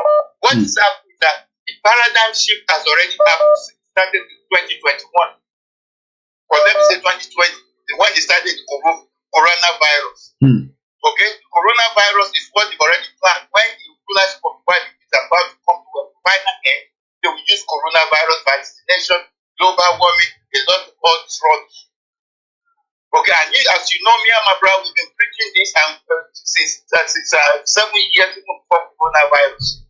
Because most time you don't understand what is going to happen. This is why the government or British government, they are against my life, my family, and my brother was locked up in prison for 2 years. After 2 years, they deported him to Nigeria. Even in Nigeria, hold on. So has it's been deported? Hold on. Did I hear you say that it's been deported? He's been deported to Nigeria. Wow. I tell you, he's already stuck at Pepe come and spend in Nigeria. Wow. Okay, all right. Now, don't go too much into the details. That's fine. Okay. Ogumbo, Kosogwe. Ogumbo, Nigeria. Kosogwe. Kosogwe.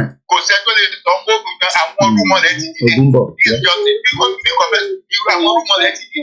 Because Yoruba Congo ní ọmọ aládé, kí ni túmọ̀ ọmọ aládé? Àwọn èèyàn wa ti don't think gbogbo àwọn tí wọ́n ní wọ́n jókòó sórí ipò ọba. They are not our people, wọ́n ṣe yọ wa. Wọ́n kọ́ ju tóbi wa ní àwọn ọmọ làǹkàdó kàdàgàdọ̀. Wow. So this is more into the spiritual. Ẹ ti pè lẹ́ẹ̀kan ni mo ṣe kọ́ọ̀lù. Àkọọ́lù pọ̀ rẹpẹtẹ. Ẹni sùúrù because ẹ̀bẹ̀ ṣe ń pè yẹn àwọn tó fi pè náà ẹ̀ níjẹ́ kọ́ sọ tiwọn tán. Ẹni sùúrù ẹni kan wà on the line ẹni sì ní sùúrù ṣe mo náà gbé ní ẹni sùúrù ẹ̀yẹ́kẹ́ni ẹ̀ sọ̀rọ̀ tán mo ń gbọ́ Mr. Ben ẹ̀ gbọ́ ẹ̀.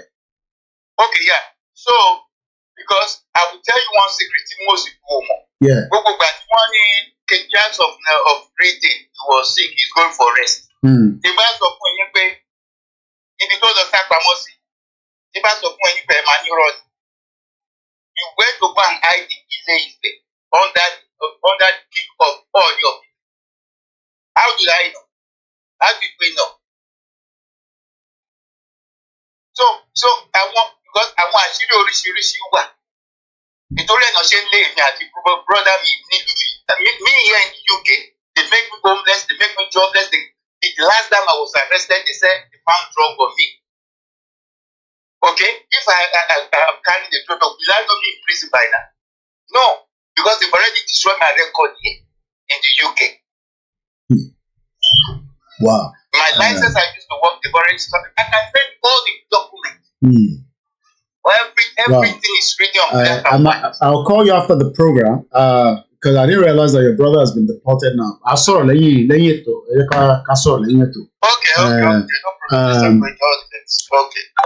Okay, kẹ́tọ́ sọ̀rọ̀ Mr. Isaac, ẹ máa ti interrupt me please. Ẹni tó bá a sọ̀rọ̀ kan nísìn, I've talked about them in the past before on my show in the last 4 years. Wọ́n gbé Queen lọ sí court. And kọ́lá tó sọ̀rọ̀ kan yìí. This na ilé ìránṣẹ́ Joko, I've met the two of them. I didn't even realize that the brother has been deported. Ogunmade Nigeria o. Fact like gbọ́dọ̀ ẹnu mi yẹn o. I'll leave it like that for now. Go ahead, Mr. Isaac, quickly because we have many callers coming. Ṣé ọlọ́run àpọn ilé. Ṣé rí mo fẹ́ borrow this northern politicians vocabulary, kinetic and non-kinetic. Non-kinetic, the last respect là ń fún àwọn àti gómìnà àtọ́gbà o. Because tí àwọn Igbo bá strike in the next few weeks, àwọn náà láti protect ìlú wa kì í ṣe kó máa fi kanra tí wọ́n á bá wa o. We have to wipe off all the police stations kó mọ̀ kó wọn ò nílé.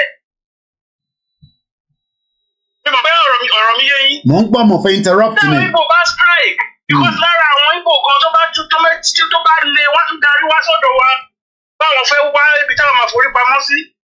Owó kọ́dà sọ yìí in the next 2-3 weeks ìmọ̀ ni. So ká múra sílẹ̀ de anything tó bá fẹ́ happen. Ọ̀rọ̀ àpọn ilé. Àṣẹdùmarè ẹ ṣé gan ni bàbá mi. Èyí tí wọ́n ń sọ ni pé ẹni tó bá ní kò ní lọ ṣẹlẹ̀. Simon Ekpa tèmi bá sọ̀rọ̀ ní background. Ó náà wọ́n ní gbọ́. Òun ní. Kódà bí Tinubu fi Nnamdi Kanu sílẹ̀, ó náà fi tó bá gbé dé Finland lòun lè pull out a little bit. Tóun bá rí ní Finland, anything short of that, má sọ pé kò lè possible. Mr. Adelanwa, ó dà pé ti disconnect ẹja gbé wọlé padà ní quickly kẹlẹ̀ láǹfààní àti bá a sọ̀rọ̀. Mo ń bọ̀ lọ́dọ̀ yín ẹ̀yin tẹ́ wà lórí Twitter space. Gbogbo ẹ̀yin tẹ́ ń pè náà pátá ni máa make sure pé tẹ́ ẹ̀ bá ti kánjú tẹ́ ẹ̀ dẹ̀ wà níbi iṣẹ́ gbogbo yín rẹ̀ máa pè. Ẹni tó bá ti pè tẹ́lẹ̀ ẹja fẹ́ni tó ì tí pè láyé. Ẹ ṣé gan ni last caller wa. Mr. Adelanwa, ẹ̀yin ni ọ̀rọ̀ kàn. Yorùbá greatness ti padà wá. Wọ́n sọ̀rọ̀ kan lẹ́ẹ̀kan. Wọ́n ní bí ẹgbọ́ àbẹ́ ẹ̀gbọ́ àmọ̀. A padà sọ́dọ̀ yín later, Mr. Adelanwa, ẹ bá wa gbóhùn sókè sà. Adelanwa Yakubu.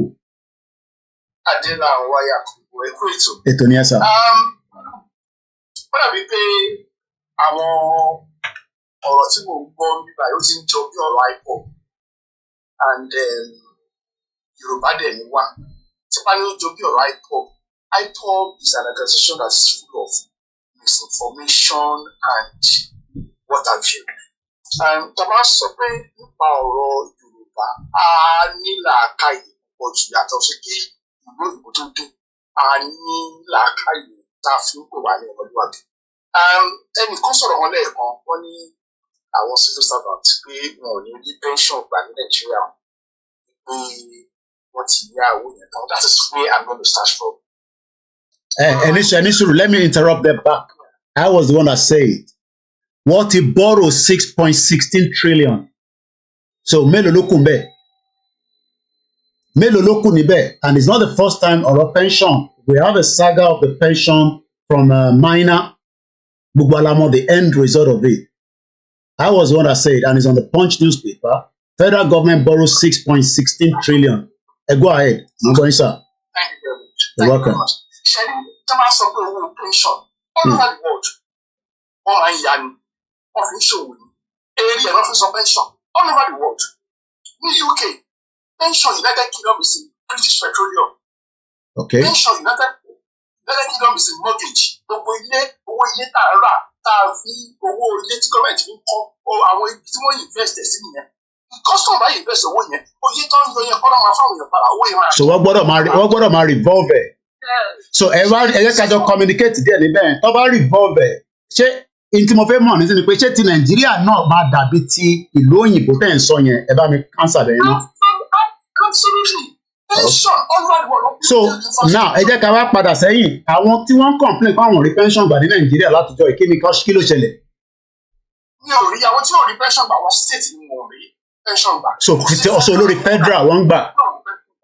So ṣe ẹni sùúrù sà à ń kẹ́kọ̀ọ́ níbí báyìí ni ṣé ti state yẹn nísìn ṣé wọ́n òfin yẹn náà invest ní àbí báwo. Ẹ ṣe nígbà tí Ọbásanjọ́ ló ṣe president pension tó wà ní Nàìjíríà.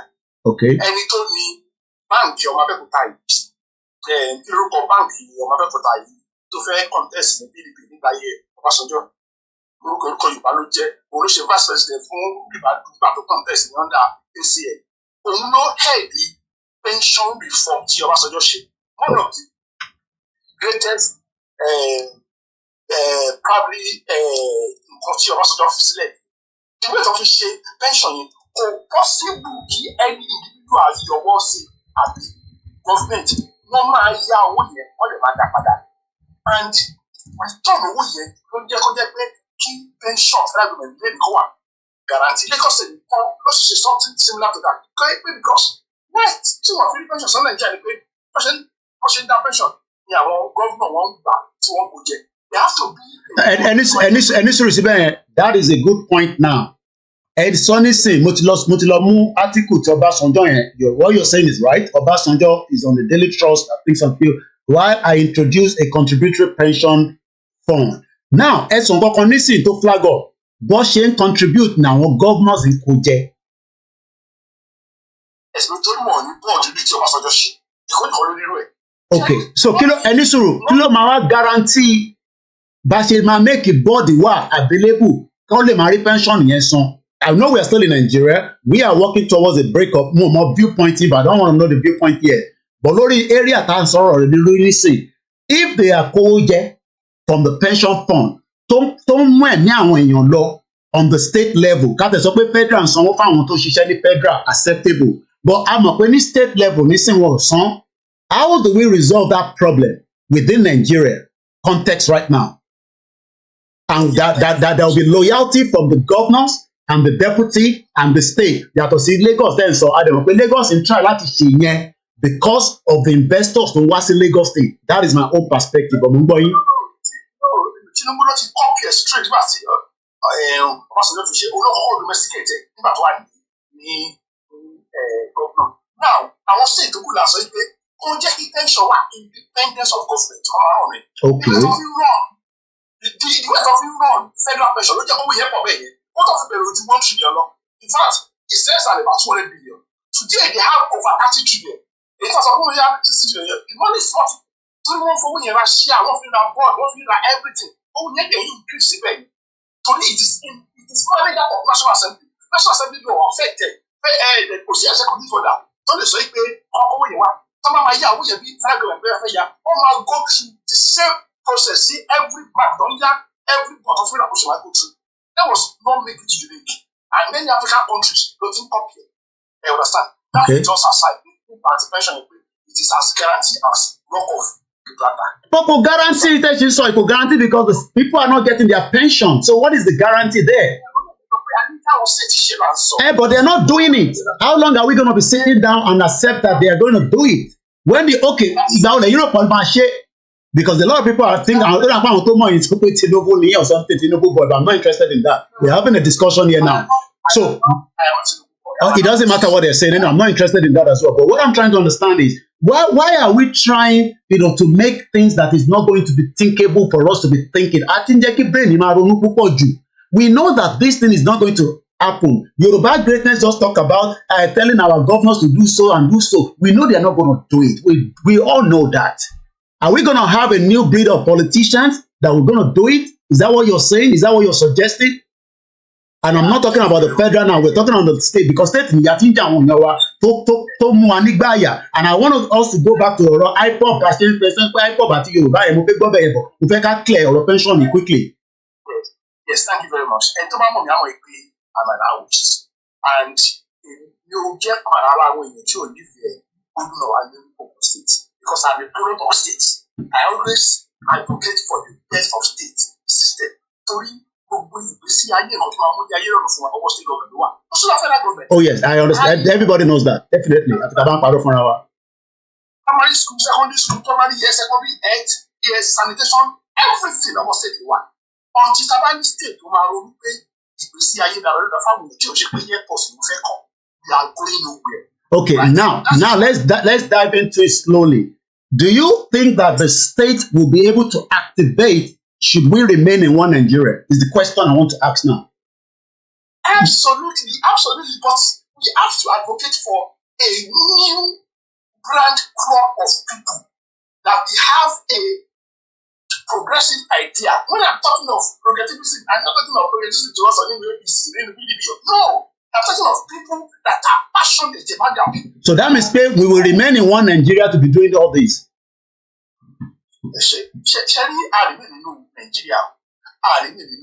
Nigeria. You need to come at change. Change DNA, right? And sharing our also Nigeria. Yes. Our only Mokio Jiche TV, Dada, sister me, Emma Binu brother, me go ahead. Yeah, if the share or the land also. You understand? Constitution to so you pay Nigeria that constitution was repealed before 1960. Independent constitution kò sí kíní bẹ́ẹ̀ kò sí kí ẹnìkan àwọn náà suggest it as if we ò gbà idea ẹ̀dọ̀ ni ó wọlé kò sí pé ẹ̀yà kan lè lọ since then wọ́n ti ṣe 16 constitution wọ́n ṣe republican constitution àti ní àti 39 constitution àti ní ìrètò constitution 79 and all of that so constitution bá ní sìn kò sí pé ẹnìkan ó lè lọ àfẹ́tọ́ fẹ́ dá sáyé fẹ́ dá sí wàhálà now only to issue pé Yorùbá ni wá look kò sí bá ṣe lè bú British tó kò sí nǹkan tó jẹ́ Yorùbá yípo kí ìbò tó dé à ń jẹ́rẹ́ mọ Ìjẹ̀bú Ẹ̀gbá Yẹ̀gbá Ọ̀yọ́ ni we live individually let's be honest with ourselves àwọn ni wọ́n kó wájọ papọ̀ tá a fi ń jẹ́ Yorùbá nínú odù Ifá a sọ ní a bit of Ifá there is no way Ifá ti lè fà sí Yorùbá right so Yorùbá kẹ́yìn nígbà tí àwọn òyìnbó dé lọ kó wájọ tẹ́lẹ̀tẹ́lẹ̀ ẹni tó lágbára jù nínú wa ló ń bára wa jà tá a tọ́ ní ẹ̀sán ilẹ̀ ẹ̀mọ́ lọ́tọ́ ń gbalẹ̀ lọ́tọ́ we are winning ourselves based on how strong and how powerful we are right there was a crisis even kan lẹ́yìn tó ìbò dé pàápàá àwùjọ àdé sì fẹ́ máa bú ìwà nílẹ̀ mọ́ pé jésù àwọn ẹgbẹ́ àwọn òṣìṣẹ́ Ìjẹ̀bú it takes àbákárí go to court and all of that tó máa ṣe ń gbé nìyẹn kó tó di pé òyìnbó ní òkè ẹ̀yìn máa jẹ́ fíìkì ẹ̀yìn máa jẹ́ not only in Nigeria every Africa ni wọ́n ti kó wọn jọ bẹ́ẹ̀ yẹn títí tí wọ́n fi fún wọn ní orúkọ tó kọ́ mọ̀ mọ́ gbogbo wọn tí wọ́n orúkọ ẹ̀yà wọn jọra nǹkan wọn jọra sí ẹ̀ tí wọ́n fi we have to acknowledge that right but now the problem that we are living is it because we are in Nigeria it's not it is because the most of us are representing us taba the Yoruba nation táwọn èèyàn sọ tá a jẹ́ ìyá kan náà èdè kan náà that doesn't really bring progress so many years one country one language one religion we know what is there. South Sudan is is one, they are one people, no religion, Okay. right? What really matters is how do we find the best of us to represent us? Tell me, those who run nation, Okay, all right, okay, all right. Mo ti mọ̀ pé definitely ibi tẹ́ máa end up sí nìyẹn, that is fine. Ẹni sùúrù brother mi, ẹni sùúrù. Kò sẹ́ni kankan tó máa dẹ́ ọgbẹ́ òṣèlú kankan sílẹ̀, ẹ má ẹ̀ka tanra wa, oyè yín nísìn. Ẹ lọ máa múra ogun sílẹ̀, I will leave it like that. A máa padà sọ́dọ̀ yín, ẹ lọ máa múra ogun sílẹ̀, kọ́nà dẹ̀ jẹ́ kí ó wà ní kẹ́yìn náà wà láyé, kémi náà wà ní gbogbo alájọ máa wí tẹ̀sẹ̀. Ogun Ọlọ́run máa já arógun, tá a bá pín Nàìjíríà Ọlọ́run máa já arógun, ẹ má sọ pé Ọlọ́run já arógun, ayé àtijọ́ nìyẹn, ogun ń bọ̀, so ẹ má mú yẹn wá fíìmù níbí báyìí, Ọlọ́run máa já arógun, torí pé irọ́ tá à ń pa, ẹni sọ̀rọ̀ ẹ má ti interrupt Mr. Olaniran, irọ́ tá à ń pa fúnra wa for very long time, òun náà sì lélẹ̀. Whether we are Yorubalis, we are Aworis, a nínú Nàìjíríà tá a wà, irọ́ ló wà níbẹ̀, ẹ̀yin sọ nísìnyí pé ká sì wà nínú Nàìjíríà, a ní ká fọ́ Nàìjíríà. Why are people like this? Ẹ jẹ́ afọ́ Nàìjíríà. So gbogbo ìtẹ̀yìn mú wá yẹn kò lè work. Ẹ jẹ́ lọ sí France. But mo sì máa fún yín láyè máa ti lọ Mr. Adelanwa. I like to engage, ẹ lè béèrè question because a ṣì wà lórí caller. Ẹ bá béèrè gan-an nílé ìdáyé náà tó mo ti ní kọ́ bá ẹ̀gbọ́n ẹ̀dẹ̀ respect ọba mute. Ẹ̀rù ń gbọ́ mi. Mo rẹ̀ fẹ́ kí ọkàn bóyin tó pè yẹn. And we need everybody to come on board. But n táwa máa sọ fún ọ làwọn ti dúró lé lórí yẹn. Ẹ go ahead láti France. Ṣùgbọ́n mo gbọ́ yín tó sọ̀rọ̀ yẹn. Ìgbà pé ìlọ́wọ́ ẹ̀kọ́ ṣe fẹ́ẹ́ lọ́wọ́ federal government rí. Ok, bí àwọn lè dá yín lóhùn, Mr. Adelanwa, wọ́n ní ṣe ṣiṣẹ́ pẹ̀lú federal government rí. Mr. Adelanwa, ṣe wà ń bẹ̀, ẹ má lọ mu tíì náà, wọ́n gbọ́ mi mọ́. Ọ̀dà ẹ máa sọ̀rọ̀ lọ bí awọ́ sáré dìde. Wọ́n ní ṣe ti ṣiṣẹ́ pẹ̀lú ẹni sùúrù, wọ́n ní ṣe ti ṣiṣẹ́ pẹ̀lú federal government rí. No sir. Ok, all right, wọ́n náà wọ́n ṣiṣẹ́ pẹ̀lú federal government. Ó yẹ go ahead láti France. He was not a civil servant. I worked with the federal government for 15 and a half years as a top civil servant up till now. For the past 2007 to retire, may take the pension with my gratuity. So what the heck is he talking about? He's talking rubbish. Ẹni sùn ẹbí alẹ́ ìfẹ́ dá yín lò síbẹ̀ yẹn ẹ jẹ́ kó dá yín lò Mr. Akin. Hold on, wọ́n ní talẹ̀ bá ṣiṣẹ́. Because I work with it. I will not tell you where I work with because it's confidential. I cannot tell you. I work with the federal government. Don't tell you where I work. Okay, so so ẹ fẹ́ mọ ibi tó ti ṣiṣẹ́ ṣé yẹn wá important yẹn náà wò gba pension. No important. I have people. Why are people dying in Nigeria because of pensions? Why are they dying in Nigeria because of pension? They're not paid. And when you're pushing on too much. My father is not being paid his pension too. What are you talking about? Okay. Right, 84 years old, with a pension. Yeah. What are you talking about? It is corruption. It is corruption, point blank. Corruption. Okay. So it's not about that pension. The federal government took their own pension. It is because of it's a corrupt country. It is wrong to dip their hands into people's pension. I live here in France. The government can never do that. It can never do that. So pension, come on, so on the pension. Okay, as we want here, Nigeria also Padani. So also Padani. And so actually to Nigeria. He's talking about Yoruba or Sikinikon, we are all Yoruba, we are not called Yoruba before. We know that we have the same ancestry, we have the same culture, we have the same tradition. I want to make Nigeria because it's gaining from the useless country. Nigeria and Britain. Okay. Àwọn yẹn wá kú ìyá ń jẹ wọn ẹ̀rọ ìka tó síbẹ̀ because of their own selfish wọn ló ti wé àìmọ̀tì because I go to change from the government. People are dying. People are. Yorùbáwùyí náà ti pè wọlé ṣá àwọn èèyàn ti bínú tán lénìyàn wàhálà ẹ tún mute ara yín mọ̀mọ́ bí akọ́ọ̀lù wọlé fún yín ni ẹ já lọ sọ́dọ̀ Yorùbáwùyí ìyá wa dáadáa ẹ bá gbóhùn sókè. Mo kí gbogbo ilé o. Wọ́n gbọ́ yín. Ó ti bring ẹ̀rọ pẹtẹ báyìí wọ́n ní kò ní sógun mọ́nógún bọ̀ tó bá ní sógun kọjá kájọ jókòó kájọ yanjú ẹ̀ ẹ̀gbọ́n sókè sísá mi. Èmi kàn ní question fún bàbá wa tó ń sọ̀rọ̀ yẹn ni pé. Wọ́n ṣì ń gbọ́ àwọ̀ tí kúrò lórí Twitter space. Wọ́n lọ dá fásitì sílẹ̀. Question mi ní fún wọn ni wípé sẹ́ǹtì wo ló ṣe politics ní Nàìjíríà tó dé certain level tí ò wà corrupt. Tó bá ní kí wọ́n mú Fáṣọlá as president nígbà tí Fáṣọlá ṣe governor Lagos State 90% èèyàn ló máa dìbò fún Fáṣọlá. Ọtí Fáṣọlá wá lọ sí pé òun rí kámẹ́rà ní Lekki toll gate Spiderman. These people are also Nigeria the drama country. Ẹnìkan jáde ó ní àwọn IMF jáde wọ́n ní 15 years ọdún mẹ́ẹ̀ẹ́dógún ká ní sùúrù à ń pariwo. Ẹnìkan tó wá gbọ́dọ̀ fún wa ní 2075 to my age I will be over 100. Gàgà tí wọ́n ló wà pé over 100 bá sì wà láyé. Ẹni tó ń sọ̀rọ̀ yẹn does that mean pé wọ́n ń ta àwa ta wà nísìn kalẹ̀ fún àwọn ọmọ tí wọ́n kàn bọ̀. Education sector wa wọ́n bá jẹ́ wọ́n kọ́ àwọn tí wọ́n lọ sí ìlú òyìnbó kọ́ máa lọ kàwé. So àwọn tá a jẹ́ ọmọ táríkà tá a wà nílé àríwé kà. Bàtí táwọn ọmọ máa padà láti ìlú òyìnbó wá sí Nàìjíríà àwọn ọmọ tí wọ́n ti máa dá gbèrò. And they will be ready to kill anybody for them to get to post again. The same way they use us, they want to use our children, our grandchildren. Health sector kò ṣiṣẹ́. Àwọn fún ara wọn ń travel lọ sí ìlú òyìnbó wọ́n gbé wọn sínú box padà wá sí Nàìjíríà. We are here in ìlú òyìnbó à ń ṣiṣẹ́ látàárọ̀ dálẹ́ we work round the clock. Àwọn tó wà nílùú òyìnbó wọ́n máa sọ pé wọ́n máa fi deportation threatening. Libya and deport Nigeria. Even Ghana ń bẹ̀ yẹn deport Nigeria. And they keep on giving us endless hope.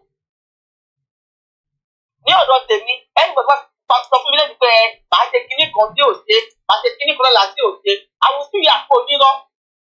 Either we like it or not, Nigeria is built on irọ́ level. And kò lè change. Anybody going there are going there láti lọ kó tiwọn náà ni. But no matter how much mind tó ní tó bá ti débẹ̀ even if you want to do certain things there are some people tí wọ́n ní jẹ́ kó ṣe. Because adẹ́kọ̀ wọ́n fẹ́ máa gbé mistake wọ́n fẹ́ mọ̀ ṣe ju àwọn tó kù lọ àbí. In a country tó yẹ wípé ẹ bèrè lọ́wọ́ Minister of Education ní Bọ́lọ́mọ ìpínlẹ̀ Èkó. And you are telling me Nigeria will work. Tí Nigeria máa ṣiṣẹ́ ọmọ Minister of Education á máa lọ sí school ní Nigeria. You are telling me Nigeria will work. A lady raised an alarm ní ilẹ̀ Haúsá wípé wọ́n bá wọn sùn wọ́n wọlé wọ́n kó àwọn wọ́n ní gbogbo ẹ̀. Ìjọ gómìnà ilẹ̀ Haúsá fi àwọn tó pé wọ́n kó àwọn kalẹ̀ wọ́n lè lọ àrẹ́sẹ̀ tó raise alarm. Èkó sì ló yẹ pé olóyè Sunday Igboho pariwo wípé ẹ má pa ìran mi ìyá ẹ̀ lè má pa ìran mi.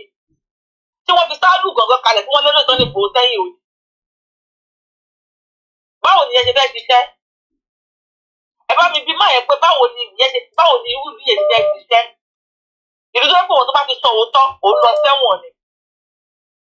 Ṣùgbọ́n wọ́n tó bá ti rẹ́dí àti pààyàn wọ́n máa fẹ́ ní better spoken. Now káwá kúrò níbẹ̀ ẹ wo àwọn ọmọ tí wọ́n sọ pé wọ́n kó ní ilẹ̀ Haúsá jọ wò. Yorùbá Nigeria is not meant for us either we like it or not. Bóyá àbí second class citizen gan bóyá 99 citizens la jẹ́ bẹ̀. Because ẹ wo àwọn tí wọ́n kó ní ilẹ̀ Haúsá jọ wò nípa àpàgọ́ àwọn ẹ̀yẹ minor ni wọ́n kó wọ́n sílẹ̀.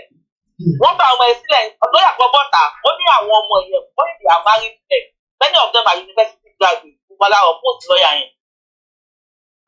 Ṣé ti rí fídíò yẹn tó padà fífa ọmọ yẹn sílẹ̀ sí gómìnà wọn fún 100,000 pẹ̀lú smartphone. Many of them when you go adult overnight I was surprised. Wọ́n rí àwọn tó yẹ pé mere looking at them many of them are over 30 years. Ta ni wọ́n kó ní South West tí wọ́n release bẹ́ẹ̀ yẹn. Àwọn tí wọ́n kọ́ látàrí ensars many of them ti kú sẹ́wọ̀n. Many of them wọ́n ti ń rọ́tì sínú cell bẹ́ẹ̀ yẹn sínú jail. So ṣé irú yẹn ni wọ́n á fi àwọn afẹ́ Nigeria belong to us. Ìlú náà máa ti fẹ́ ìyá mi máa sọ pé tébù tó bá ti láìpẹ́ ẹ má fòfò síbẹ̀ tọ́pẹ̀ kó fẹ́ mú ọtí àkófẹ́ jẹun lórí tébù yẹn. Wọ́n láìpẹ́ wá Nàìjíríà àwa Yorùbá àwọn tó pẹ́ fẹ́ lọ dá pátì kan sílẹ̀ tàbá dá pátì kan sílẹ̀ we are definitely against that the league has one. They will still control us the same way they are controlling your party. Tinubu is there now, and our MPs are people not power. You want to say this to you? Just Tinubu débẹ̀. Gbogbo àpáyọ tó stop ni. Lẹ́bí Tinubu lọ sí AU ó fún wọn ní ìdẹ́lọ́lọ́ fún ọlọ́ṣẹ́ $1 billion lówó kíní kan ló fún wọn $1 billion. Ẹ̀sẹ̀kẹsẹ̀ àwọn olórí àwọn Fúlàní jáde tó wọ́n tó sọ̀rọ̀. If you have to go and give them their own. Ó láti lọ fún wọn ní tiwọn. Ìjọba ti fún wọn lówó ní Haúsá. Táwọn bá pariwo lẹ̀ Yorùbá, wọ́n lè fún wa padà ní. We are like, tẹ̀lé abẹ́ pé èèyàn kan tẹ̀ ẹ̀kọ́ ṣe pé èèyàn tiẹ̀ máa sọ̀rọ̀ ni. Thank God for the Yoruba nation agitators. The freedom fighters, àwa gan-an láti jẹ́ ẹ̀rí Yorùbá for now. If not, bẹ́ẹ̀ lẹ̀ Yorùbá wà ti tọ́ pátápátá. Yorùbá ò lẹ́nu Nàìjíríà o. Either we like it or we don't like it.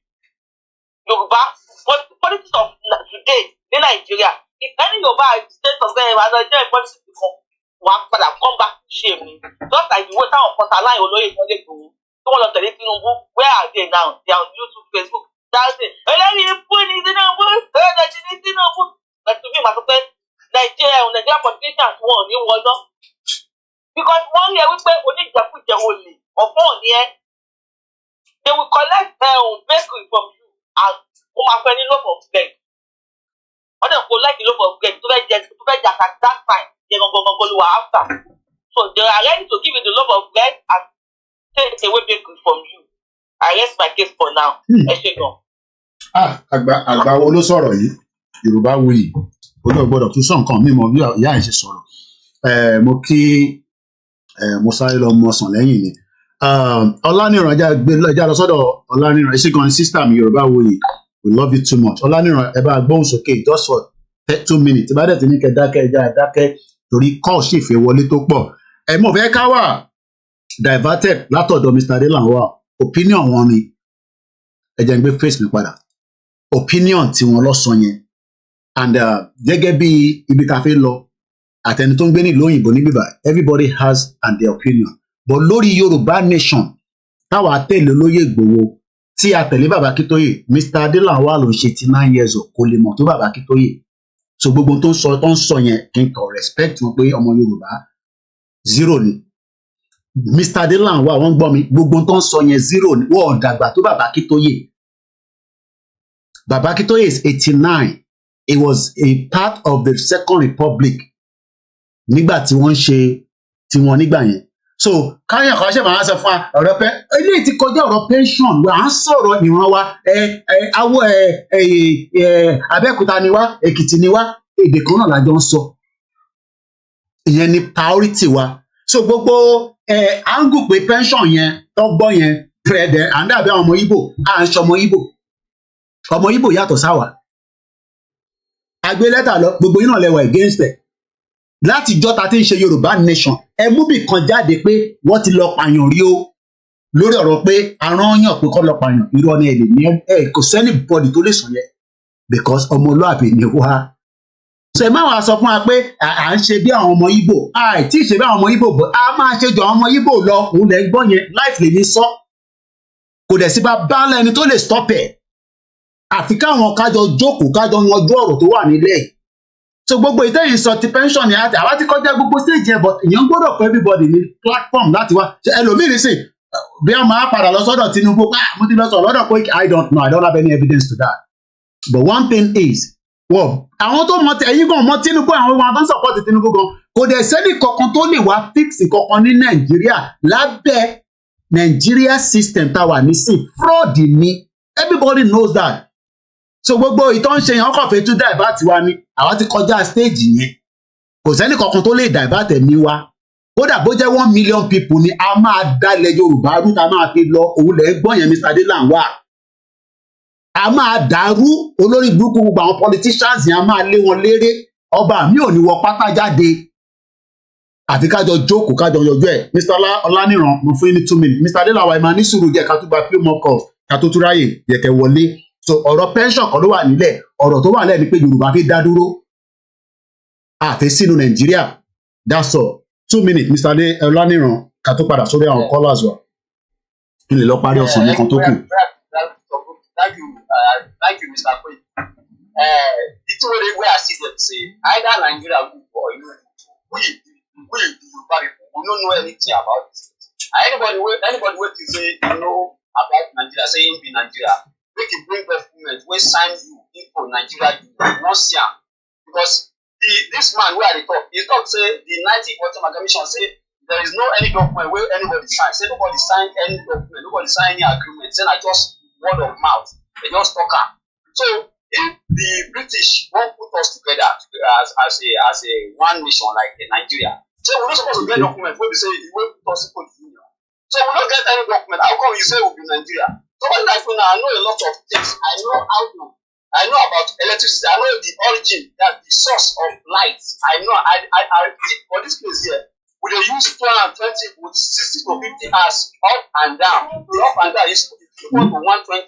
I do this light, it no be shock anybody. And if it doesn't make the light shock you, you go energize your body. You go make your body dey okay. And I don't think he invents those things for the British government or the British own Nigeria. So we don't know anything about this Nigeria. Not only that one, I know a lot of things. I go Alaba, I won't go buy brushless DC motor controller. The time you say the one where I need now 1.2 million. I just say maybe I open and make I just see the type of electronics with inside. I give them small shit. Then I go Alaba there, buy the electronics component and I do the controller. It work for the brushless DC motor where I do say I can use it for any that's a lot of horsepower. I can use like even though 50 horsepower, 100 horsepower, I can use that controller where I do. And I don't think invent all this for the British government because the British government own Nigeria. We the Yoruba people, we need our own country so that we can invent our own stuff. I know a lot about how things work in life in different way. Not be about that British one, they different. This one now, you go with the natural law. You go with like now. Then the British then put down for their opinion say 365 days make 1 year. So for my own calculation, 365 days not in 1 year. It's 360 days make 1 year, and I get my evidence. I invent numbers. Another way to write number. What you say? If I write my number here now from 1 to 9, you know go know how to you know go know what it is. And I still invent my own letter words. What you say? If you use and spell any language for this word. These are like Calabar now. You know, you write a language. You write, you use English language. You write Calabar, English letter words. But my own letter words can use and write Calabar. Ṣé gan ni Mr. Lamiran a máa padà sọ́dọ̀ yín torí call yìí direct ni a tún máa padà sọ́dọ̀ yín mò ń bọ̀ ẹ bá mute ẹ tó ń pè yẹn ẹ ń gbọ́ra yín again ẹ mute ẹ ti wà live ẹ mute background wọn yẹn sir. Ẹ mute background àti gbé call yín 7660. But ẹ bá wa mute tẹ fi ń gbọ́ mi nǹkan tó ń sọ̀rọ̀ lẹ́yìn.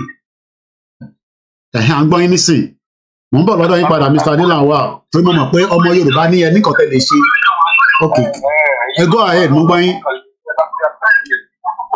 Ó ti yá ni o ní àwọn tí wọn jẹ lẹ́gbẹ̀ẹ́ àlọpọ wọn lè sọ̀rọ̀ ẹrú bá everybody ni o. Everybody mọ̀ yẹn intimidation everybody lè sọ̀rọ̀ because ìyẹn náà ni wọ́n ṣe fẹ́ pa Ìgbòho.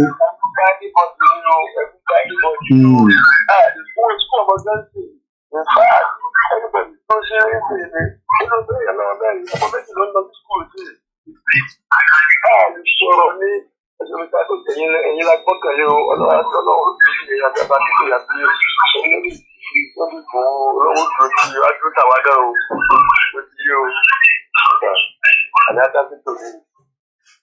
Ẹ ṣe gan ni kọ́là there was a lot of ẹ má bínú pé mo ẹ̀ bí distracted ọmọ yín fẹ́ hot chocolate ni mo kí gbogbo àwa táwa lórí ìjókòó mo fẹ́ ká má wà distracted ṣe rí kò sí bí a ṣe fẹ́ gba country nígbà táwọn lieutenant fẹ́ kúrò àfihàn pé ọmọ náà wọn issue kéékèèké báyìí àwọn kan máa jáde pé no ká sì jọ wà nínú country yẹn opportunity wà nǹkan kan wà but èmi mọ̀ pé Mr. Adilanwa yìí ní sìn tá bá gba Yorùbá nation àwọn náà ní role tó máa play but role tó fẹ́ play nínú Nàìjíríà yẹn is a dead role kò sọ ọ̀rọ̀ ẹ jẹ́ ká lọ ṣe future ìbí ẹgbọ́n tí Mr. Olaniran sọ nísìn wọ́n lè produce nǹkan wọ́n lè ṣe nǹkan kan ṣe jẹ́ ká máa ronú bẹ́ẹ̀ yẹn èyí táwọn think Yorùbá force yẹn náà wọ́n máa ní àwọn kan Libra mò ń bọ̀ mọ́ mi Adéyínká grandson bú wa dáadáa but I'm not happy pé British dìímú sílùú yìí for crime tí kò commit tó bá yẹ pé gbogbo wa ní country tiwa ni tá a sí nínú situation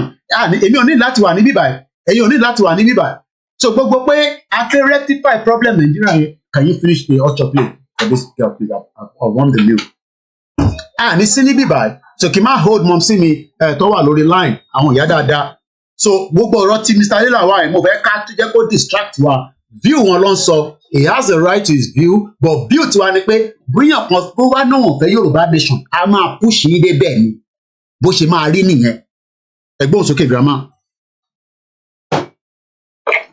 kí gbogbo lé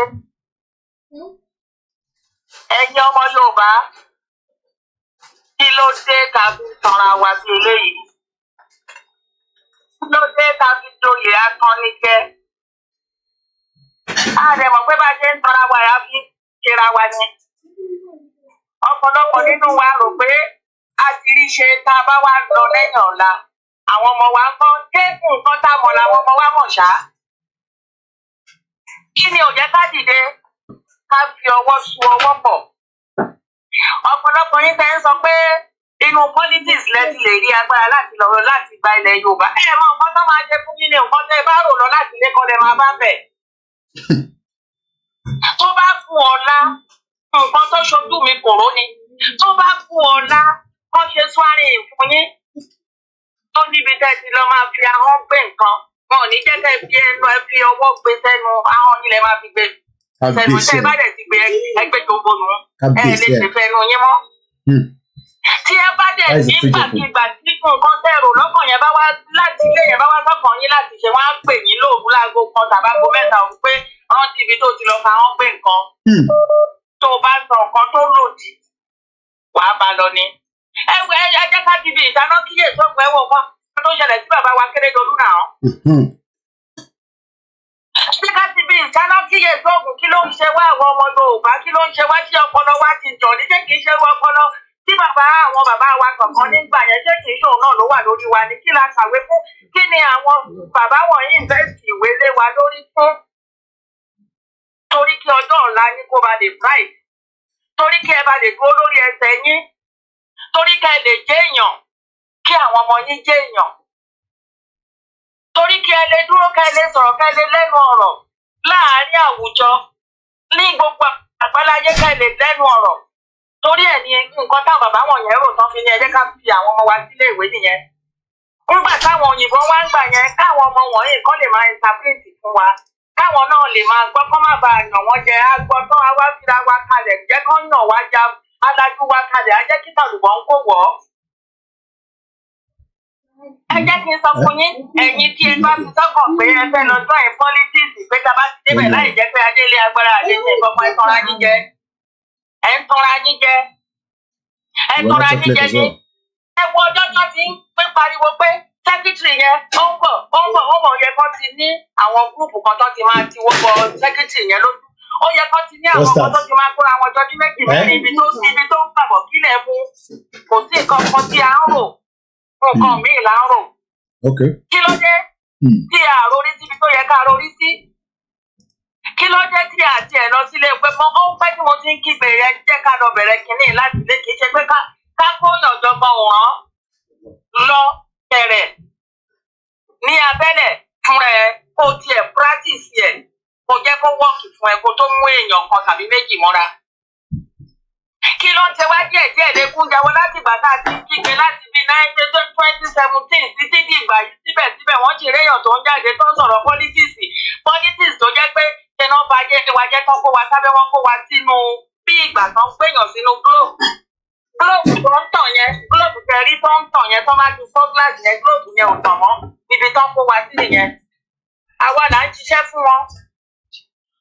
ó pé tí yẹn ò bá tún jẹ́ bí ìgbà tán kó wa sínú àgò bí adìyẹ tá a fún tán bá ti gbé àgbàdo dání wá ń ṣí wa ńlẹ̀ a máa sátẹ̀lé wọn kí ló dé tá a lọ tí a lọ tẹ̀lé àwọn ọmọ wa tó ń tẹ̀lé àwọn politician lé yẹn tó jẹ́ pé nǹkan míì làwa máa sọ bí lọ́jọ́ táwọn bàbá wọn ṣe ń sọ̀rọ̀ kò tíì sí kankan tá a rí múlò ní ọ̀rọ̀ tó wà lẹ́yìn ọjọ́ òun láfẹ́ ṣe léyìí dà politics ò lè ṣe ìwọ tó bá wà bẹ́ẹ̀ tó bá sọ pé ò ṣe nǹkan kan pé ìjà la máa fi pín gbẹ̀yìn eléyìí tí ò bá lè dúró kó wá bí gbà tá a bá dẹ̀ ti ṣe tán kì í ṣe pé a lé ní ilẹ̀ Yorùbá náà lẹ́wà a lè lé ní ilẹ̀ bàbá yín ni.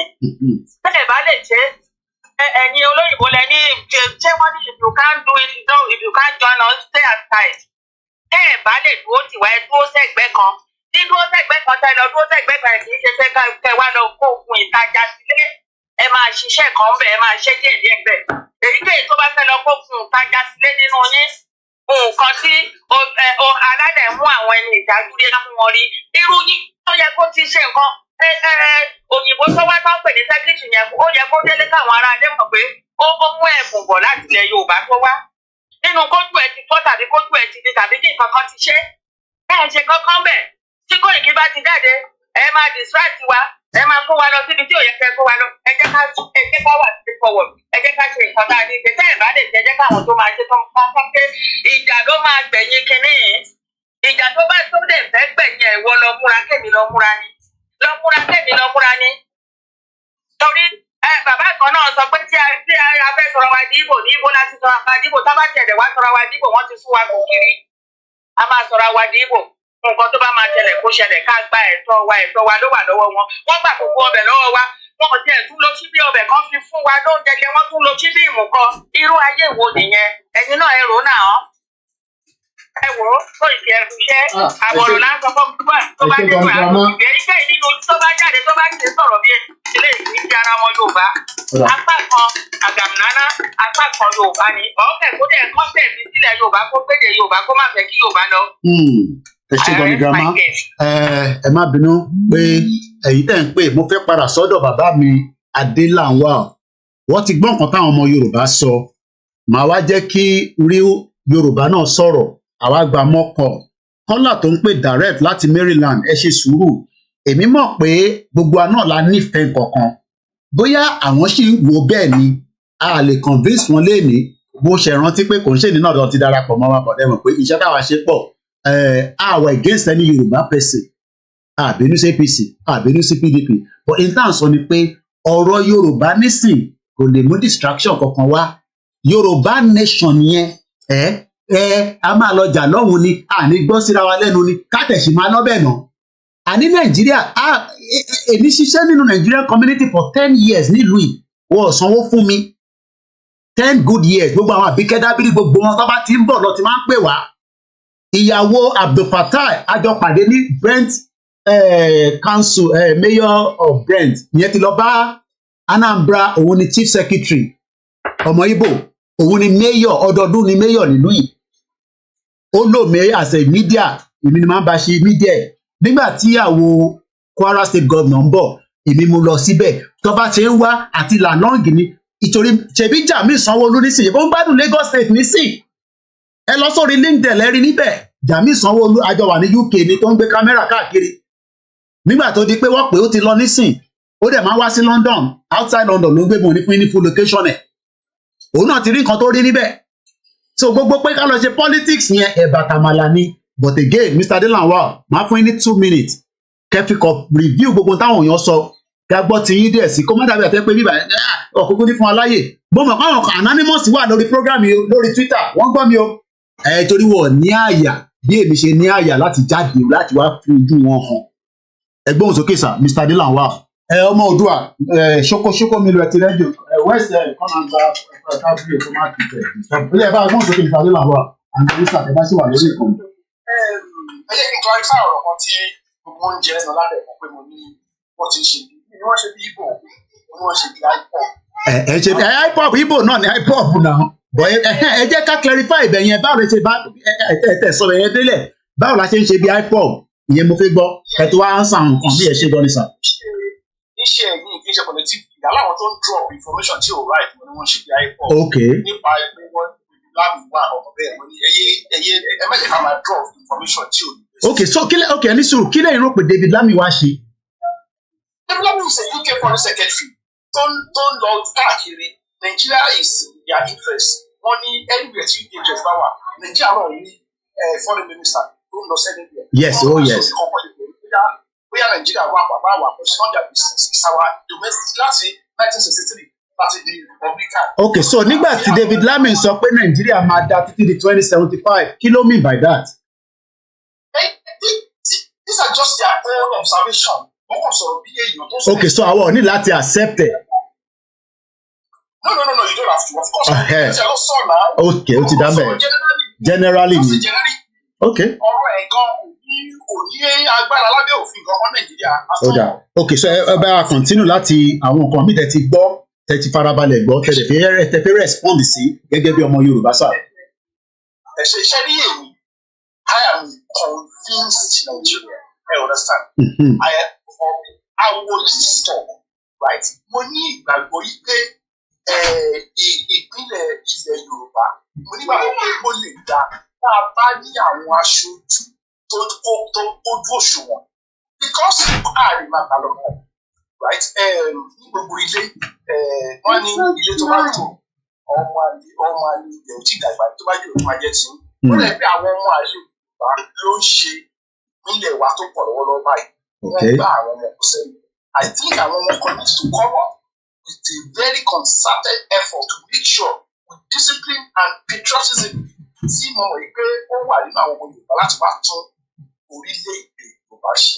We can be great, we can be good within the context of Nigeria and being a Democrat. Tó bá wá jẹ́ pé Yorùbá tó pọ̀ jù wá fẹ́ kí Yorùbá dá dúró tó bá lo gbogbo ọgbọ́n tó ní. I am not against it. But ṣé ẹni sùúrù brother mi ṣé yóò fi pé a ti ṣe so long nínú that structure and I'm not talking from 1999 even as far back as 1960 àwọn ọmọ Igbo kátẹ ká làmọ́lẹ̀ wọ́n ti dànkan rú àwọn náà ti dànkan rú and a sì wá tún wá ń wò ó a sì ń yẹ̀ wò a sì fẹ́ gbé yẹ̀ wò ẹ̀rọ kó lọ rí structure ó dá padà ká wá àwọn èèyàn gidi àwọn ọmọlúàbí Yorùbá bí Akínwùmí Adésínà àbí ká wá àwọn tó jẹ́ bí àwọn tó lè transform ilẹ̀ Yorùbá tí a dẹ̀ ṣe máa ní àwọn ẹ̀yà míì náà tó máa pera wọn ní Nàìjíríà but àwa máa wá make sure pé ilẹ̀ tiwa yẹn wà okay but wọ́n ní right because ṣé a máa stop right wọn torí pé ẹ gbọ́ nísìn lórí program pé wọ́n deport ọmọ Yorùbá kan kúrò ní bíbá èmi rí ní London as of 2 years ago mo tẹ́ mọ̀ pé wọ́n ti deported for whatever reason British deported it so in terms of nísìn ni pé àwa ni wọ́n Nàìjíríà but ilẹ̀ Yorùbá máa dagan bí Dubai fine jù bẹ́ẹ̀ lọ but àwọn ẹ̀yà tó kù náà ní right láti wà níbẹ̀ àdé lè control ra wa nínú Nàìjíríà pẹ̀lú wọn because mo mọ bá ṣe fẹ́ wà nínú Nàìjíríà tá a máa lè control àwọn ẹ̀yà yẹn which tell them mọ̀ pé gbogbo ala mọ̀ pé problem wà pẹ̀lú àtàwa. ṣe rí mọ̀kànlẹ́jì kọ̀ọ̀kan nínú ìgbà tí máa ṣe mọ́dísìn tí wọ́n fi máa ń jọ yìí. Because ẹ máa ń wà ẹgbẹ́ ni pé Yorùbá ni wá. Ká ní ìpàdé àwọn ọmọ IPOB ẹni wọ́n ti bá ti sọ ọ̀pọ̀ tó yàtọ̀ sí ìgbà tó ń sọ.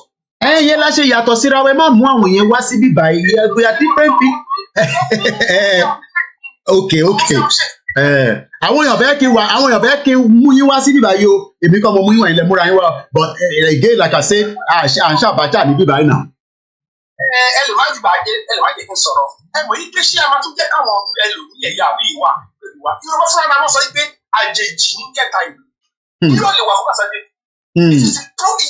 It is the progress and prosperity of a nation that draws foreigners, outsiders. Kí ló máa wá ní ìlọsílò ìbò lọ́kàdì? Because you want to tap into their prosperity. Yorùbá nation will be so prosperous. Bàbá wọn lọ sọ ọ̀kọ̀ọ̀kan. Ó ní tí òun bá darí ilẹ̀ Nàìjíríà, ó ní láàárín ọdún márùn-ún, ó ní Nàìjíríà will require close to 2 million foreigners láti wá ṣiṣẹ́ ní Nàìjíríà, especially in our agricultural sector. Sector. Ẹ wọ́n sá. So nígbà kan, aláwọ̀ Ghana tó wá ti ṣe Nàìjíríà, àwọn Ghana tó wá ṣe ìlọ́dọ̀. Bẹ́ẹ̀ni. The problem. Okay.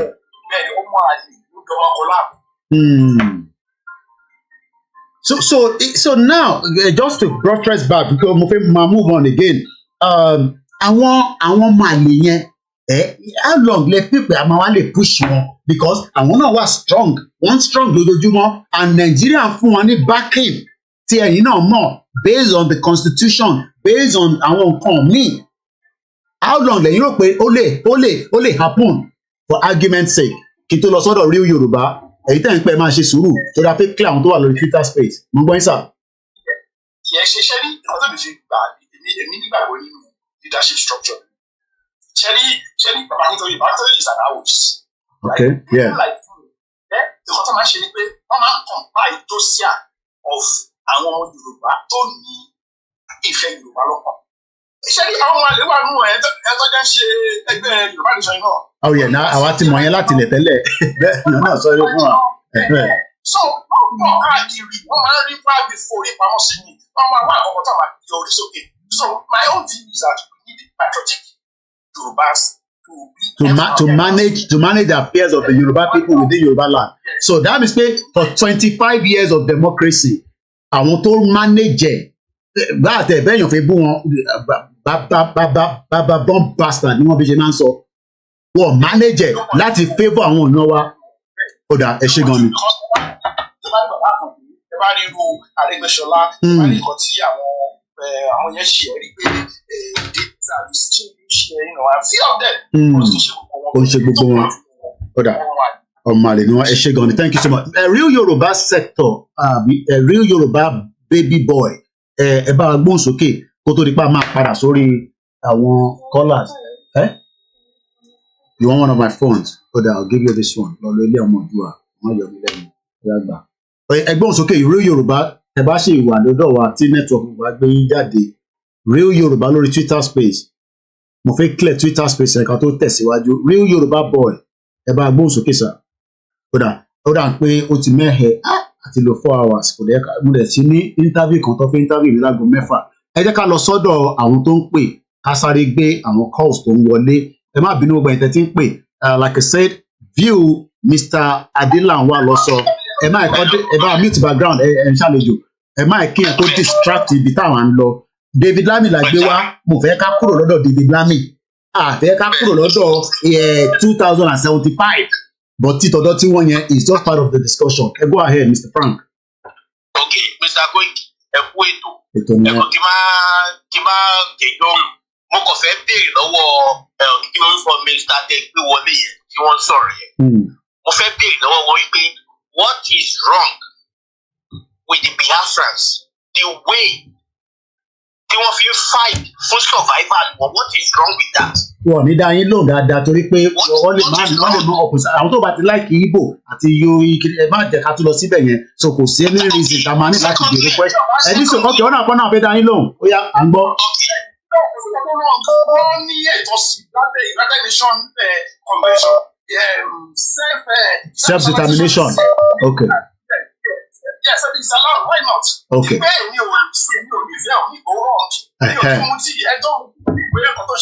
Ọ̀dà so wọ́n ti dá yín lóhùn Mr. Frank. You are comparing us pé àwa náà ti ṣe bí Biafra. Bí a ti ń parọ́ mọ́ nǹkan tá à ń sọ àti mú àlùmálù àti ìdùnmọ́ra wọn. Wọ́n ti ṣàlàyé. Wọ́n ti ṣàlàyé. Ọ̀nà nǹkan táwọn sọ kọ́ nìyẹn. So ẹgbọ́n sókè Mr. Frank. Torí tàbá yèrè ọmọ Yorùbá kan tàbá sì lọmọ Yorùbá kan tó sì sọ wípé Nàìjíríà sì máa da àbí bóyá ẹ jẹ́ ká continue pẹ̀lú Nàìjíríà tàbí ẹ jẹ́ tí ò sọ wípé tí Yorùbá kúrò nínú Nàìjíríà tó ti ṣe sọ́ńtà restructuring ìgbọ̀nsẹ̀ in fact tó bá jẹ́ pé ẹgbẹ́ mi lẹ́ni yẹn wà ní mi ì mọ nǹkan tí màá ṣe fún. A lè má rírú wọn kù wọ́n sì máa kódà àwọn tó tẹ̀ ṣe Tinubu gan sẹ̀ tó wà against Yorùbá nation àwọn tó ṣe Tinubu wọ́n wà against ẹ̀ so ká má lò yẹn àṣẹ imac fún Mr. Adelanwa. They are kidnapping us, raping our women, killing our farmers, doing all sorts of things, killing our things. What else do we want? Irú sáìnì wo ni ẹjọ́ fẹ́ kọ́ fún wa wípé wọ́n fẹ́ sọ wá sóko ẹrú? What are we looking for in Nigeria? What is the Yorùbá wá ní Nàìjíríà? Kí là ń wá gan? Ẹ ṣe gan ni. So ẹ rí pé Yorùbá ni wá bá ṣe ń sọ yẹn lórúkọ lè yàtọ̀ ni tí Mr. Adelanwa náà kàn sọ ni pé a bá rí Yorùbá people tó lè ṣe but a lè rí Yorùbá kankan tó lè ṣe nínú Nàìjíríà tó bá tán wọn. Ó yà pé èmi náà máa ṣọ́ chocolate máa gbé cup yẹn sílẹ̀ ọmọ òdúrà bring the cup èmi náà máa lọ ṣọ́ chocolate kémi náà máa fi nǹkan jógẹ̀ torí wẹ́dà wa ti ṣe ìdúrà ẹ bá mi gbóhùn sókè mú gbọ́ yín sà. Ẹ ti máa gbóhùn sókè à ń gbọ́ yín sà gbóhùn sókè. Ọ̀rọ̀ ẹ̀ á dà fún yín ṣẹ́rí ọdún mi kọ́kọ́ fẹ́ dá sí ní ọ̀rọ̀ David Lammy ṣe wípé the day you say you be bringing Britain they listen to the voice of people in Nigeria they raise up the Igbo and the South saying look Nigeria is not working for them. And we see Nigeria is increasing of the British.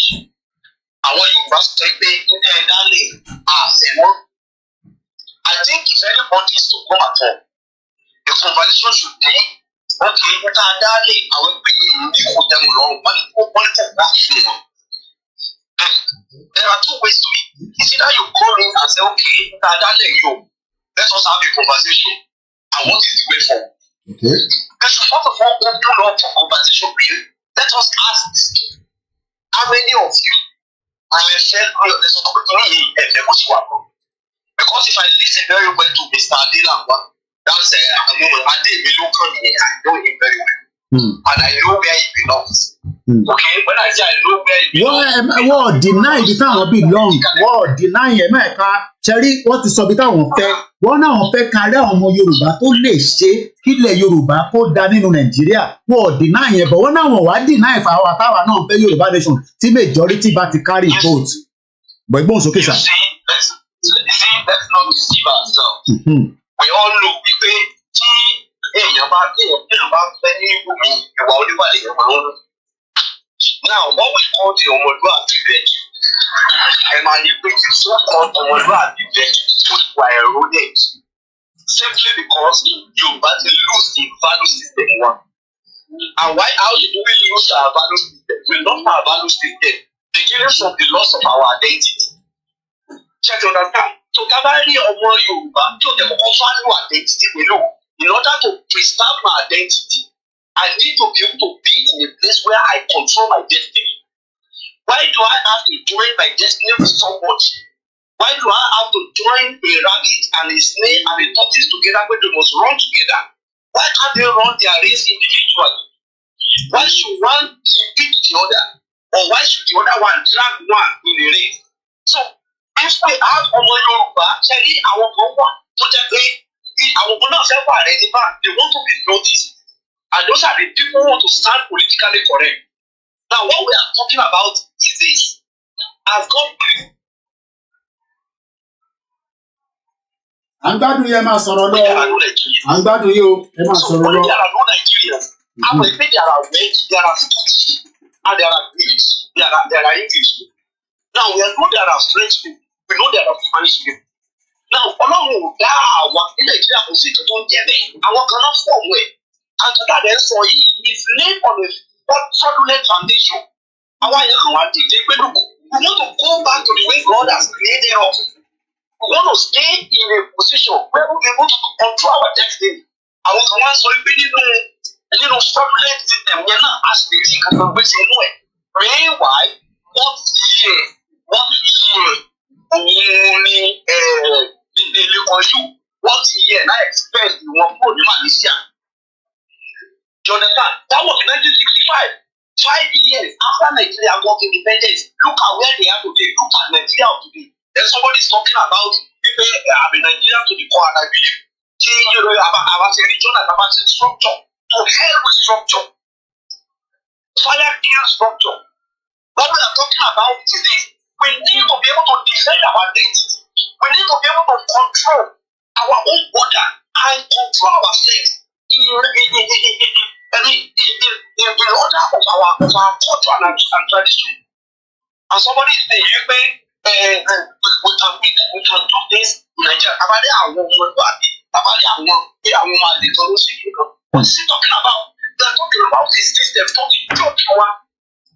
We say in the Vatican, you are over to Basi, you are over to Basi, what's your harvesting, what's your property? I don't think we are not in our character. Situation that was is very choking and we cannot, it's not sustainable. We can't continue. And if there is anybody who wants to say anything, if anybody who has or should be, let us have a conversation. I just have a 6-month campaign. Because a campaign, one Nigeria, a campaign, you value 6 months, anybody might harass anybody. Let us go to the poll. And the referendum and that's when the conversation will begin. But they are not talking about that. And somebody is talking about electricity and iPhone. What is wrong with iPhone? What is the meaning of iPhone? It's the teaching of people of Biafra. So it's going by the narrative. It's not a campaign. If we don't, these people are acting on this stuff. That is why it's referring to that one, essentially iPhone. What does that mean? You see, the issue is this. The Bible, it make mention of something. Only nínú àwọn tó ẹgbẹ́ Yorùbá nation. Yorùbá nation is not ẹgbẹ́. Yorùbá nation is an ideology. It's an ideology. We're talking about indigenous Yoruba people. And we're talking about our issues, where we are coming from, how God created us, and how we have been manipulated, how we have been subjected. It is the king of things in the world, and we're saying we want to retrace ourselves, rebuild ourselves, rebuild our society, and get our destiny back, so that we can be referee in the committee of nation. And some people, because of what it is running currently, they are putting their trust in some individual. If he say I want one, he don't know was Tinubu not the governor of Lagos? Was he not the governor of Lagos for 8 years? Ṣé kò sí àwọn bàjẹ́ tó tún olówó ìsọ̀sọ̀ some of the governors tó wà ní South West tẹ́lẹ̀ ni? What are we talking about? Ṣé situation tí àwọn ọmọ Yorùbá wà ṣe situation yẹn àwọn ọmọ Tinubu wà ní? What is he talking about? So it is high time for every Yoruba to sit down and say, look, what we are talking about is not even having peace with me right now. What we are talking about is not even people that that's not what we are talking about. What we are talking about is that our race is going gradually. We are going gradually. Yoruba wà ní ìtọ́rọ̀ ọ̀dà sí. If you don't pick anybody else, if we identify with Yoruba now. For Nigeria now, ó tó jẹ́ pé àwọn gangan Britain náà create it. She doesn't want to identify with it because that is not a good system. It's not a thing that anybody is younger. If you have a Nigerian passport, it's like carrying lepers right now. Anyway, you go to Nigeria in the world.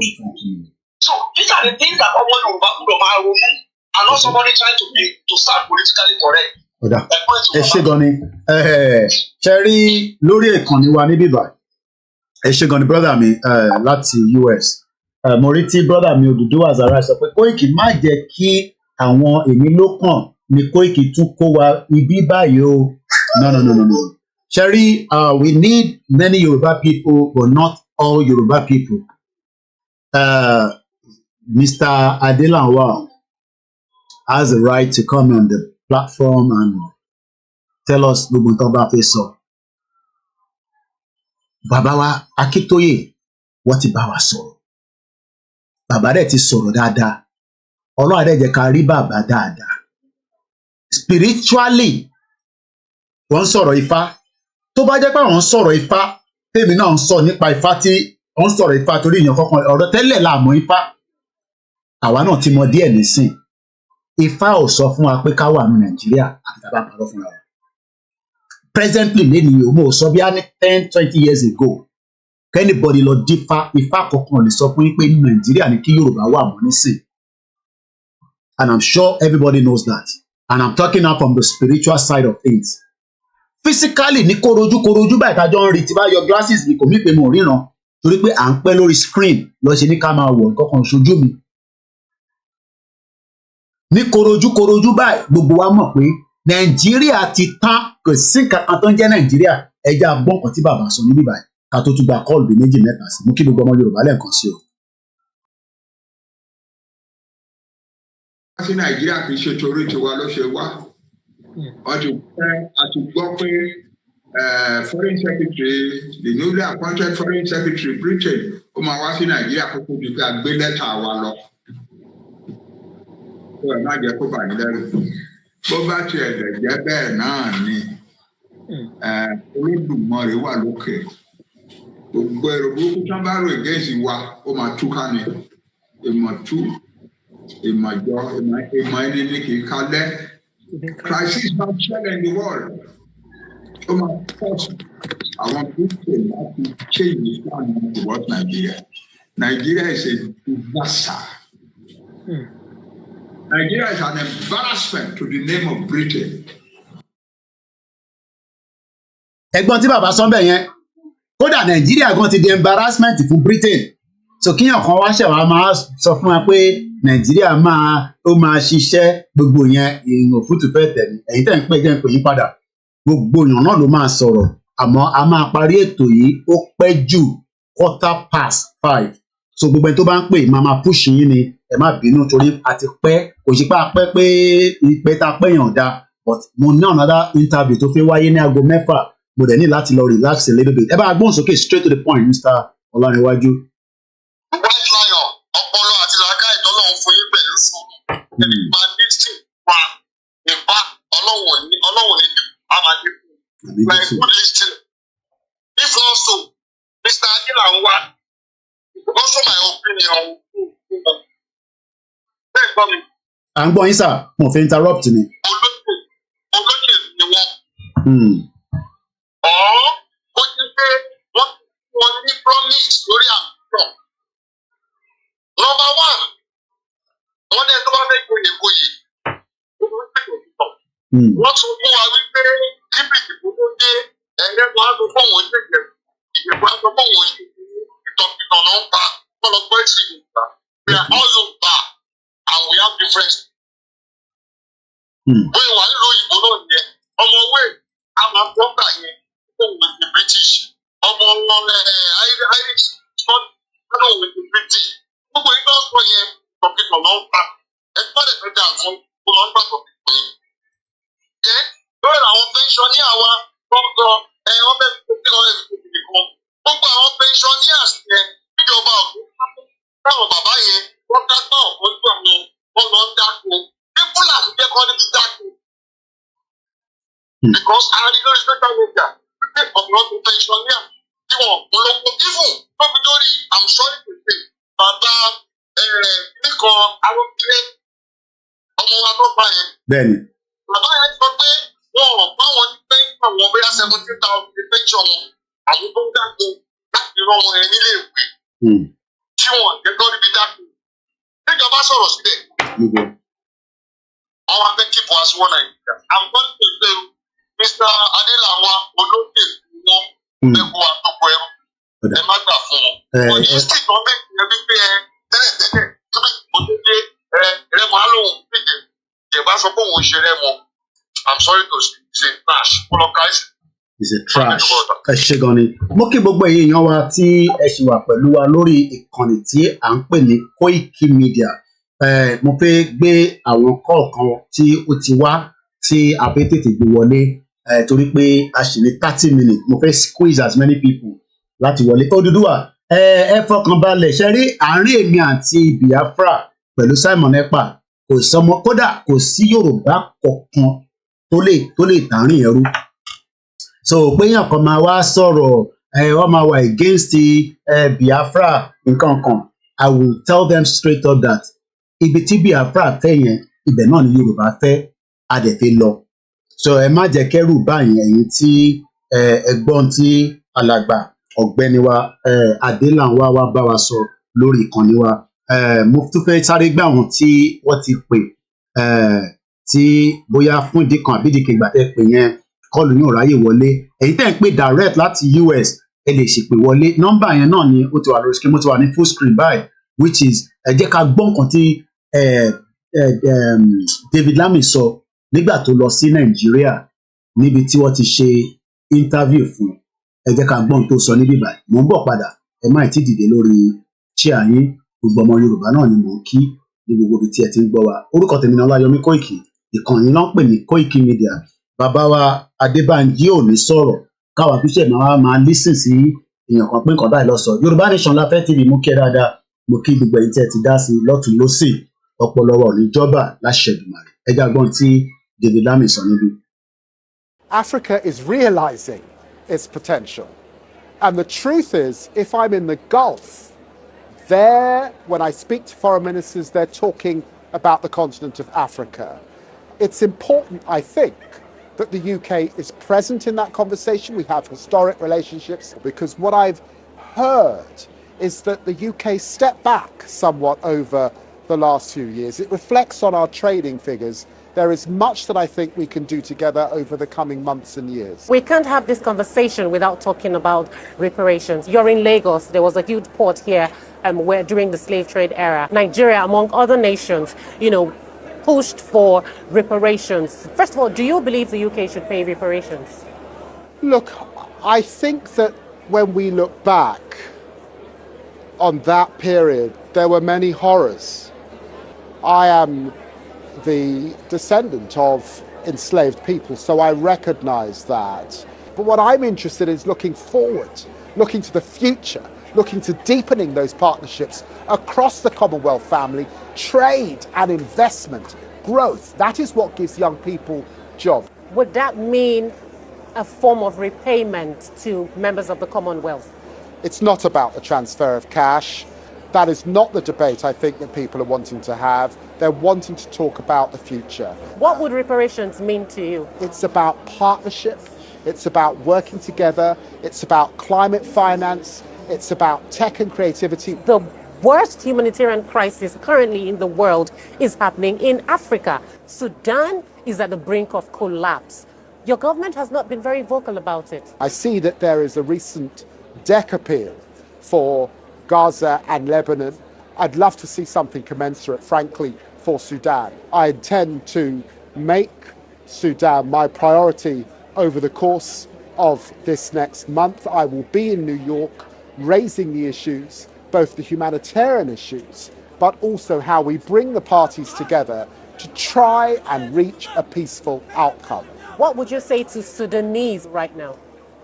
I'd say to Sudanese that I stand with you. The tragedy of what is unfolding in Sudan, I hear, and one of my roles over the coming weeks is to try and put Sudan back into the conversations, back up the agenda of interval. This is the past. We need to talk about the future. There are many countries now who want to use guilt to try and exploit the UK. They ask for reparations. I saw it as a trade minister. It's not culture wars. I was at the WTO. I won't name the minister from another country. And he was telling me that we needed to give up some of the things that we were doing because of colonialism and because they needed time to develop. These arguments are a scam. Don't fall for it. We need to make sure that we put this country first. We work well with our neighbors. We work well with other countries, but we have to look after ourselves too.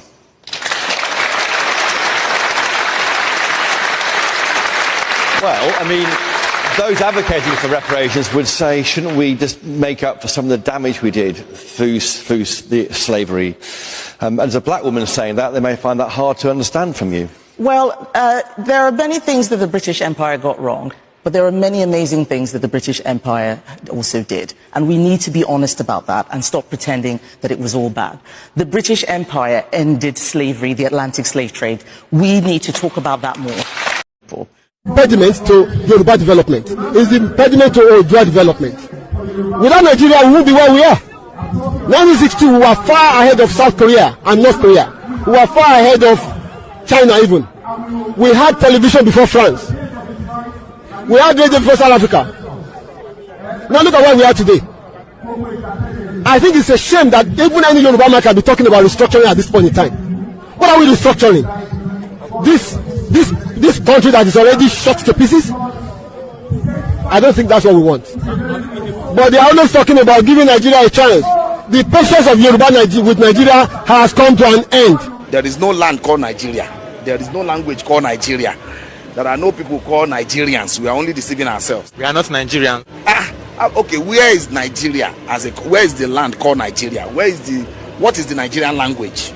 We are nations that had been forced together to live in one pathetic country. So anybody who goes there today to say pray for Nigeria, that person is just deceiving himself, because the people who want to be that Nigeria had not sat down to agree if they want to be Nigeria. Other countries were refused at first, but we have to remember, and this is a really important point, that self-determination is an inalienable international right and a law as well. And other countries will recognise Scotland's democratic choice expressed at the ballot box. They will recognise that, because that is the route that many other countries have taken in order to become independent. And just to make that point, that international law is very pragmatic on that point, so we should have confidence in that. The weight of Nigeria is not the weight that any normal, ordinary human being can carry, except with the help of Almighty Allah. It is evident, therefore, that the Almighty Allah is with our president. He is carrying the weight for him. Àtúrọ̀mọ́ pure water báyìí pé kó lọ ra pure water wa. Pure water ń sìn ó ti di méjì, báàgì méjì 500. Kí ló tún ṣẹlẹ̀? Èwo ló tún ṣẹlẹ̀ báyìí? Kí ló tún kó pure water omi tá fi ń dáná? Omi tá fi ń dáná. Kí ló dé pé gbogbo nǹkan báyìí ìnira ti pọ̀ jù, ìnira pọ̀ jù Lagos State yìí, kí ló ṣẹlẹ̀? Nígbà tẹ́ ń ta pure water láti inú mọ́tò méjì 500, méjì báàgì méjì 500 láti inú mọ́tò, àwọn tó máa tún tà kọ́lé ló máa tà. Kí ló dé pé ìnira á pọ̀ jù ní Nàìjíríà, ìnira ti pọ̀ jù. Àtìgbà tí Buhari ti bọ́lẹ̀ báyìí ni Buhari ti gbé lọ́ọ̀fù ló ti gbé ìfẹ́ lọ. Kò sífẹ̀ẹ́ mọ́, ìnira ayé ti pọ̀ ju epo wọn àsọ̀rọ̀, gàrí wọn àsọ̀rọ̀, gbogbo nǹkan wọn àsọ̀rọ̀. Ṣé pure water omi tá a mu lẹ́tún jẹ́ kó wọ́n omi jọ́sọ̀ omi tọ́lọ́run dà tó ń ṣe pé bóyá pé kínní òun lẹ́tún jẹ́ kó wọ́n. Níbo la ń lọ lórílẹ̀‐èdè Nàìjíríà, níbo la ń lọ báyìí? Níbo la ń lọ? Tó bá yẹ pé ogun la máa jà tí gbogbo wèrè yìí máa fi solve, tó bá yẹ pé ogun la máa jà tí gbogbo ìyà tí àwọn mẹ̀kúnnù ń jẹ yìí táàfin ní jẹ mọ́, ẹ jẹ́ ká kúkú jagun, ẹ tó bá máa kú kó kú, ẹ tó bá máa yè kó yè. Ìnira àtẹ́ni wọ́n lára yóò ti pọ̀ jù, ẹ̀yin nìkan lè gbádùn. Kí ló ṣẹlẹ̀ gan? Ṣé ilé gbé wáyé wọlé síbẹ̀ ni? Why we stop to be like this? Nàìjíríà tí màdù ń jẹ Nàìjíríà ìgòsù. Kazeem Hussein, olú ti sú wa, eku òkè bí eku mọ́, ẹyẹ òkè bí ẹyẹ mọ́. Gàrí là ń mu sá èmi àtàwọn abí mi àlè jẹ ráìsì mọ́. Ẹ̀wà náà ti wọ́n. Gàrí ọ̀gá ti di 1-2. Ó ti sú mi, orílẹ̀-èdè ti sú mi. Báyìí kọ́ ni wọ́n bá tẹ́lẹ̀. Gbogbo àwọn tí wọ́n ní ọ̀la yìí ẹ̀kọ́ ọ̀fẹ́ ni wọ́n ká o. Ẹ̀kọ́ Awólọ́wọ̀ wọn ká àlè rán mọ́ sùkúù mọ́. Ayé yín ò dáa. Ó ti sú wa o. Wọ́n bá wá nǹkan sí i àti forítì. Ẹ rí i pé orí mi gan ti pa. Ó ti sú wa o. Ó ti sú wa o. Orílẹ̀-èdè wọn bá wá nǹkan ṣe sí o. Ráìsì ti di gàrí ti 1-2. Mo tún gbọ́ pé ráìsì ti di 80,000 àpò. Wọ́n bá wá nǹkan ṣe sí i. Tá a bá tún wá bẹ́ẹ̀ rèpo báyìí epo 580. 680 700 là ń rà. Kí ló dé kí la ṣe? Àwa akórópè gbogbo ẹ̀pọ̀n ní òmò gbóná lálẹ́ tá a mọ̀ fọmi wẹ́ẹ̀tì ẹ̀ pẹ́pẹ́ kan ò mọ̀ lànà. Àní rí kankan. Epo náà ní ń bá a lọ. Owó skul bíìsì àmọ́ mi ò rí san báyìí. Finish ẹ kò sọ̀njẹ mọ́. Àwa tó wà lóko kọ ìyá ló ń jẹ wá báyìí. So àwa náà gan ti ń ra gàrí. Bá a bá kó ìwúrà sílẹ̀ àá kó.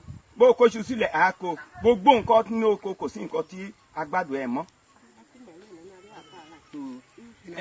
Gẹ́gẹ́ bí nǹkan tí iṣẹ́ tẹ́ rán mi, mo dúpẹ́ lọ́wọ́ àwọn tí tó wà lẹ́yìn mi báyìí.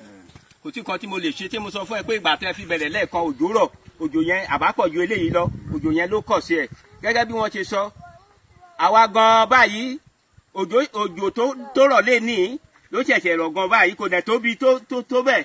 A dẹ̀ ní kankan àti ìgbì kankan, ìwọ̀nba kan tí a ní sóko gbogbo ẹ̀ ni wọ́n ti kó lọ, ni wọ́n ti jí lọ. Màdúrú wọn gan báyìí wọ́n wà nínú oko bá a ṣe sọ̀rọ̀ báyìí, wọ́n wà nínú oko wa àwọn kan báyìí. Mo wá pé tó jẹ́ ṣáàmà ni wọ́n ní Àkúrẹ́ níjọ́sí wípé kó wá wo oko wa. Ó ti sọ pé òun bọ̀ ló sọ títí dè ní. Ó wá ṣáàmà ni ọ̀gá wọn gangan tó jẹ́ ọ̀gá wọn níbí ní ìmẹ̀rì níbí. Ó wá sí ilé mi gangan. Lẹ́yìn ìgbà tó wá sí ilé mi tí mo sọ pé mo fẹ́ fi oko àwọn ìgbìrà lọ hàn bí wọ́n ṣe bà oko ìgbìrà jẹ́ àtìgbà yẹn mi tiẹ̀ rí mọ́.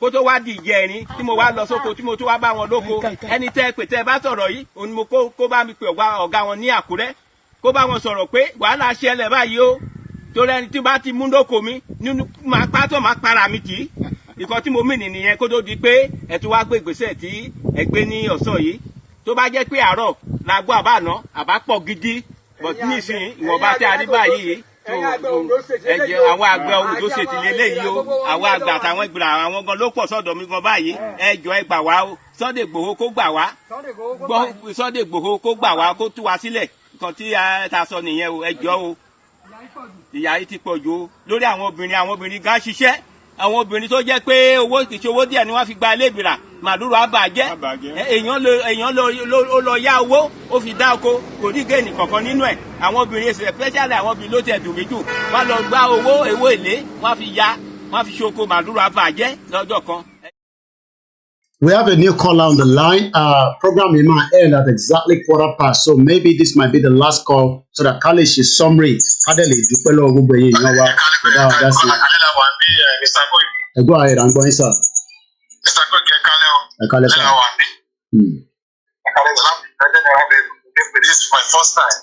Thank you, sir. First time calling me.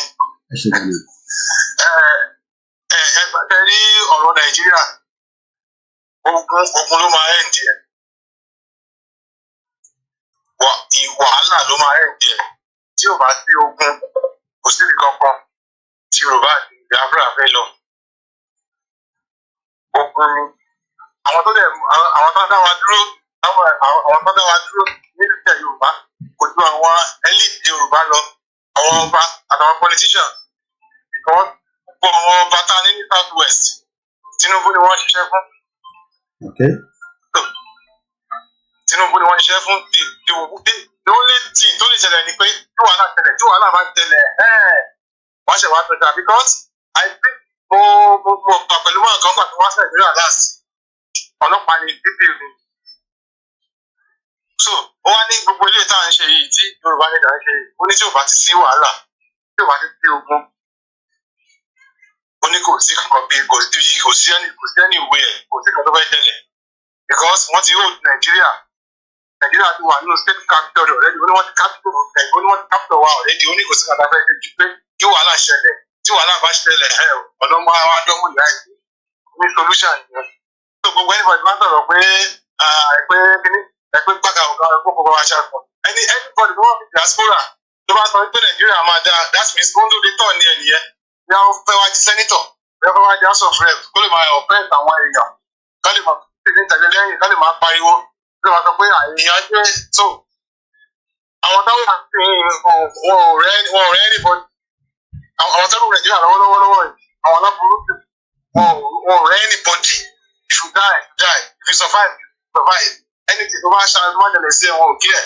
Yóò lè ti ní pé anybody máa múra ogun máa ṣẹlẹ̀. Kò tí kò yẹ kó ṣẹlẹ̀ pẹ́pẹ́ láti di akásí kò lórí ẹ̀bọ̀ wọ́n bá ṣe wọ́n ra mọ́nì ti ẹ̀bọ̀ tó bá já gbogbo àwọn tó ń tura ní àyẹ̀lí ìpàdé ọkọ̀ ìjà Yorùbá gbogbo ló máa sá kúrò. Láì gbogbo wa ṣẹlẹ̀. Ẹ ṣe gan ni sọ.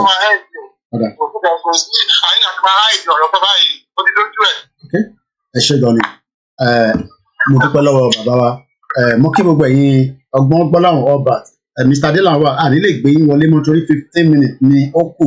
Ṣòbíyá níjọ́ mi ẹ̀tún máa láǹfààní àti darapọ̀ mọ́ wa. Mo kàn máa gba kọ́ọ̀lù méjì tó wà níbí báyìí kọ́ dẹ̀ ṣe briefly. Kọ̀mọ́ṣì náà bí fídíò méjì tí mo kàn fi wọ̀n wá torí àwọn àgbẹ̀ tó lè lọ sóko gbogbo ẹ̀ náà ni a ti ń gbọ́ ní gbogbo gbà. Ráìsì gan ti lọ sókè. Ẹ bá wa ṣe briefly dádì torí àsìkò náà ni torí àwọn ọmọ mi gan ti ń bèrè pé kí ló dé mo pẹ́ lénìí mo ní kọ́ má bínú sí mi. Ẹ gbóhùn sókè sà. Mo follow gbogbo discussion táwọn èèyàn ṣe. Àwọn kìíní kan wá sí mi lọ́kàn lẹ́kọ̀ọ́ nígbà tí mo finish rẹ̀ tí mo sọ̀rọ̀. Jerry, mass deportation tí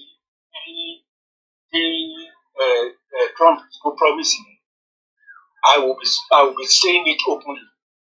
If whether citizen or no citizen, get rid of every Nigerian out of here and back home. Let them go back home to go after their resources. Let them go back. I'm a citizen. Let me go back. Yeah, let's go back. Go deport everybody now. Nobody deport everybody. Go deport about 80%. Let everybody go back. Báwọn bá máa feel comfortable now. If British pàápàá bá máa rí ìrànlọ́wọ́ wá sọ́dọ̀ ẹjọ́ bá fẹ́ forí ẹ̀fà gbọ̀n tó bá fẹ́ forí ẹ̀fà gbọ̀n kọ́ rọ wá sí Nàìjíríà. Because we have been exposed. See what is happening here. See what is happening everywhere. Why should we be able to permit plenty and we be suffering? No.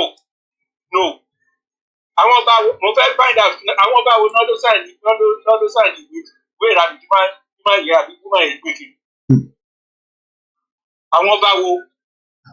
Àti sọ gbogbo èèyàn ti agree pé káwọn bá jáde before the end of this month láti either debunk it or if otherwise and any other choice. Kí ọ̀ní kó máa gbọ́ sí kó máa gbọ́ ló bá gbà lórí kí wọ́n tó lè transmit them.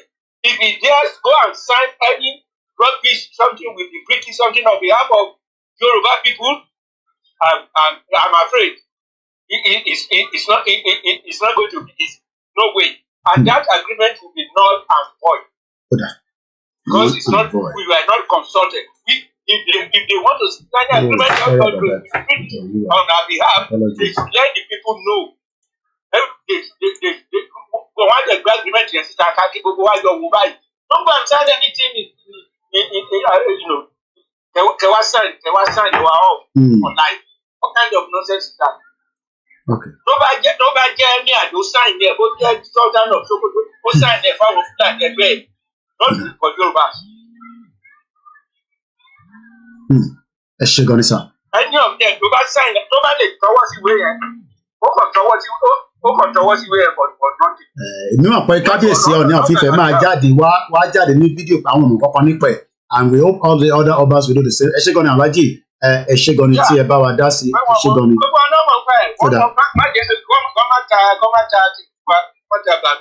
Kọ́ má ta bàálù fún wa, ẹ ṣé gan ni. Thank you so much. Ẹ ṣé gan ni. A tún máa jẹ́ kí ọ̀pọ̀lọpọ̀ àwọn èèyàn wa kọ́ máa mọ bó ṣe ń lọ lórí ìkànnì wa ní bíbáyìí. Ìkànnì bíbáyìí ẹ jẹ́ kí n kọ́kọ́ jẹ́ kẹ́ mọ̀, ẹ jẹ́ kí Òbí Akọ́lá Ìfẹ́ bá wa dá sí ètò ni. Mo kí ìyá mi lẹ́ẹ̀kan sí Ṣadé, wọ́n ní Kóìkì ò ti fún mi ní recognition, mo dúpẹ́ lọ́wọ́ ẹ̀. Wọ́n ní British see us as a business organization, not as human. Mo ní ṣe fẹ́ dá sétò ní sà. Ṣe fẹ́ dá sórí ètò ni yẹn mo ṣe pè yín padà torí àsìkò. Mo fẹ́ dá sí ni, mo fẹ́ sọ fún Mr. Adelawa ẹ̀. Wọ́n ń gbọ́ yín, àkọlé gbé wọn wọlé padà ní wọ́n ń gbọ́ yín, wọ́n sì wọ kúrò ọmọ Yorùbá àtàtà ni wọ́n ń gbọ́ yín, ẹgbẹ́ òsókè. Nǹkan tí mo fẹ́ sọ fún Mr. Adelawa ni pé kò sí any set of politician tá a lè get. Tí a bá fẹ́ ṣe Yorùbá, tí a bá fẹ́ ṣe South West kó dáa, even now, ní gbogbo Nàìjíríà kò síbi tó dáa tó South West. South West is like London, Nigeria. That's why Nigeria were able. Nigeria is not rush by South West. South West is London, Nigeria. And all because of Baba, all because of iṣẹ́ Baba Awólọ́wọ̀, Baba Akintoye, Baba àwọn Baba wa ló ti ṣe. Iṣẹ́ revolution wa gbọ́ láti ṣe ní South West lè dé bí. So ìgbà bá ti pa abẹ́ wà lọ́dà Nàìjíríà. Ẹni bá bẹ́ ṣe náà tí a gbé mílítìrì dìde wá tó di kúrò. Wọ́n á gbé kù dìde. Ìjọba ológun. Yes, ìjọba ológun ni á gbé dìde. Láti tó everybody ká. Abájọ tó ṣe ní ká wà ní wọ́n Nàìjíríà, ó ti yé mi nísìnyí, mo kí àwọn Bọ́láńlé Kẹ́mi.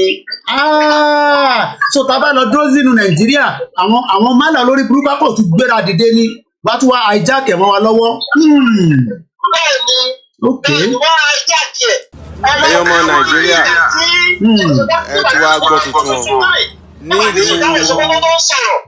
Nínú lẹ́tà Sùdánì Òṣogbo, only we must treat this Nigeria as the estate of our grandfather portfolio. Only we must never allow the South and the West to have control over their destiny. Ìjọba sọ nìyẹn.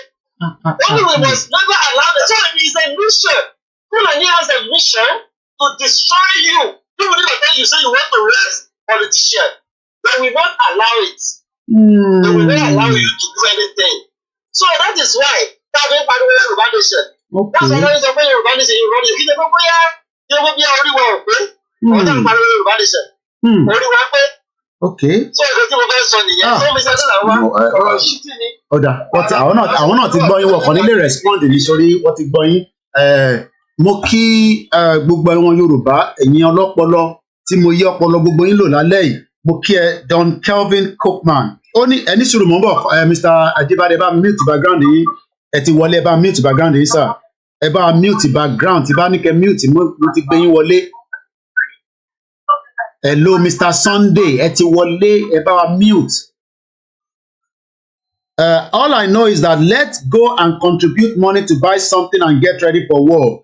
Kò tẹ́ ń ṣe weapon nìkan la máa ní, gbogbo nǹkan tó jẹ́ ìbílẹ̀ wa la máa lò. Yànmùyánmú ni, igi ni, gbogbo ẹ máa dìde. Bí ọkàn máa sọ fún wa pé kò ní ṣẹlẹ̀, ẹ sọ fún àwọn ọba pé joint communique yìí tí Mr. Adelawa ní kò mean anything. British fẹ́ keep Nigeria for the next 50 years. Òkú ọbẹ̀ wọn ni. Kọ́là ó dà ń pẹ́yìn lẹ́ máa fẹ́ jẹ́ the last caller, máa bá disconnect fóònù yẹn torí àsìkò ti lọ báyìí. Ẹ bá gbóhùn sókè ní briefly. Ìpìlẹ̀ yìí gbé wọlé ni sà. Okay. Wọ́n ti mú wọlé ló pọ̀ jù. Àwọn àgbà wọn lẹ́yìn. Àwọn àgbà wọn lẹ́yìn àwọn pòlíṣẹ̀ wọn ló gbọ́ wọn lẹ́yìn ká kó ní bọ́dé pẹ́. Wọ́n ní ìgbà tó wáyé kí fọ́ọ̀mù ọdẹ tù yá tètè pọ̀. 1984 lẹ ti wà ní UK sir. Wọ́n ní ká add ẹni sùúrù dádì, wọ́n ní ká bá yín add 50 ẹni sùúrù dádì, wọ́n ní ká bá yín add 50 years mọ́. Ẹ ti pé 70, á jẹ́ pé ẹ ti máa pé 120 years. 120 years. Ọ̀pẹ́ ẹ̀wọ̀n ní ẹ̀jẹ̀ lè ní. Ọ̀dọ́ ti pé tí wọ́n ní irú ẹ̀kọ́ ní wọn ẹ̀kọ́ ká máa gbà fíjáwò, ẹni gbà fíjáwò sí ìgbà fíjáwò lórí. Okay. Tí bá dé tí ọ̀pẹ́ ìgbà padà sí ọmọ ẹ̀jẹ̀ yìí. Olórí kúkú yàtọ̀ fún yìí. Ó dà. Ọmọ àdìsí wọn kò ní dá fún wọn. Ìpè ní dáàdì gbé wọlé o. Ìpè ńlá Ọmọ àdìsí wọn kò ní dá fún yàrá ìyàwó láíláí. Á gbòmìnira wọn, á gba Yorùbá lè jọ wá by force. By force by fire. By force by fire ni. Àkọ́fẹ́ ogun ni ìbọn. Ó yà pọ́ tí kì í ogun báyìí. Láti ẹ̀dí gọ́ọ̀mẹ̀ntì Nàìjíríà, àpò ayọ̀ lẹ́yìn àlọ́ fáyà ọjà ló kúrò ní gbogbo ni wọ́n. Ọmọ àyè. Ọmọ fẹ́ mú wa ní ọdún yìí. Ó dà. Aṣẹ́dùmarè alálẹ̀ ọ̀gán nígbà fún wọn, alálẹ̀ onígbà fún wọn. Ẹ ṣé gan ni dádì, ẹ ṣé gan ni Sàmú nífẹ̀ẹ́ yín. Bàbá náà ti wà wọ́n ní Kóìkì 1986 làwọn ti wà ní UK. Èmi wá ní mo dé ní 1998 mo wá ń kánjú. Ṣe rí pé ọ̀rọ̀ yìí kò dáa rárá.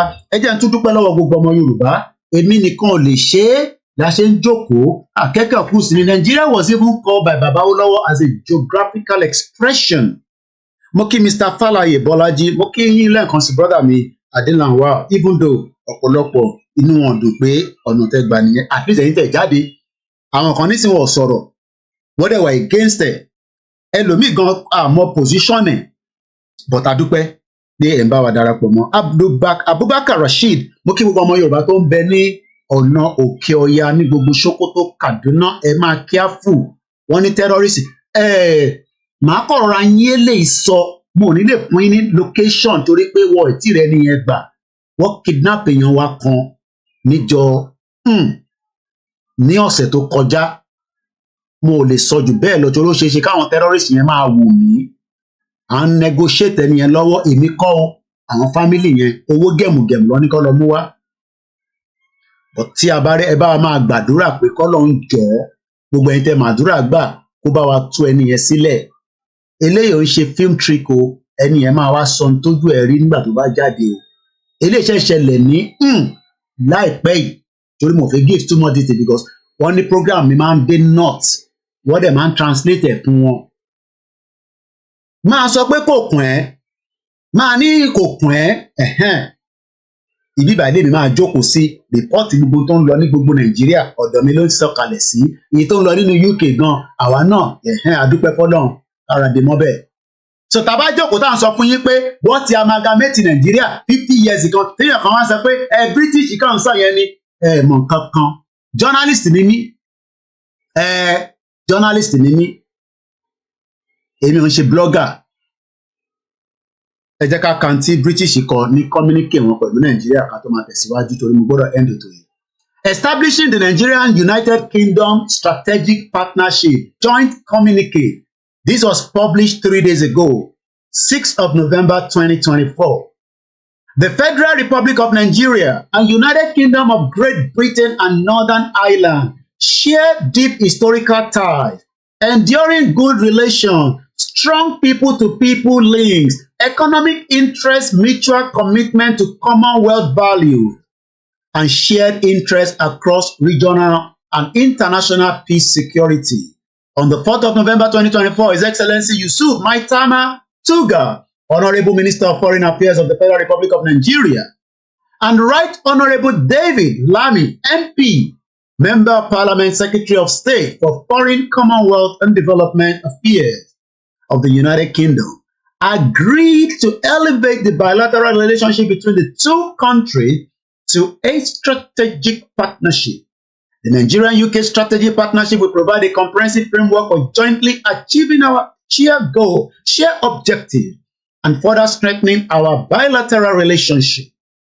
It will build on and strengthen our existing bilateral dialogue across areas of mutual interest and benefit, including economic trade and investment opportunities, security and defense issues, migration, justice and home affairs. The Nigeria-UK strategic partnership was to establish a new bilateral dialogue focused on foreign policy and international issues, including exploring reforms of multilateral institutions and global financial architecture. It confirms a commitment between the two governments to hold a biennial meeting known as Nigeria-UK Bi-National Commission to enable high-level intergovernment engagement across the full range of Nigeria-UK strategic partnership. The UK-Nigeria strategic partnership will include 6 pillars. Number 1, Pillar 1, growth and jobs through implementation of our Enhanced Trade and Investment Partnership, ETIP, economic programs that deliver reciprocal growth to Nigeria and the UK, including by facilitating value addition and skills acquisition where appropriate, as well as cooperation on climate change and inclusive and sustainable green growth. Pillar 2, enhance national security cooperation through our Security and Defense Partnership, SDP, with emphasis on coordinating approach across civilian government, military, and civil society that take into account good governance, human rights, and continuing engagement alongside world defense cooperation. Our cooperation will address the broad spectrum of threats faced, including terrorism, cyber threat, and maritime issues. Pillar number 3, migration, justice, and home affairs, MJHA. Dialogue to ensure the safety, security, and dignity of our citizens. Pillar number 4, strengthen our international collaboration through a new annual foreign policy dialogue covering common international challenges. Pillar 5, a modernized development partnership with a focus on mutual priorities, upholding best practice in the use of official development assistance and concessional finance, and avoiding development models that may encourage dependency. Pillar 6, sustain people-to-people links to harness our respective demographic and diaspora resources.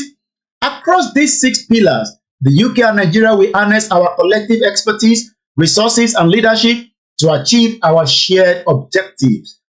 Pillar 1, under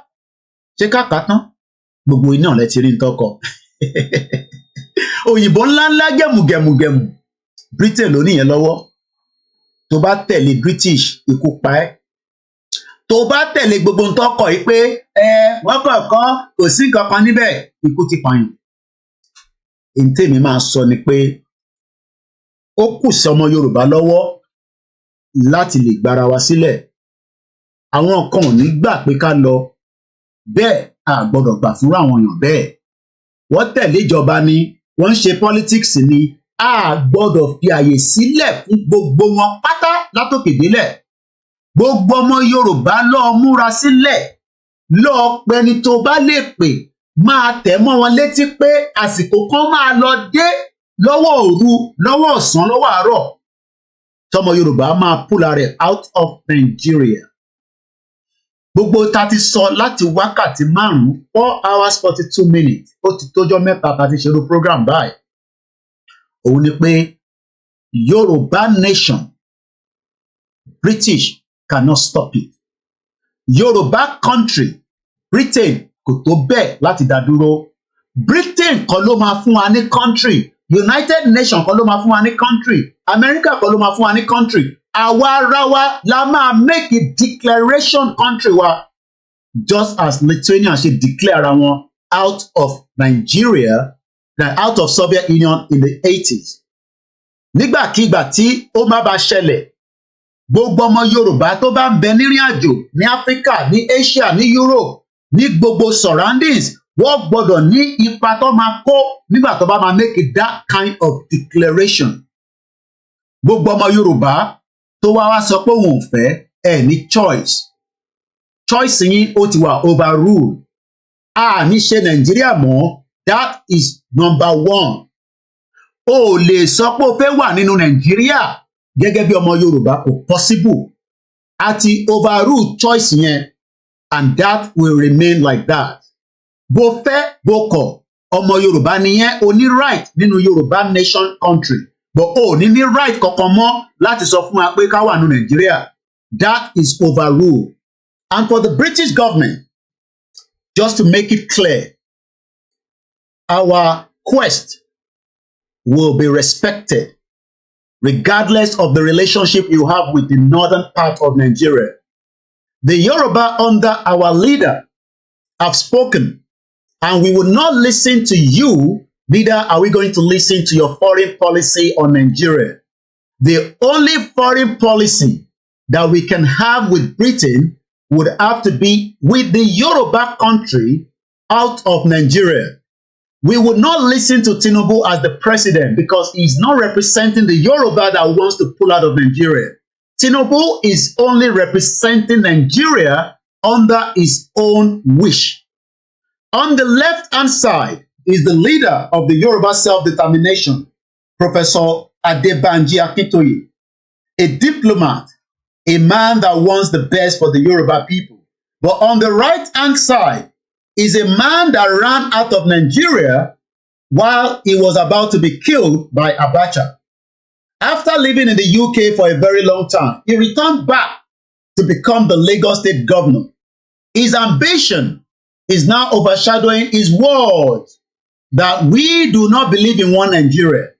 But today, he believes in one Nigeria, but millions of the Yoruba people have rejected him as our leader because he's not representing us. We are putting all this video on record because a day will come that this video will be of useful to international organizations that will warn them that the Yoruba people will not and will never be conquered again on our soil. I'm using this medium as well to say to the world that the Yoruba people will do whatever is needed within our capacity, both as diaspora that will continue to lobby, those as diaspora that will continue to request the assistance of international help. But the real Yoruba people will defend that territory on the soil. Yoruba nation will not happen on the social media, but Yoruba nation will be declared at the appropriate time that should not be longer as expected again. Because the terrorists in Nigeria are now moving at a fast pace that we can now confirm under the military that a new terrorist organization has been established in Sokoto and Kebbi. That means our life is becoming a threat inside Nigeria. We will want to defend our borders just like the new administration of America, Donald Trump, is working around the clock to prepare his speech when he takes the battle from Joe Biden in January. Just as the UK would not allow their borders to be used for migration, as Spain, all these borders are being closed. Yoruba borders would also have to be protected. And we are using this medium láti sọ fún Ìbà Gani Adams kí ẹ dìde kẹyẹ pàpà sẹ́yìn ẹ dìde tẹ́ ẹ bá ní dìde kẹ́ sọ fún wa gbogbo yìí tẹ́ ẹ ń ṣe tí a mọ̀ bí tẹ́ wà gan tẹ́ ẹ ń sọ pé Yorùbá ò tí ì ṣe tán irọ́ ló wà níbẹ̀. Wọ́n pè yín ní jagunjagun. Jagunjagun máa ń prepare torí pé ogun ti wà nílẹ̀ Yorùbá. Àfàsìkò yìí pé bàbá wa Wọlé Ṣóyínká ẹ sọ fún Bọ́lá Ahmed Tinubu pé àwọn Yorùbá máa lọ kò dẹ̀ sí nǹkan tó máa dá dúró. Gbogbo ẹ̀yin olóṣèlú à ń fọ fún yín sílẹ̀ pé ọjọ́ kan ń bọ̀ lọ́lọ́run wí kò súnmọ́ kò jìnnà mọ́ ó ti wà very close bí ìṣanrun yín. We will make sure we do whatever is needed to come out of Nigeria. Tó bá máa dogun kó dogun. We pray pé kò ní dogun but kò ń ṣe ní dogun ṣe máa ṣẹlẹ̀. Ogun ti ṣẹlẹ̀ rí. Ogun lọ lọ́wọ́lọ́wọ́ pẹ̀lú Israel pẹ̀lú àwọn surroundings wọn. Ogun lọ ní Sudan, ogun lọ ní Ukraine. Ogun Nigeria náà tó bá àdìmọ́ ayé ò ní parẹ́ and the world is not going to end. And that is how we're going to be ending this program this evening. Thank you so much for joining. Make sure you tune in again for the Sunday broadcast. As we say, Yoruba Nation is the final solution to all our problems. Mo kí gbogbo media wa pátápátá kó ṣe takuntakun tí gbogbo wa ń ṣe lọ́tùn lósì. Mo kí gbogbo ẹ̀yin tẹ́ darapọ̀ mọ́ wa. Ẹ má wá gbàgbé a need ìrànlọ́wọ́ láti lè máa tẹ̀síwájú lórí ìkànnì wa níbí tá à ń pè ní Koiki Media. Mo kí ọmọdé, mo kí àgbàlagbà. Èmi ni ẹ ti ń gbọ́hùn ẹ̀ látẹ̀ǹkan tí wọ́n ń pè ní Koiki Media, bringing the world closer to your doorstep. mo kí ní Lagos State, mo kí ní Ògùn, l'Ọ́yọ́, Ọ̀ṣun, Èkìtì, Ondo, Kwara, Kogi, mo kí ní Delta, mo kí ní gbogbo Northern part, mo kí ní gbogbo African countries, mo kí wa pé a kú weekend tí a wà nínú ẹ̀. We will make sure that nobody will stop us from taking back what belongs to us. Ire o. God bless Yoruba land. God bless us all. But one thing is, we must fight to save Yoruba people from the bondage and the shackles of the British fraudulent amalgamation. Good night. God bless you all.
Koiki Media bringing the work closer to your doorstep. We'll keep Wale concealed. And everyone on the Twitter space, on the Twitter, on the Instagram, on the YouTube, and all our network. That is for tonight.